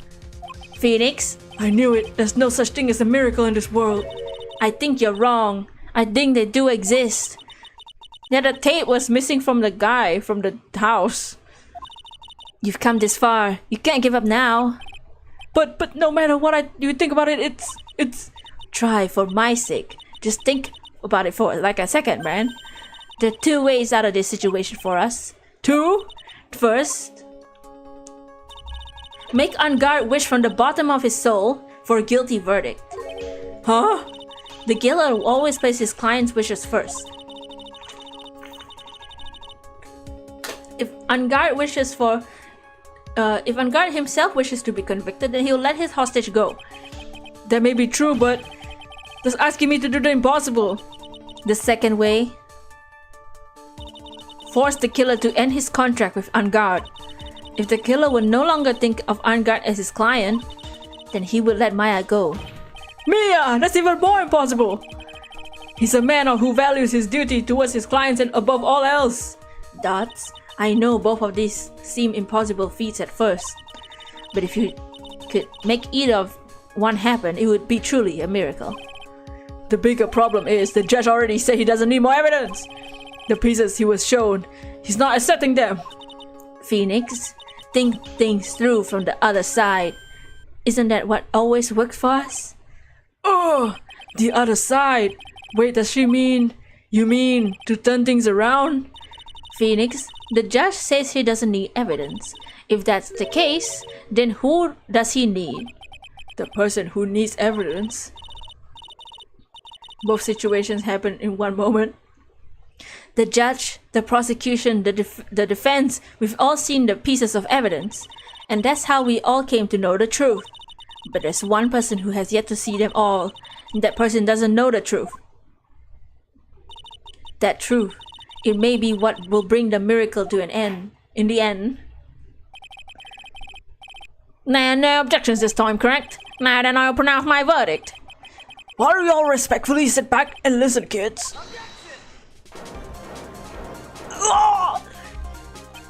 I've already told you, Mr. Wright, this court does not need any more evidence. I'm not saying it is us that needs the evidence, Your Honor. Oh. Then what, you want to show the evidence to that person? Yes, Your Honor. Please, Your Honor. Mr. Wright, for you to ask with such passion, I will grant you one chance. One chance? Please show your evidence to who you think is the right person. He needs to see our badge, that's right. That's impossible. To turn this situation around in one try. One try, that's all I will permit. I have to try and remember everything that has happened to us up to this point. Think, Phoenix, think, Phoenix, think.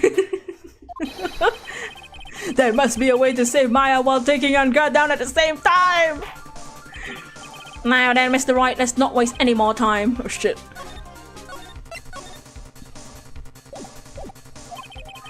Who would you like to show the evidence to? See, when they say who, they should just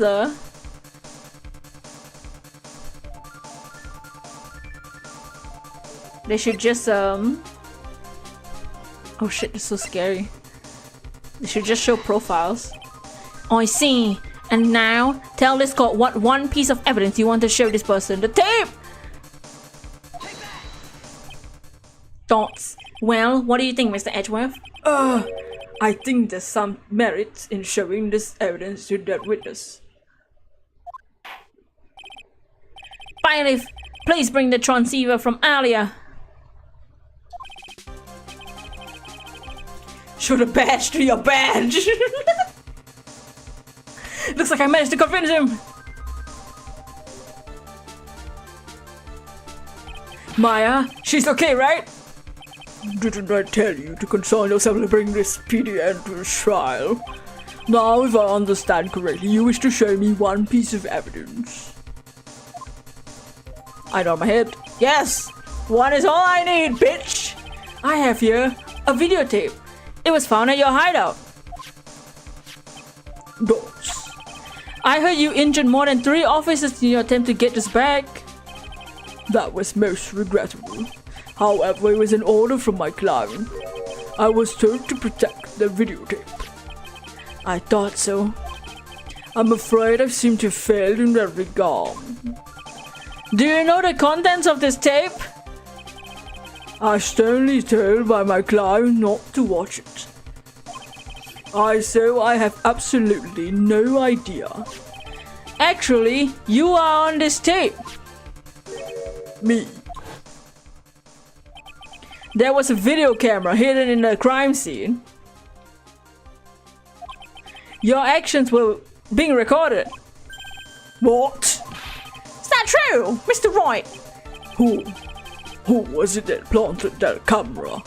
Well, the only person who could have placed the camera at the scene of the crime would be your client, naturally. Oh! That was Adrian Andrews. Be quiet and listen, bitch! Your Honor, shut the fuck up! Oh, okay. Your client specified a place and a time for you. Isn't that right? Yes. That was so they could film you. Dots. I had no idea. Dots. Mr. Wright. Why would my client do such a thing? Dots. I would like to know why. Why did Matt and God film the crime scene? The reason why he did is my ticket out of this mess. There's only one reason. They didn't trust his skills. They wanted to blackmail you. Your client once told me something very interesting. We were talking about you, and this is what they had to say. But I'm no weakling. I don't believe anyone. These are all assassins. Come on now, Mr. Wright. Assassins aren't above blackmail. That's where the video comes in. With that, I can keep him at bay, even blackmail him if I wanted. Your client didn't trust you at all. They were thinking of using this videotape to blackmail you. On a VHS tape. What do you have to say to that, Shelly the Killer? Oh, shit. No. It looks like I was being deceived from the very beginning. Yes, by natural. That is the kind of person they are. Your client is a person who only thinks and plots of how to use the people around them to protect themselves from any and all dangers that may arise. That is the true nature of your client. No. I've one question for the witness. Yes. You told us one thing numerous times during your testimony. You said that you detest traitors most of all. Yes, that's right. But what if the traitor was your client? What will you do then? No. That's obvious. I would break our contract. In that case, I'd break the Batman. And then that client will become my next target. For the honor of the killer name, even if it takes an eternity, I would follow that person to the end of the earth to exact my punishment.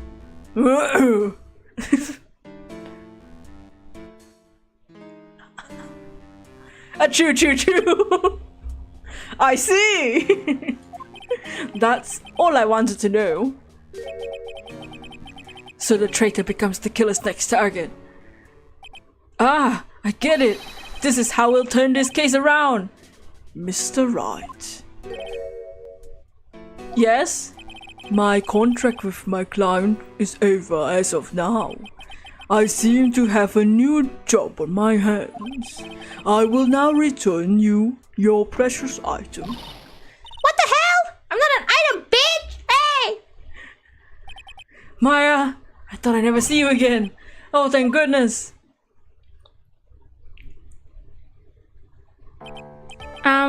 This trial appears to come to its conclusion. However, I don't quite know what just happened there with the witness. Ow! Miss Von Karma, what did that? She's always has you in her sights. Now, I do believe it's time to finally hand down a verdict. Oh, you're pissing yourself now, bitch. Mr. Ungard, looks like somehow you got what you wanted. You finally received the acquittal you wanted so badly, you should be happy. But before that, I would like to make one final statement. Sometime in the near future, one very betrayed assassin may appear before you. Needless to say, that man is very good at what he does. I'm sure you understand what I mean if you watch the video, you know. Posted on YouTube and everything. Help me! Now then, Your Honor, Other verdict, if you please. is this alright with you, Mr. Wright? We finally reached the end of a very long battle. Whether he's convicted or acquitted, there's no escape for him now. Go on, Phoenix. Plead whichever way your heart tells you.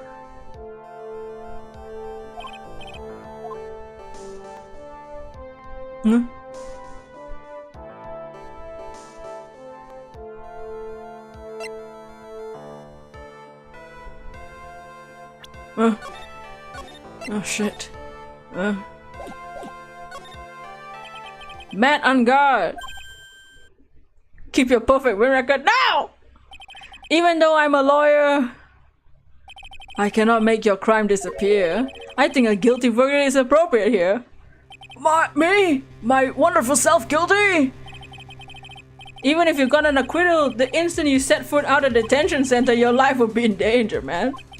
No matter which way you look at it, you can't run away from your crime anymore. Thoughts? No! Guilty!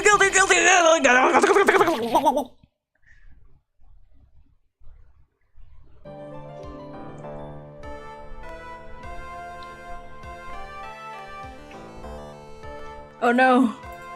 Are we back? The stream died.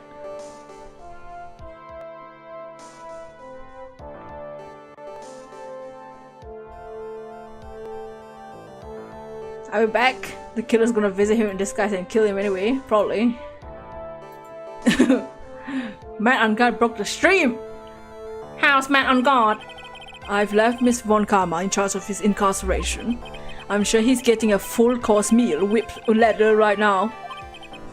Very good. That was a close one, wasn't it, witness? Yes, I plan to pay my debt of society for my own crime, Your Honor. The first time I was called to the witness stand during this trial, all I felt was despair. She must be talking about the time Edgeworth really went after her. I guess she's trying to forgive him for what he did. This witness, how should I put it, has an illness. If you're going to say you choose death, then it's no concern to me. If you want to die, go ahead. But after that, when I went alone to the detention center, this is the first time I saw myself for who I am. Dogs. And today, when the two of you used your combined strength to convict Mac, In 1 year, her crime will be paid in full and she'll be free to work again. I feel like I finally been saved! Wow, this is the first time I've ever seen her smile. I'm really happy that you are two are in charge of this case. I really don't know how to express how I feel at this moment. This is the first time I felt comfortable with myself for who I am. Thank you so much, everyone.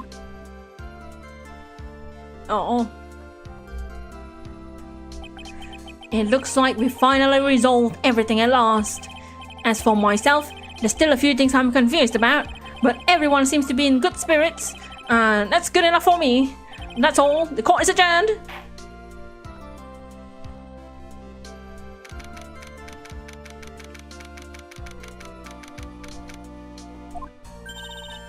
You were great out there, Phoenix. What I did out there was right? This is the first time you've not gotten your client off. You've got them a guilty verdict this time. But you have to look past all of that to what's really important. You now realize that there's something more than just getting a not guilty, right? Hey, Springman, what's up? We just finished the trial. Yes, I understand now. Phoenix, think back for a second. Think to the moments before Miss Von Karma arrived with the final pieces of evidence. Think about the incredible decision you had to make. Oh, this music, yes. Now then, Mr. Wright, let's hear the defense's final statements on this matter. Dots, I can't count on the evidence to help me anymore. I had to listen to my heart. Should I side with the justice or save Maya's life? My client, met on guard, is he guilty or not guilty? Those were your choices then. And your answer spoke to what being a lawyer means to you. Right. Hedgeworth, I've good news. Maya is now safe in police custody. Really? Oh, Pearls! Did she like immediately shrink? Mia. You're telling us the truth, right, Mr. Edgeworth? Yes, she's quite safe. She's on her way here as we speak in the patrol car. Yeah! Mystic Maya! Mystic Maya safe! You did it! You really did it, Mr. Nick! Ow! She punches deceptively hard for a child. I believed in you. And I kept saying to myself, Mr. Nick will save her. Mr. Nick will save her. Ah! Thanks. Ah! What's wrong?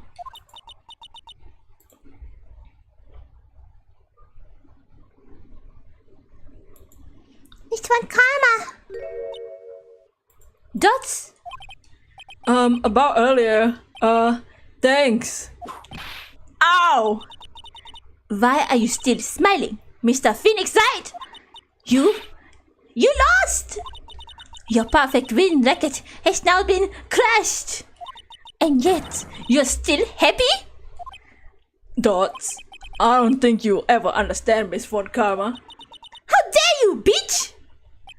Don't worry. She mean time. After all, I was like myself. I was like that myself until a year ago.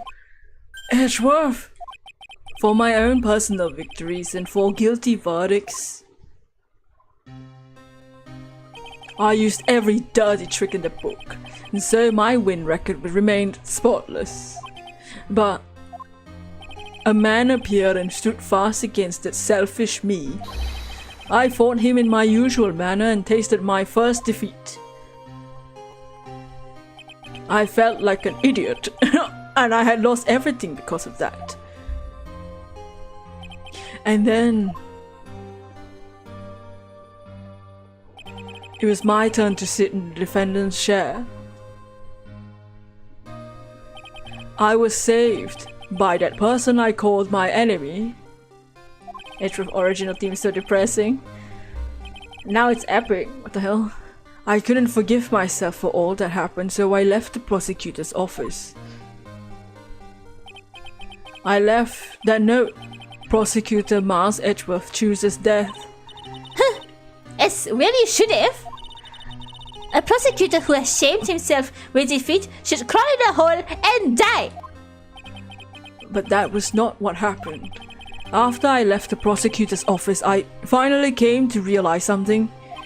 And it was in that moment of clarity that everything began to change. What foolish nonsense! Francisca! We prosecutors use anything we can to attack the defendant. But every time we did so, No matter how desperate the situation, instead of giving up on like most people, that man would hold strong to his undying faith. And then, before I knew it, I began to trust in that man as well. What the fuck are you saying? You trusted your enemy? It doesn't matter how many underhanded tricks a person uses. The truth always finds its way to make itself known.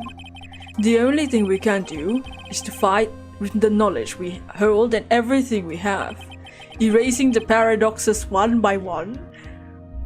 What the hell is he talking about? I don't know. It's never easy. We claw and scratch for every inch. But we always eventually reach the one singular truth. This I promise you. The truth. Yes, little girl. That's the reason why prosecutors and defense attorneys exist. But I'm sure you knew that already, didn't you, right? Dots. That's why you couldn't forgive me. This man who went into hiding. Isn't that right? This man who only had his sights set on victory.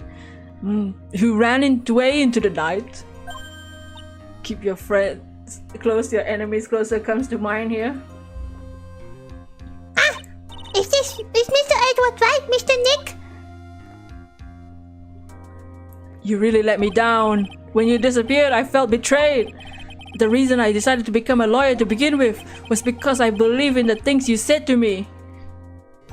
All those years ago. And you betray your own words. That's why, 1 year ago, I made up my mind. I decided that Miles Edgeworth I knew had died. At least that's what I told myself. You pathetic fool! Miss Von Karma. I don't want to hear that just whimpering of a disgraced loser. Von Karma is someone who is destined to be perfect. Miles Edgeworth, you're no longer worthy.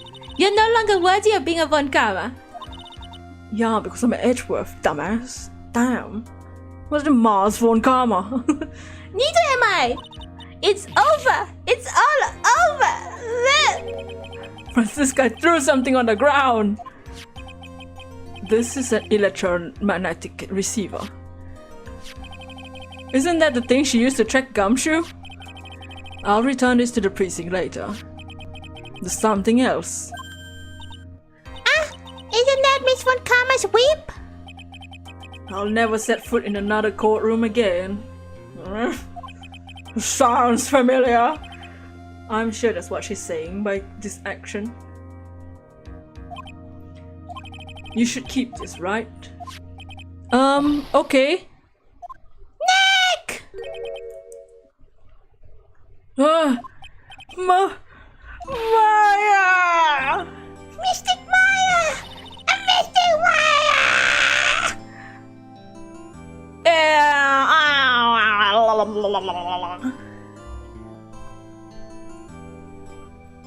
God damn! Phoenix looks so fucking old in that picture. Dude, he's 24. 5. Oh, Nick, I knew you would come through. You got on guard convicted like I knew you would. On top of that, you even rescued me. Well, of course I did. You know I would never desert you. Francisca Von Karma chooses vanilla. That's what I was drinking just now. But we sure pressed our luck this trial. You're really lucky to be standing here. Whatever.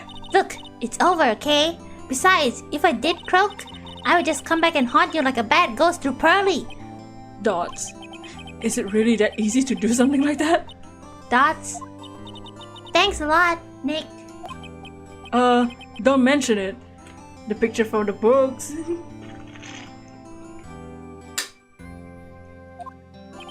Maya. Oh, Mr. Edgeworth.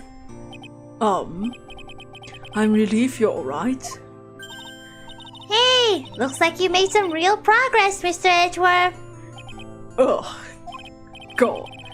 I must suppose I'm a little different from who I was a year ago. Oh! Alright. I think it's time for some burgers! Where are we going? We're going to McDonald's, Nick!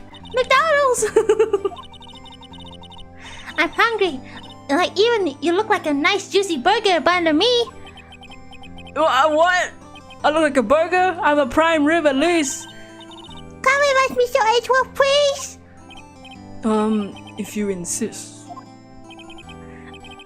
Alright, how about we hit up our usual burger joint? Don't be silly, Nick. Huh? This case messed up that awesome evening and got in the way of our gourmet meal. I decided that we had to make it up by having another feast. Another feast? Come on, Nick. Food!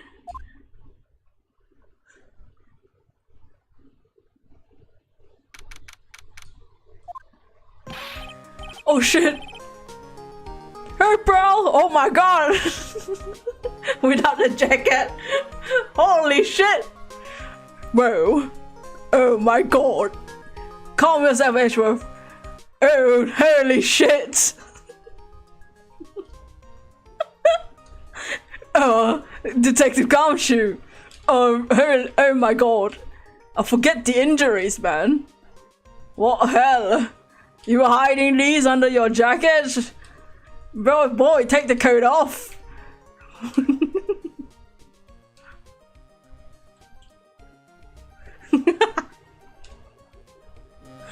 Hey bro, sorry to keep you guys waiting. Gumshoe, you alright? Yeah, but I'm really embarrassed. You should not be wearing jackets and coats down.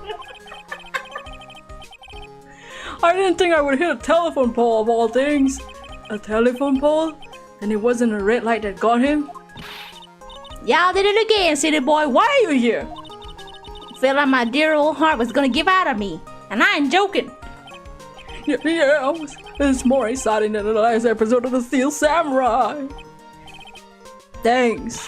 Now looky here, Mr. Snooty Prosecutor. Don't you reckon you bully Mr. Rat too hard? If you don't start being a lot nicer to him, he might just kick it tonight even.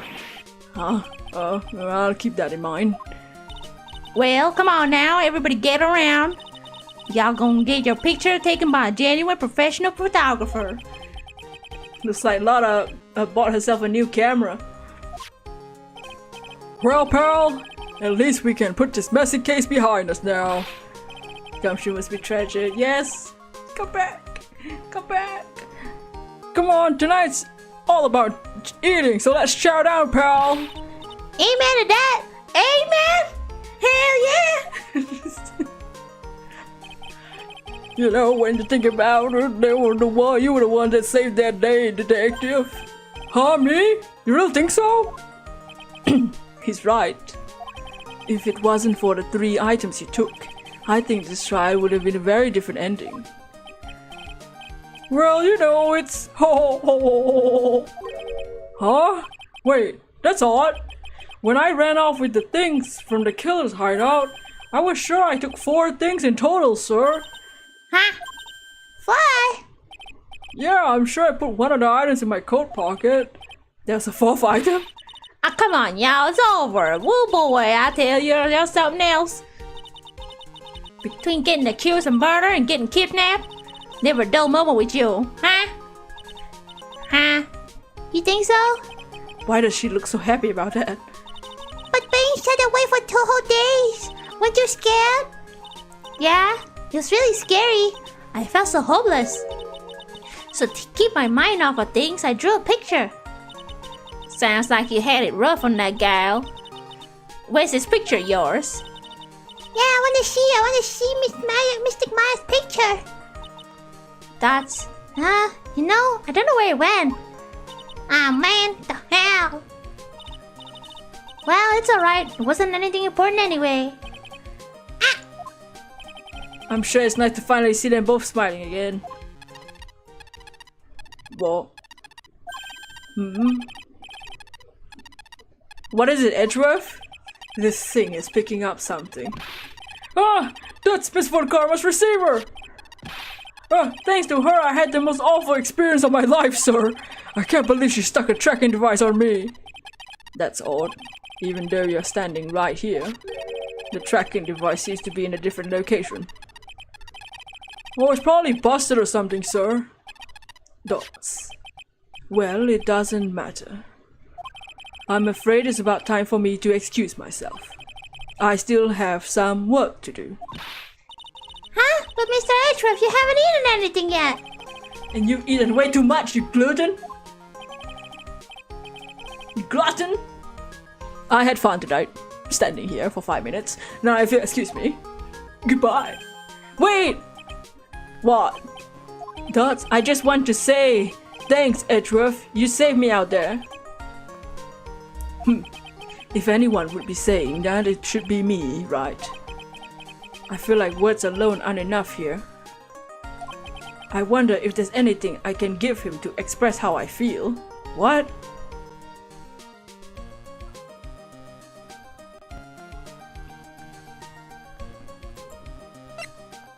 Oh, the whip.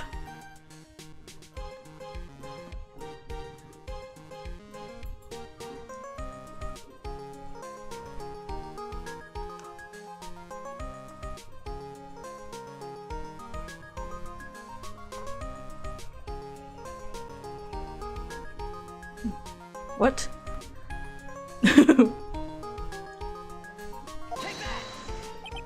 What's this? Thank you. It's all thanks to you two. You and her. Whip it good. Do the whip. You don't need to thank me. I was only doing my job. And nay. Looks like Mr. Edgeworth left, Mr. Nick. Hey, Mr. Maya! Yes, Pearly? I guess you two can go back to being lovey-dovey, right? You and Mr. Nick, I mean... Pearly! Cut it out already, you're embarrassing me!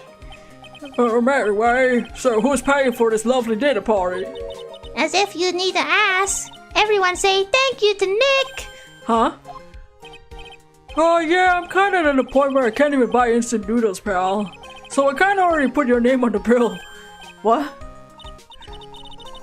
Yeah, I got me a situation like that myself. There's this camera shop in this hotel, see? And I just bought myself this good old beauty shop beauty here. $3,000.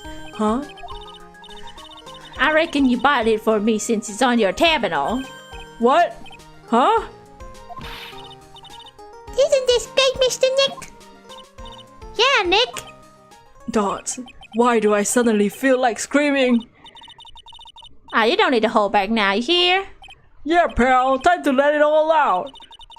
This is gonna be the first time I hear the real you. Go on. It's been a while since I heard you say it. I've been busy being a hostage and all. Dots. Alright then, if you say so. Objection! Yeah! We did it!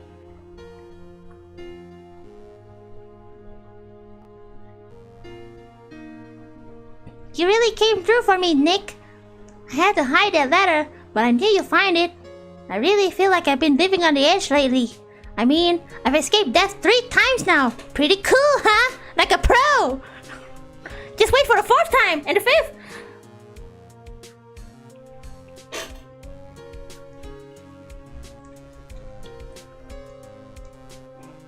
I'm so happy that you could save Mr. Maya, Mr. Nick. I'm so happy for the 2 of you. Speaking of which, I think this hotel is a popular place for honeymooners. Pearls? I sort of made reservation for the 2 of you. Polly? You're 8 years old, how do you do that? Yeah, Gumshoe and Edgeworth can have it, I don't want it.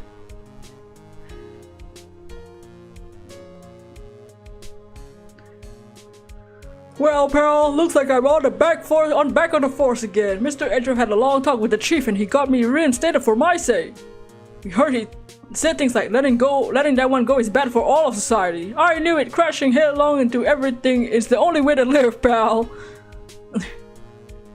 And you should take the coat off more often.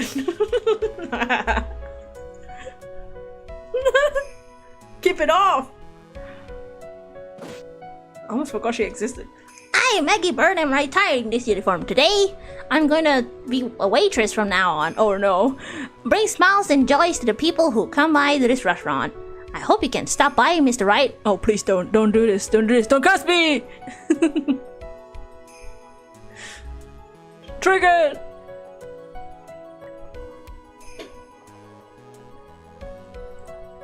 Yes. Are you here to visit a patient? I'm Director Hardy. Oh, yeah. Oh, recently, yes, that girlie, you know. I haven't seen her around. Yes. I remember. If I laid as much as I heard, I go crack. It didn't matter if I got whipped, though. Yes. Oh. And she'll be Trebian in her job. What do you mean? Yeah, well, Trebian. What could you possibly mean? It's time to begin our quest of the world circus domination treaty to let the world know I seriously plan to make fabulous flight to Zimbabwe. Hey, Max, what do you think Zimbabwe's like? Do you think there are castles made of cake and bunnies who can talk? If there's any talking bunnies, they won't laugh at most jokes. Sound like Yoda on crack. Yes. Max, aka Jesse and James combined.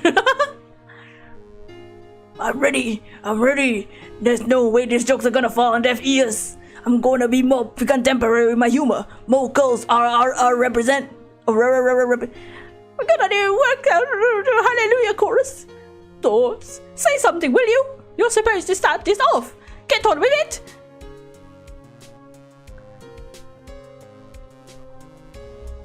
God, cursed.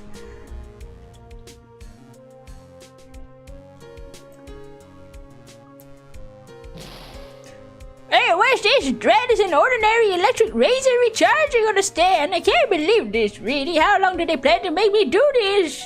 But it's Poo's idea, so it means it must be a deep meaning.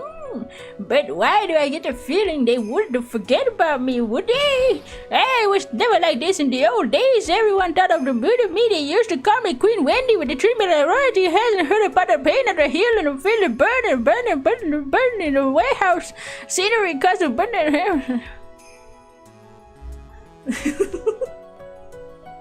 Oh God, I hope she's fucking dead. What? She's on her deathbed, dude.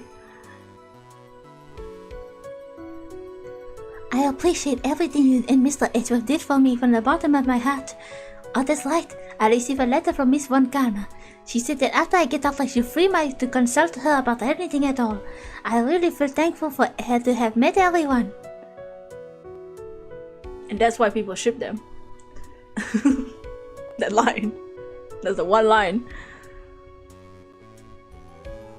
It has become difficult for me in this country as of late. Such I will take a short leave of absence.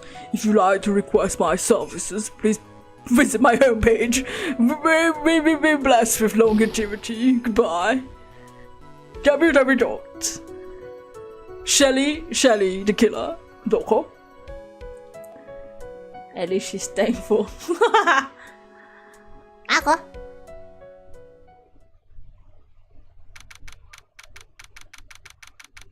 International Departures Gate.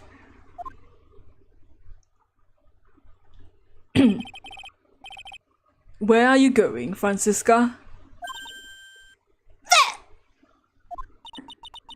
How did you know I was here? With this. This? I heard you were planting things on a certain person. Shadow the Killer at MySpace. Things are tracking devices in his coat, for example. That's just like you. I only planted it there because he was always wearing it. This filthy shit, drap of his coat of his. I don't know how it ended up in my luggage. But it's going in the trash, I promise you that. Oh, that's right. Speaking of that man, he told me something very interesting. When I ran off with the things from Shelly, the killer's hideout, I was sure I took 4 things in total, sir. 4 things?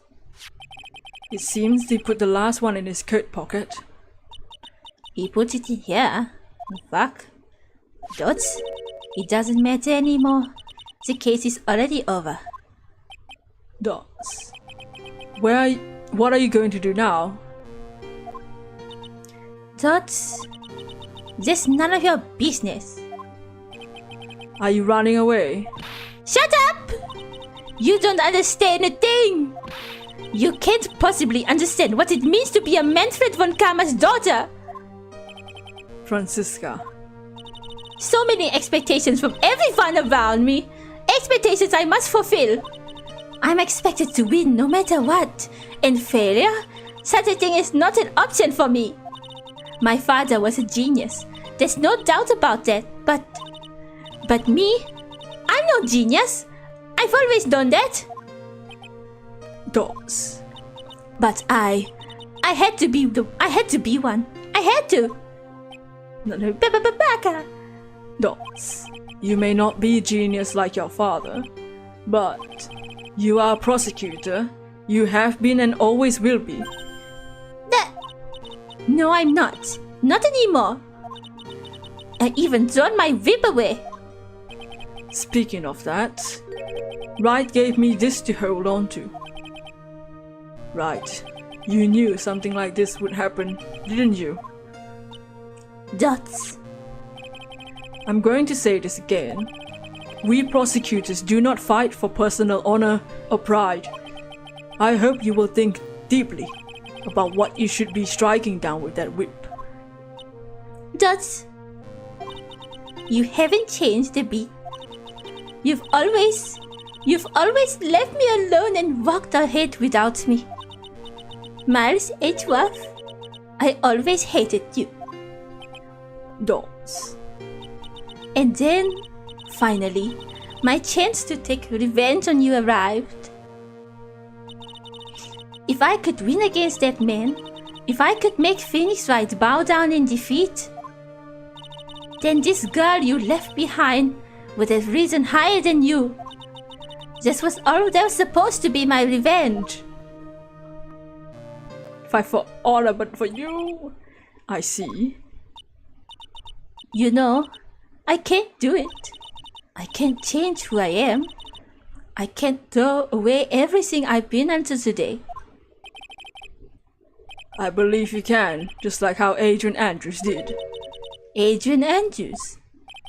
You were going to use her during the trial, right?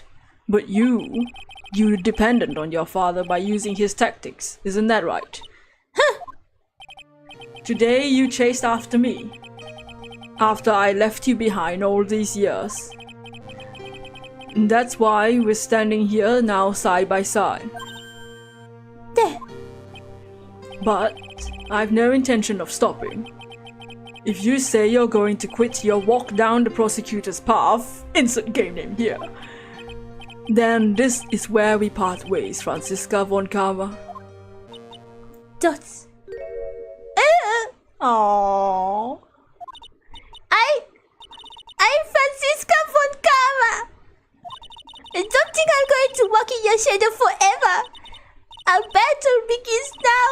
You better prepare yourself. Miles Edgeworth, you fucking bitch! Oh. Oh, baby. Oh, baby.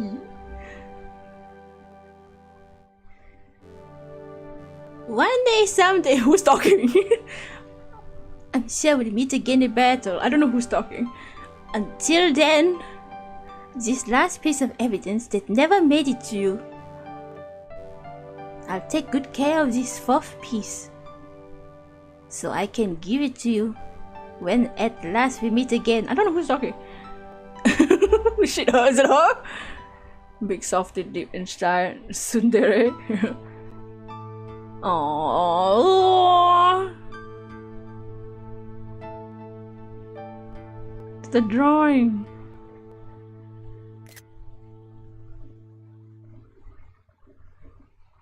Yay! We did it! We made Franziska cry! Yeah!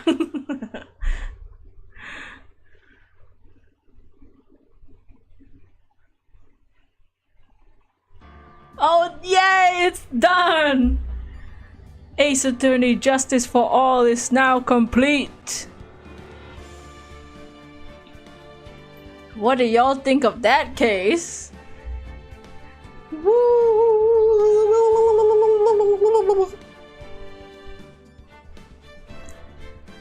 We did Suka.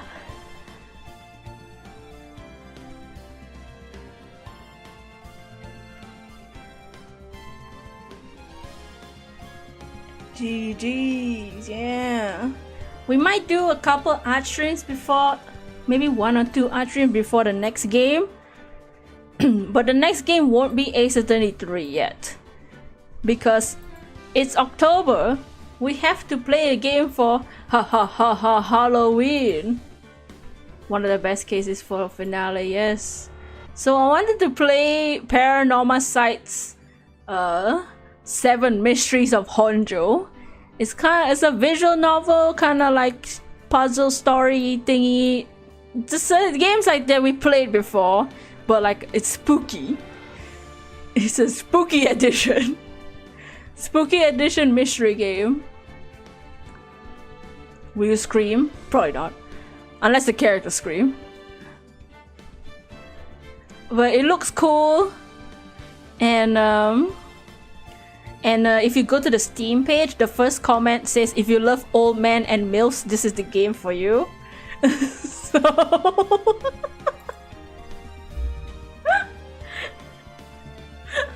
that's how you know it's a good game. So we're gonna play that game before we get into Ace Attorney 3 Trials and Tribulations. But yeah, I hope y'all enjoyed. What? I just saw it. I don't even know. Here, I'll read a summary for those who are wondering if we should about that game that I wanna play for our Halloween game. It's called Paranormal Sight 7 Mysteries of Honjo. Okay. How far will you go to bring someone back from the dead? In Japan, whispers around the tale of 7 mysteries of Honjo. A mystery rite of resurrection leads to conflict for those who have the power of the curse.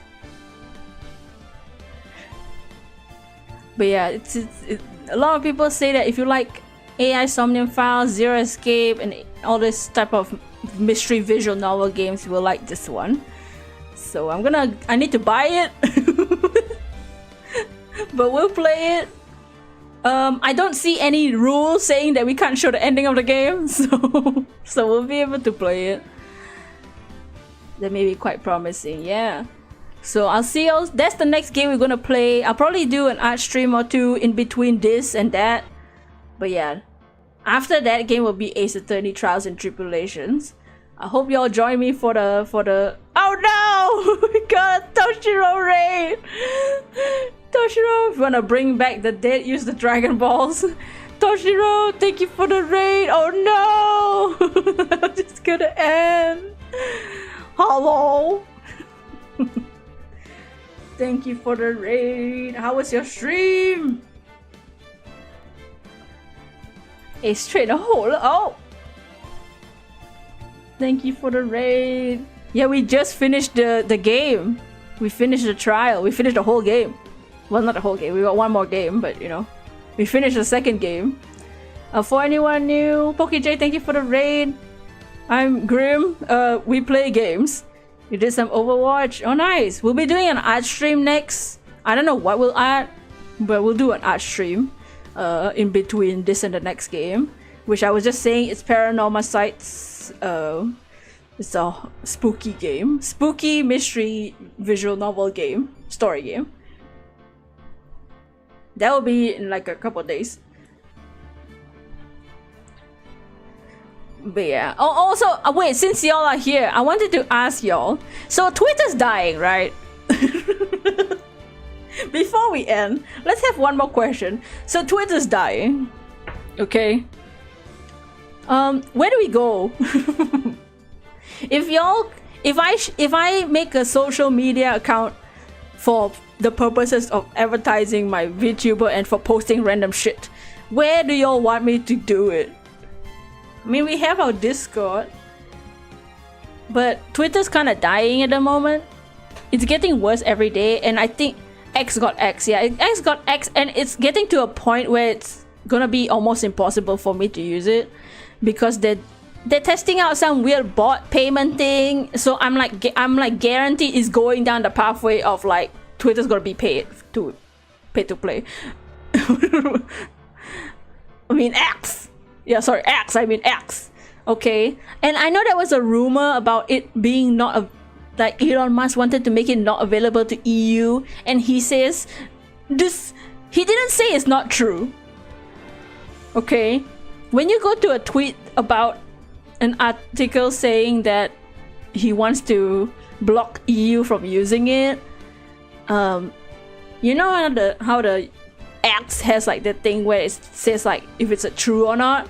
It says not true, and their citation is a tweet. It's a reply tweet for Elon Musk, and in that tweet he doesn't say it's not true. He says that this article is by a bad reporter, or like a bad unreliable source or something. But he didn't say that's not true. So I don't believe him. Let's just say I don't believe the Musk, okay? So if there's a chance that Twitter is gonna be paid to be there and blocked in the EU, we need another alternative quick.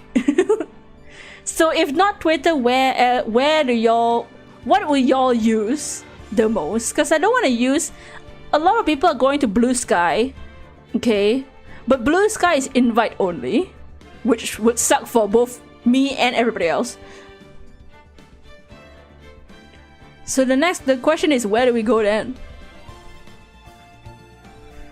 There's nothing else other than Twitter, but this Elon fuck is ruining everything.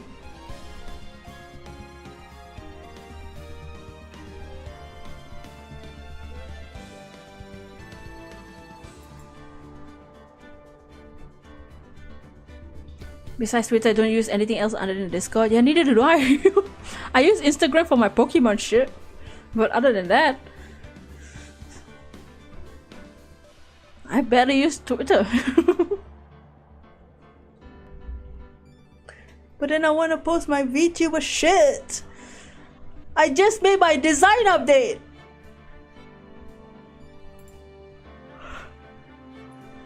I'll show my design update soon. I think I just reached 200 followers on Twitter.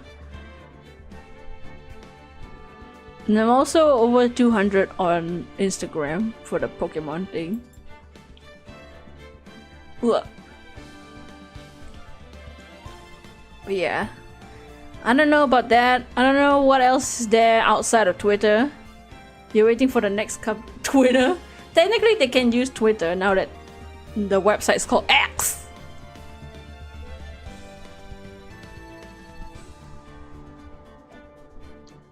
But yeah, I don't know. If there's other alternatives to Twitter, we'll find it. Yeah, I'm gonna go chillax now. Sorry for ending right as you did a raid. I'm gonna go chill, maybe eat a snack, and buy that horror game that I was talking about because I haven't bought it yet. Where's the Halloween sale? Anyways, I'm gonna go. But for now, goodbye and update soon. I'll show the model update soon. But for now, goodbye and peace and goodbye. Happy day. Oh,